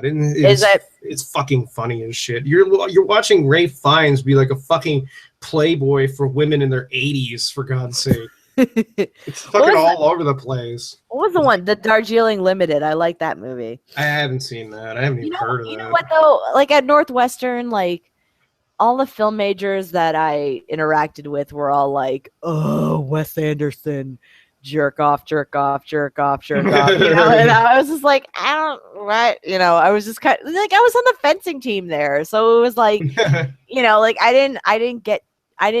unfortunately, I didn't get to delve too deeply into like the film aspect of it. I don't understand like how some people will just sit there and be completely like in love with like one director and then shit over another director just because like a name drop. Like there are people who sit there and they will fap to Tarantino, you know, and I like a lot of his movies. Oh, I do There too. are also other movies that he's done that kind of blow because they are just kind of boring. Like Reservoir Dogs. Like Reservoir Dogs is a very good movie, but at the same time, it's also guys shitting their pants over a bank heist you didn't see go down in a warehouse. Yeah. You know, and that's like, it. I think Tarantino you get to see Michael Madsen be insane, which is weird. I think Tarantino is fantastic at dialogue. I love when he goes on these like Kill Bill Volume 2 was so good to me. I liked it more than 1. Truthfully, because I loved the dialogue in it. Well, one had Go-Go in it, so that was good. Oh yeah, that's true.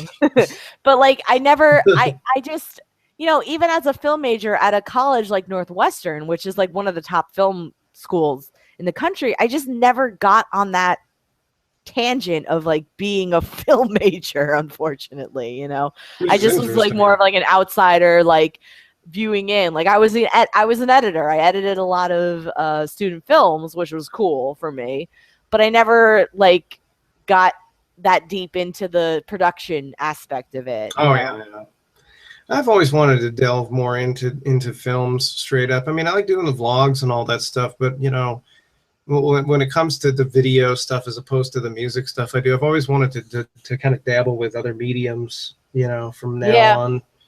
You know, I mean, not like bail on the rants entirely. You know, I'll always do that kind of stuff. I mean, a lot of people kind of got mad when I returned to YouTube because, I mean, I said I was leaving it. And really, I was kind of just needing a break. I mean, my grandmother just passed away. I was going through a lot of bullshit in my life. And I kind of put up a video that was premature and said, I'm leaving YouTube forever.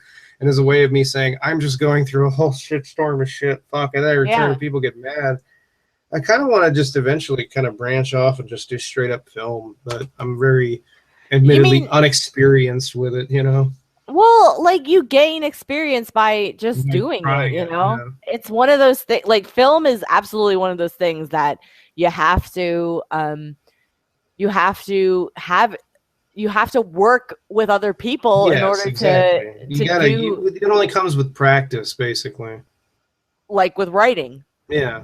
It all comes with practice. Like my EP of my show is fantastic. I think I respect her so much. She is like, what's an EP? I know what an EP is. Okay, I was gonna say. I was like, I know what an EP in music is. Yeah, executive producer. The executive producer of the show that I work on she is so smart. She's like, she just knows the news industry, and it's like, you know, I don't want to do news for the rest of my life, but like I want to learn everything I can from her, you know? So just learning everything that she can teach me about the news industry, like I want to learn all of that, you know? Like I may not want to do it for the rest of my life, but like while I'm there, I want to soak in as much as I can. And so like, you know, and she's always said like, you know, when it comes to scripts and writing for anchors, experience is what fucking makes it, you know? Like you gotta write, you gotta keep doing it, you gotta keep practicing. And I feel like unfortunately what Greg has done is there's no practice there. It's just like he just thing literally over and over and over and over. And he invests so much money in it too. Like have you ever seen the equipment he uses to film his videos? Yeah, he has really high-tech equipment. Like he spends $2,000 in fucking software, he says in one video. And if you go to the website, he did a video where he's bitching about the software not working. And he says, oh, it won't register to more than one of my computers. And if you go to the fucking website, it tells you on the website, you can only register this to one machine because they don't want people making copies of their stuff. And they tell him this in the fucking, customer support, so he just keeps calling trying to get free shit. So then he says they're a shitty company because they won't give him free shit. But the thing that blew my mind away is like, you bought $2,000 in software, like it's, and you're just making YouTube videos. Like you can't, like most YouTube people that are big on YouTube, like they branch out and try other mediums. Shit. Exactly. They try other mediums. Sear and all that. They did television. Sear, even Jenna Marbles has like done True TV videos. Like Nicole Arbor thought she was famous. Yeah. No, oh my God, I can't stand that girl. Oh my God, we had her on our show, not on our show, but like we made mention of her, and it was like, fuck, I don't want to write. I thankfully I didn't have to write that script that day, but I was like, wow, oh my God, are we really talking about this bitch? What did you guys talk about? Like, how do you put somebody like that on TV? Honestly, I can't remember what we talked about with her, but we did make mention of her. And it was very bizarre that we mentioned her, but I honestly I can't remember what we. Because news industry is like one day, like, it goes day by day. So I can't like I said in my video, I don't remember when Don't Ask, Don't Tell was repealed. I want to give a quick thank you to the person that just gifted me Quake 2 on Steam. You were an awesome son of a bitch. Steve, we're not friends on Steam. Why are we not friends on Steam? I don't know, but I need to add you to Steam. That's what I'm Sub Gina. Right now. Sub Gina. Sub Gina. Sub Gina. Oh my God. My Jon Snow figurine fell off my counter. Oh no. Because I Did you break it? Fell into my seat. My ass is too big. I just fell into my seat. I took a walk up to the Burger King nearby, and it's actually quite a walk from here. And by the time I got home, oh my God, it just fell into the couch. My burger was like almost soggy by the time I got to eat it. Because it just fell asleep. I'm like, fuck, why did I walk? I got one of the black bun burger. Oh, and by the way, people, the whole thing about the green poop after you eat the black burger, bullshit. Totally didn't happen. I know that's way too much information, but it doesn't happen. No, unless you eat like a shit ton of them. Yeah, a veritable shit ton. Yeah. I have to pee again. This is number 4. Number 4 pee. Oh, hold on. Tally. I'm gonna go pee. I'll be right back. Tally that shit. Tally it. I'll be right back. All right. Hooray. There's 122 people. It's the most I think that's ever been done for one of my streams, to be really honest, which is great. I want to thank you, everybody that's here right now, for being here and sticking around as long as you have. God, it's nearly 3 in the morning. I mean, it's like an incredibly long amount of time to sit around and talk about a guy who frankly fucks onions. And this is just the self-conscious, nervous banter that I do. This is probably one of the reasons I do live streams so infrequently, because of stuff like nervous tension and self-consciousness and all that wonderful, fun, horrible shit.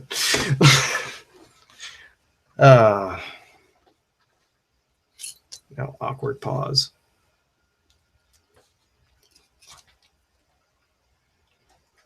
All right. So I do have a thing in the Q&A section on the side opened up. I'm going to read some of these. Say one of them from Gizmo Hibiki says, Onision equals Donald Trump plus Bill O'Reilly. Oh, I can see that shit. He pretty much is, though. Let's see.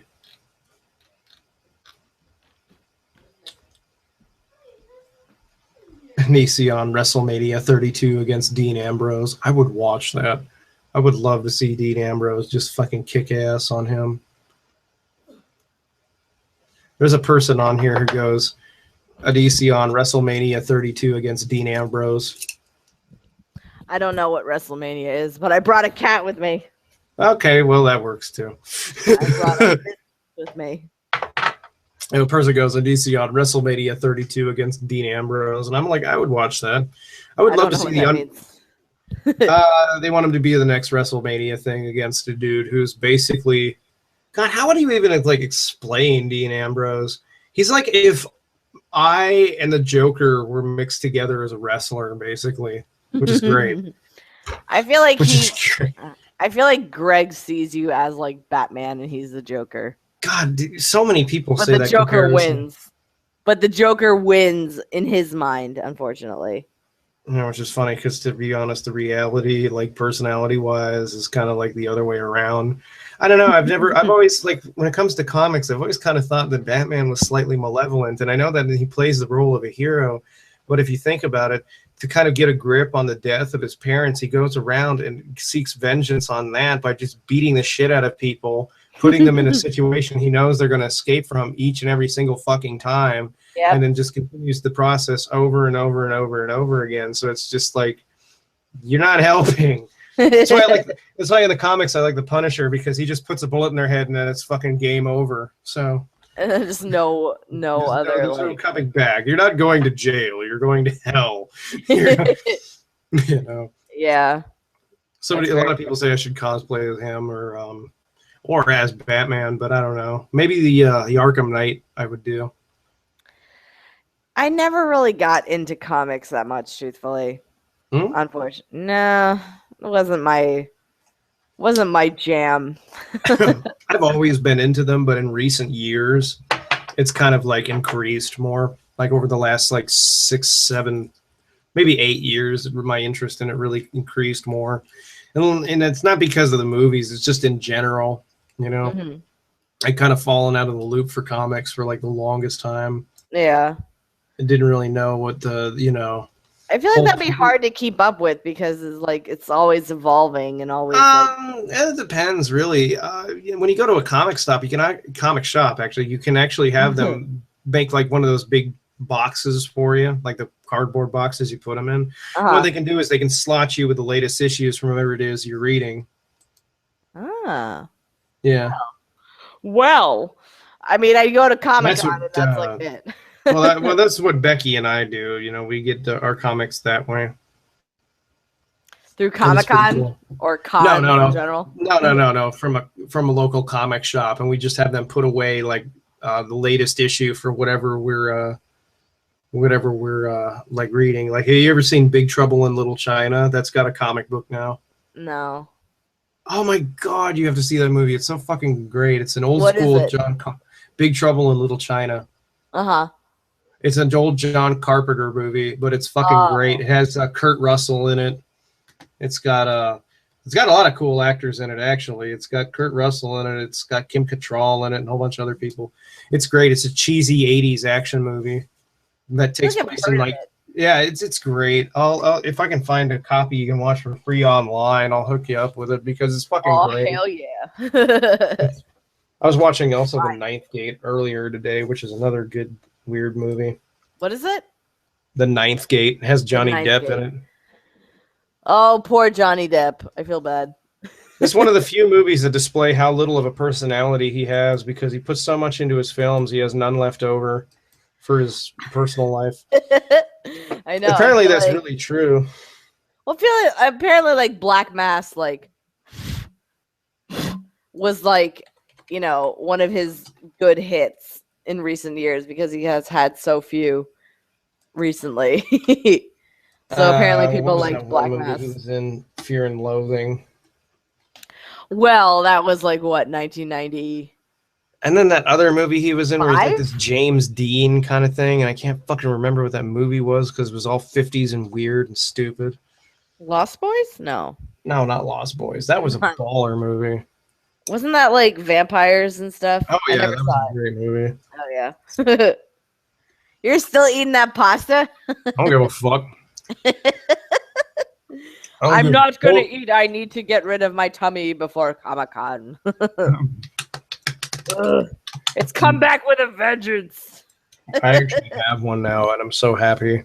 I used to be a fucking twig for like the longest time, and it was just like not healthy. Like if you look at videos from mine from like 3 years ago, you'll see like I don't have like any roundness in my face. I'm just like a skeleton. I'm gross. Well, if you look at I look like a junkie. If you look at Stones to Abigail reading versus like This Is Why I Hate You reading, I've dropped like 25 pounds since April. Yeah. So Hell That's yeah. cool, though. I mean, you know, like I need to drop more. This is the first time in my life now where I'm like worried about like losing weight, which is a good thing actually. I mean, it gets harder to lose weight as you age, unfortunately. Yeah. And I just like can't wait for like when Greg can't like use filters to hide his like Dude, he's horrible grotesque face. looking for somebody his age. I swear to God, it's fucking He nasty. does not look like he's 30. He does not. No, he looks like he's 45, dude. He just like that fucking. I love that one video, dude. It was like, dude, for real, you're not attractive. I look like dead in the camera. You look like you stuck your face in a blender. You look like you literally turned the blender on and just pushed your face into the blades at first. I love that. I fucking cracked up with that. I'm trying to think if there's anything else about This Is Why I Hate You that just stood out for me. Like, all of it was so fucked up that, like, it was just all awful. Like I said earlier, Stones to Abigail at least was funny. But I felt like This Is Why I Hate You videos just was not funny. I felt like I was not being funny. I felt like I was just being, like, angry at all of the It was Greg just being fail. stupid. It was just being dumb. Yeah, there was no reason for him to write that book. And like I fear that he's gonna write another book. Oh where yeah, it's more gonna be likely. Like it's gonna be like his Shiloh experiences. Oh, you know? If he does that with AJ, I swear to God, I'll go to prison over it because she does not deserve to get shit on anymore by this motherfucker. No. I'll tell you straight up, the thing that he does that pisses me off the most, and not like legitimately makes me angry, is every single time he brings her up and says, "Oh, see, she apologized, you know, so I'm justified in it." And I'm just like, dude, I want to shove a broken bottle up your ass. Fuck you. No. Yeah, you know, like. Ugh. I know. Like, she didn't apologize to you for anything that she said. She apologized for the shitstorm that happened after the letter was released. That was it. I don't even know how that letter even got released. What happened was I was using a shitty ass fucking Yahoo email at the time, and I fucking got compromised. Like, he on his forums has a forum called the War Room, and basically what that is where they plan all their stupid little fucking trolling and shit. And as far as I understand, a whole fucking people decided to go just try to either DDoS or compromise my account. And what happened is they did so, and they got that, and they put that shit out there. And a lot of people are like, "Oh, see, he leaked it." And I'm like, no, I wouldn't do that. I was told explicitly not to fucking leak that, and I respect what people tell me to do. So to whoever's wanting to put that shit out there and say that I did that, go fuck yourself. That's not me. So, no, I don't feel like, I don't believe that you would have just like leaked that for like no reason. There were other people too. There were other people too involved in the anti-Onision community at the time that had their own motivations for being in it. Like, they didn't give a fuck what was going on. They were just like, hey, this is a big popular thing, and kind of wanted to leech their own popularity off it. So more than likely they probably did it, or had a hand, But then, like, when it came out, she was just like, well, what can I do? Yeah. Well, I mean, at the point, what can you do? Exactly. That whole thing was so gross, especially about his dog eating his ex out. I'm like, I don't know. Maybe the dog ate him out. Who knows? I don't know. Like, at this point, like, whatever. He'll be sitting there like, I just slathered my balls in kibble. I mean, what can you do? Light it up. Like, at this point, I can't, anything that happens with Greg, like, I totally just believe happens. Like the thing with Adrian's letter, it was like, why would she go into such detail? Oh, yeah. No, she told me she cut that down, too. That it was actually originally a whole lot longer. Like, after I got done reading, she's like, it was a lot longer than that, so I cut it down. I'm like, oh. So there was took me about a half hour to read too. Yeah, apparently. I'll ask her about that sometime, Yeah, I kind of want to talk to her about that a little bit, just to be like, what in the fuck? Like, I feel so bad that you had to subject yourself to Oh god, I gotta laugh at it. I had a couple of drinks before I read it, and I'm just like, this was just like I said, you know, after talking to his ex-wife's aunt and her mom for a moment too, and then getting that like a week later, I'm just like, wow, this is just too much. I don't even know what to do. I don't even... I mean, like on one hand, it's like, yeah, I shouldn't pay attention to this guy, but on the other hand, it's like, I can't fathom that this guy has fans and people who elevate him to like God status. It just makes me, I can't stand idly by while this fucker just spews this insane shit to the masses. I just can't do it.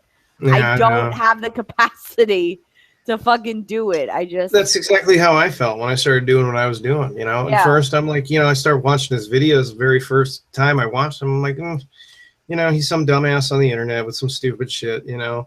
And I didn't really pass it off as anything more than that. And then when I like actually started listening to what he was saying, I think it was a video about bullying in school. He was saying like, you deserve to be bullied, you know, if you won't do anything about it, you know. And if you're a shitty person, you're always going to be a shitty person. Some stupid fucking just inane bullshit like this. I'll have to go dig through and see if I can find the So you found him like 5 years ago? Like, just randomly, just fucking around YouTube. And I'm like, what is this fucking shit?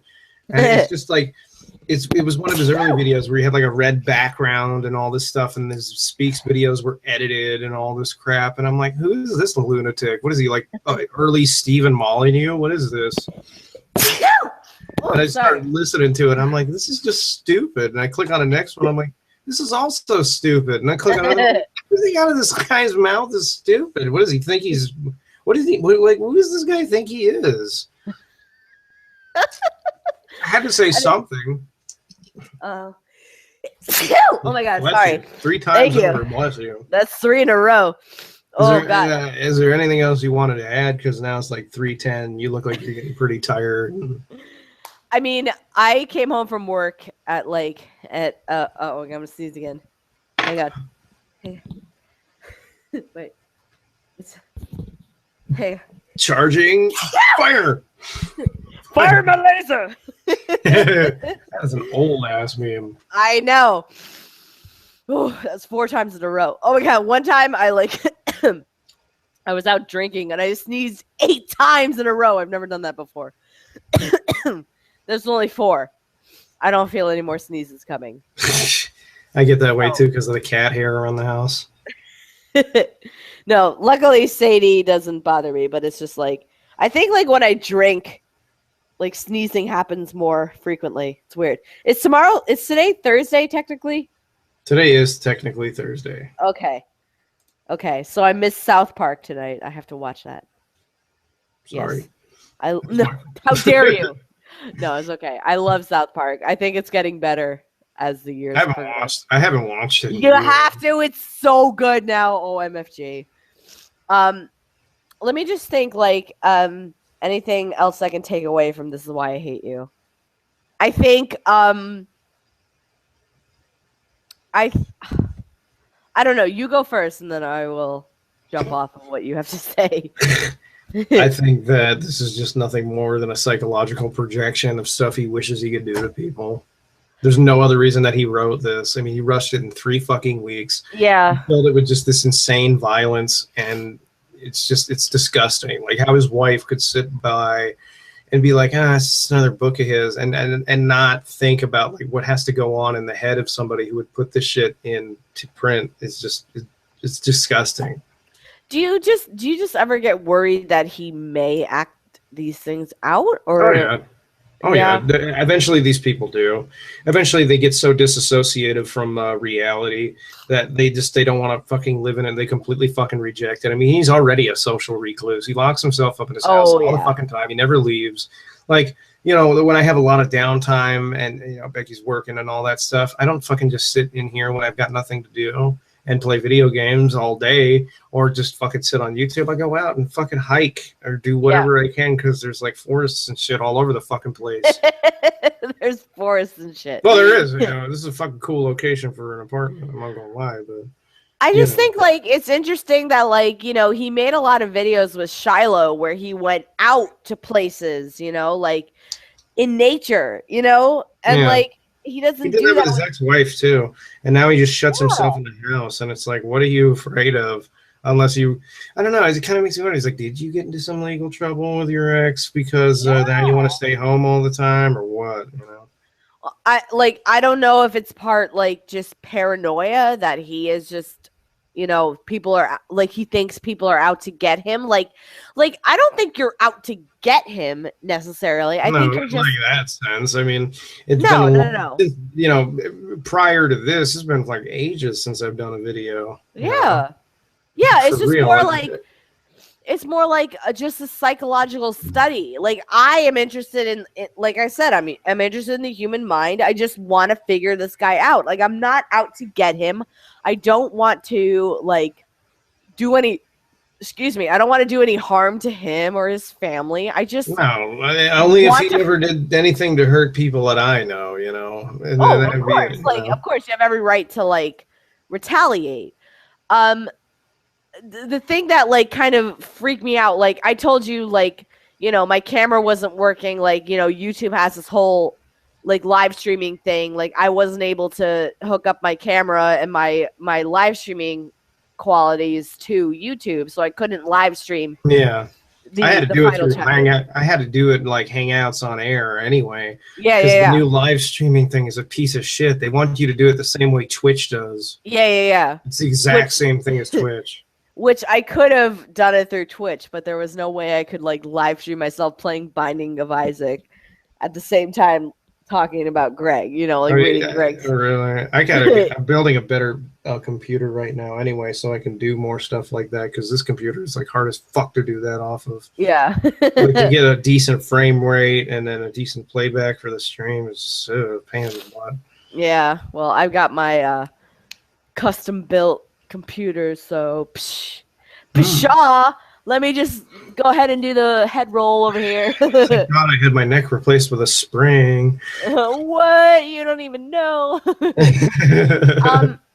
Half of me, like, you know, before I decided to, like, you know, before I realized that, like, I couldn't do this live stream, like, I was a little nervous to do any sort of live stream of his video, especially because he has contempt for women. You know, I was like nervous that, like, you know, I don't think he knows who I am. I don't know.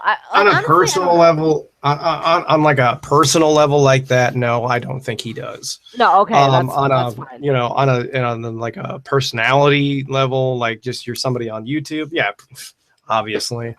Yeah, you know, yeah, definitely. He won't do to you what he did to me with the whole address. Exactly. But like, you know, you've been following him for a number of years now, and not that that's like a bad thing or anything. Like I would never think that that's a bad thing for what you're doing, because I think you are raising awareness. Yeah, don't worry, I haven't invested in thousands of dollars of binoculars or anything. Right. like thermal goggles, like you just like go to Tacoma and fucking sinks and all that shit. Yeah. You know, like, but that's like neither here nor there at this point. Like I kind of got like, I think what you and I do on YouTube here is like you kind of peer into the crazy. You know, like we know that he's fucking crazy. You open the little slit to the padded cell door, yeah. Yeah, you open the slot just to see, like, it's like in Terminator 2. Good morning, Sarah. Yeah, just to see what's going on. Like people were like, "Oh, are you going to debate him?" And I'm like, I don't think I want to get that close to his insanity, you know, like, because he is like, there's something seriously fucking wrong with this guy. Yeah. Like it's fucking evident. Like there's no fucking doubt in my mind that this guy's got a plethora of mental disorders. Did you ever see the the interview he did with that Rage Reynolds kid, and how like fucking nervous he was just talking to another person, even though we're I never watched it. I tried to, but I couldn't. I just couldn't. Oh, I know. Did you watch it in its entirety? No, not the whole interview, but just if you like fast forward like a little bit and just watch how his body language is, he's like, It's weird. I'm like, dude, you're like over the internet. There's no reason you need to be this like twitchy and strange. I have a question though. Like, I thought like Rage Reynolds like was kind of anti-Onision, Oh but no, he's like a moderator. No, he's a dumbass. He's a fucking troll that can't pick a side to be on. Oh, okay. He's a moderator on Onion's forums, and the Onion is such a dumbass. He doesn't realize that all he does is see bullshit on either side of the argument. And So he'll come up to me, and he'll come up to me and fucking say, "Oh, that's not true. I'm not doing that." And then he'll do just that. I'm like, "You're a fucking dumbass. Just go away." Yeah. He tried to start shit with me on Tumblr for no fucking reason. He started to start shit with a whole bunch of other people for no reason. It was just, he's just dumb. He's just dumb. Well, like, what was the whole point of that interview? Like, what did he hope to gain from that? No idea. No, I don't know. He did it, I guess, as a stupid promotional stunt for his book, like his fucking suicide video and all this crap. Well, I think, you know, like I don't know a whole lot about Rage Reynolds, but I think that he is also exactly. I think he has some sort of narcissistic qualities to him as well, where, you know, he published a book solely about himself, and oh, he did. Yeah. Oh, I didn't know that. Oh no, he has a book where it's just like all about himself, and he like tried to promote himself and all this stuff, and like, you know, YouTube and the internet just allows people that have these I should just read a book like that too, you know, just like the only thing in the book is like 90 pages, and just in one page in the middle it says, "I have a huge dick." The end. Maybe. Stop enticing me. Listen, a huge dick doesn't mean anything unless you can't use it. Mm-hmm. I hooked up with a guy who had the biggest wiener I've ever seen, and he couldn't do shit with it. Nothing. There, I was like, this is... Huh? It's like, there. It was like... I was like, this is not fun for me. Just go away. Wow. Oh, God. Like, you know, I don't get too personal about my... Yeah. Anything, you know, like I don't, you know, nobody knows my last name. Nobody knows, like, I live in Manhattan, you know, but Manhattan's a city of 8 million people. So like, you know, I don't try to get too personal with that stuff. But I feel like with the "This Is Why I Hate You" videos, I got a little personal, unfortunately, about my stuff. You know, you kind of had to. I mean, you know, reading something like that, it's just, you can't. What else can you do? You can only draw on your own experiences when it comes to that kind of stuff, you know? Oh yeah, you can. You can only draw on, like, because I mean, what else are you gonna compare it to? Well, exactly. Like, you know, I've just never in my life experienced somebody as that has this many mental disorders as Greg does. And like, I'm really not trying to put down people with mental issues, because because there's a difference. There's people that have mental issues and they'll get help and they just get more severe. Yeah. You see that a lot with Alzheimer's patients, but because I mean, what can they do? But then you also see people that are around his age that have severe mental issues, know about it, and decide not to do shit anyway. Exactly. Like he's very self-aware to the fact where he knows that there's something wrong with him, but he's too mentally stunted where he just doesn't think that there's anything wrong with what he's doing. But I so mentally stunted that he ripped off American Horror Story. He just rips off things that he sees in media, like, oh, I want that because a lot of my fans like that. And I don't know. Exactly. Like, I feel like if he didn't have all these mental hangups, like, he could potentially be like a post-production editor. He has editing skills, you know. Somewhat, yeah. From some, you know, respect, he does have editing post-production skills, but there's no possible way he could ever. No, he couldn't, because he wants to make every project his. Exactly, and that's what's so that's I'm too involved in like there's one person I work with that I just want to understand why this person is like that, you know. You know what I mean? And like, I'm not gonna ever delve into that on a live stream, but I just want to understand why. And might they take over projects as their own or something? Oh wow. I just need to know. It just like for my personal whatever, I just need to know. Because I'm very interested in human psychology, and I wish that I had learned more about it, like in college or just in life in general. Like there was a time there that I wished I could have taken classes on how to be like a behavioral therapist or like a counselor in some respects. I think I would like, I like helping people in that respect. Yeah. But I don't do anything about it. You know what I mean? Yeah. So I think like Greg to me is like this weird like amateur mental like psychology experiment to me. He's an experiment. He's an experiment from a lab. Which is kind of fucked up, you know, but like that's just how I kind of feel about it. Yeah. That's how I try to explain it to other people that like don't get it. That like are on the outside of YouTube. Like we had this like every so often we'll have this like writers get together at a bar at like 10:30 in the morning, because that's when we get off of work. So like at 10:30 in the morning we're just like shit faced. You guys go to work early then. Yeah, I start work at 1 a.m. and I'm done by the show is over at 9 a.m. Yeah, so then like 10:30 a.m. we would go out to a bar and just like have like a writers meeting. And like so like one time oh my god, this was like the best day ever. Like I get there at the bar and I'm with like all my writers friends, and I was like, I'll have a Knob Creek on the rocks.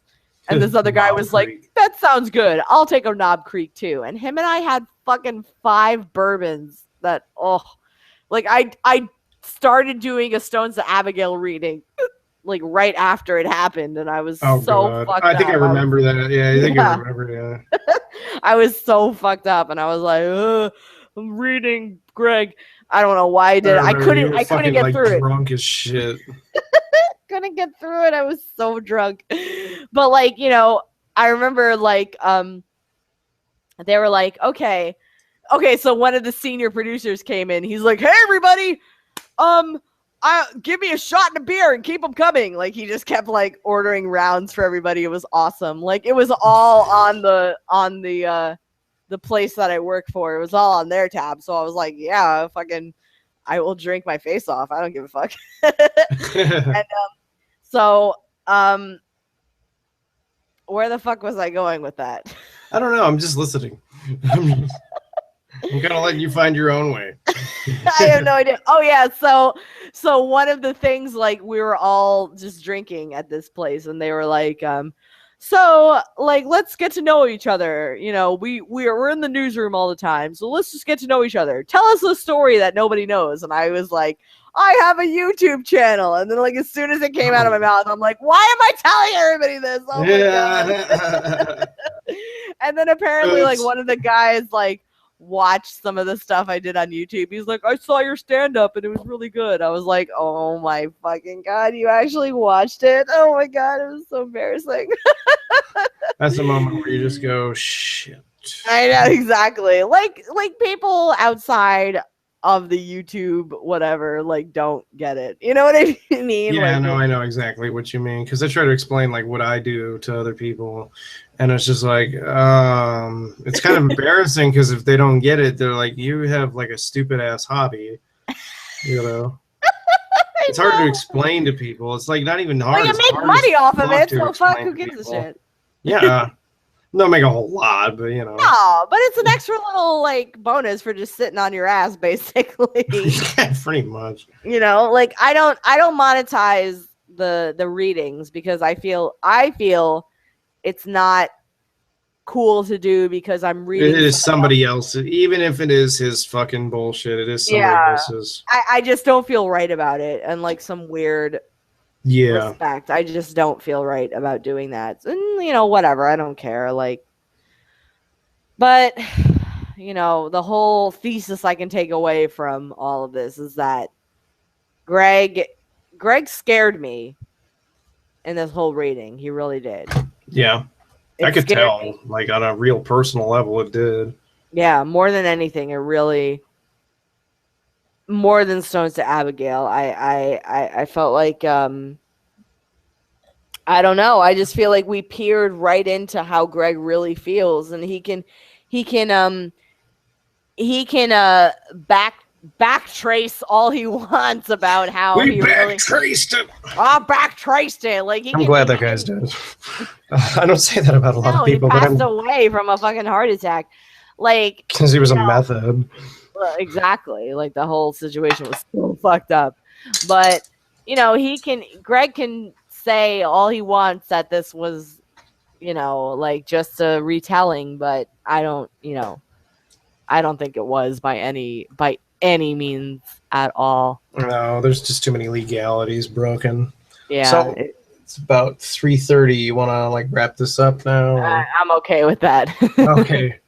Well, I'm glad that everybody joined. Obviously, you guys know who I am. If you want to do your little thing. I'm Gines. Gines. What's up, bitches? Gines. Thank you for watching me drink a whole bottle of fucking Pinot Grigio by myself. Yeah, seriously. Thank you guys for sticking around as long as you did. Holy shit. There's still like 82 people watching. Oh, wow. You guys are fucking troopers. Yeah. Anyway, I'm glad you guys stuck around. Thank you. Thank you. And if we do this again, we will definitely see you guys there. Yes, absolutely. Sweet. So I'm going to hit the stop broadcast now. Okay. Bye. Bye-bye.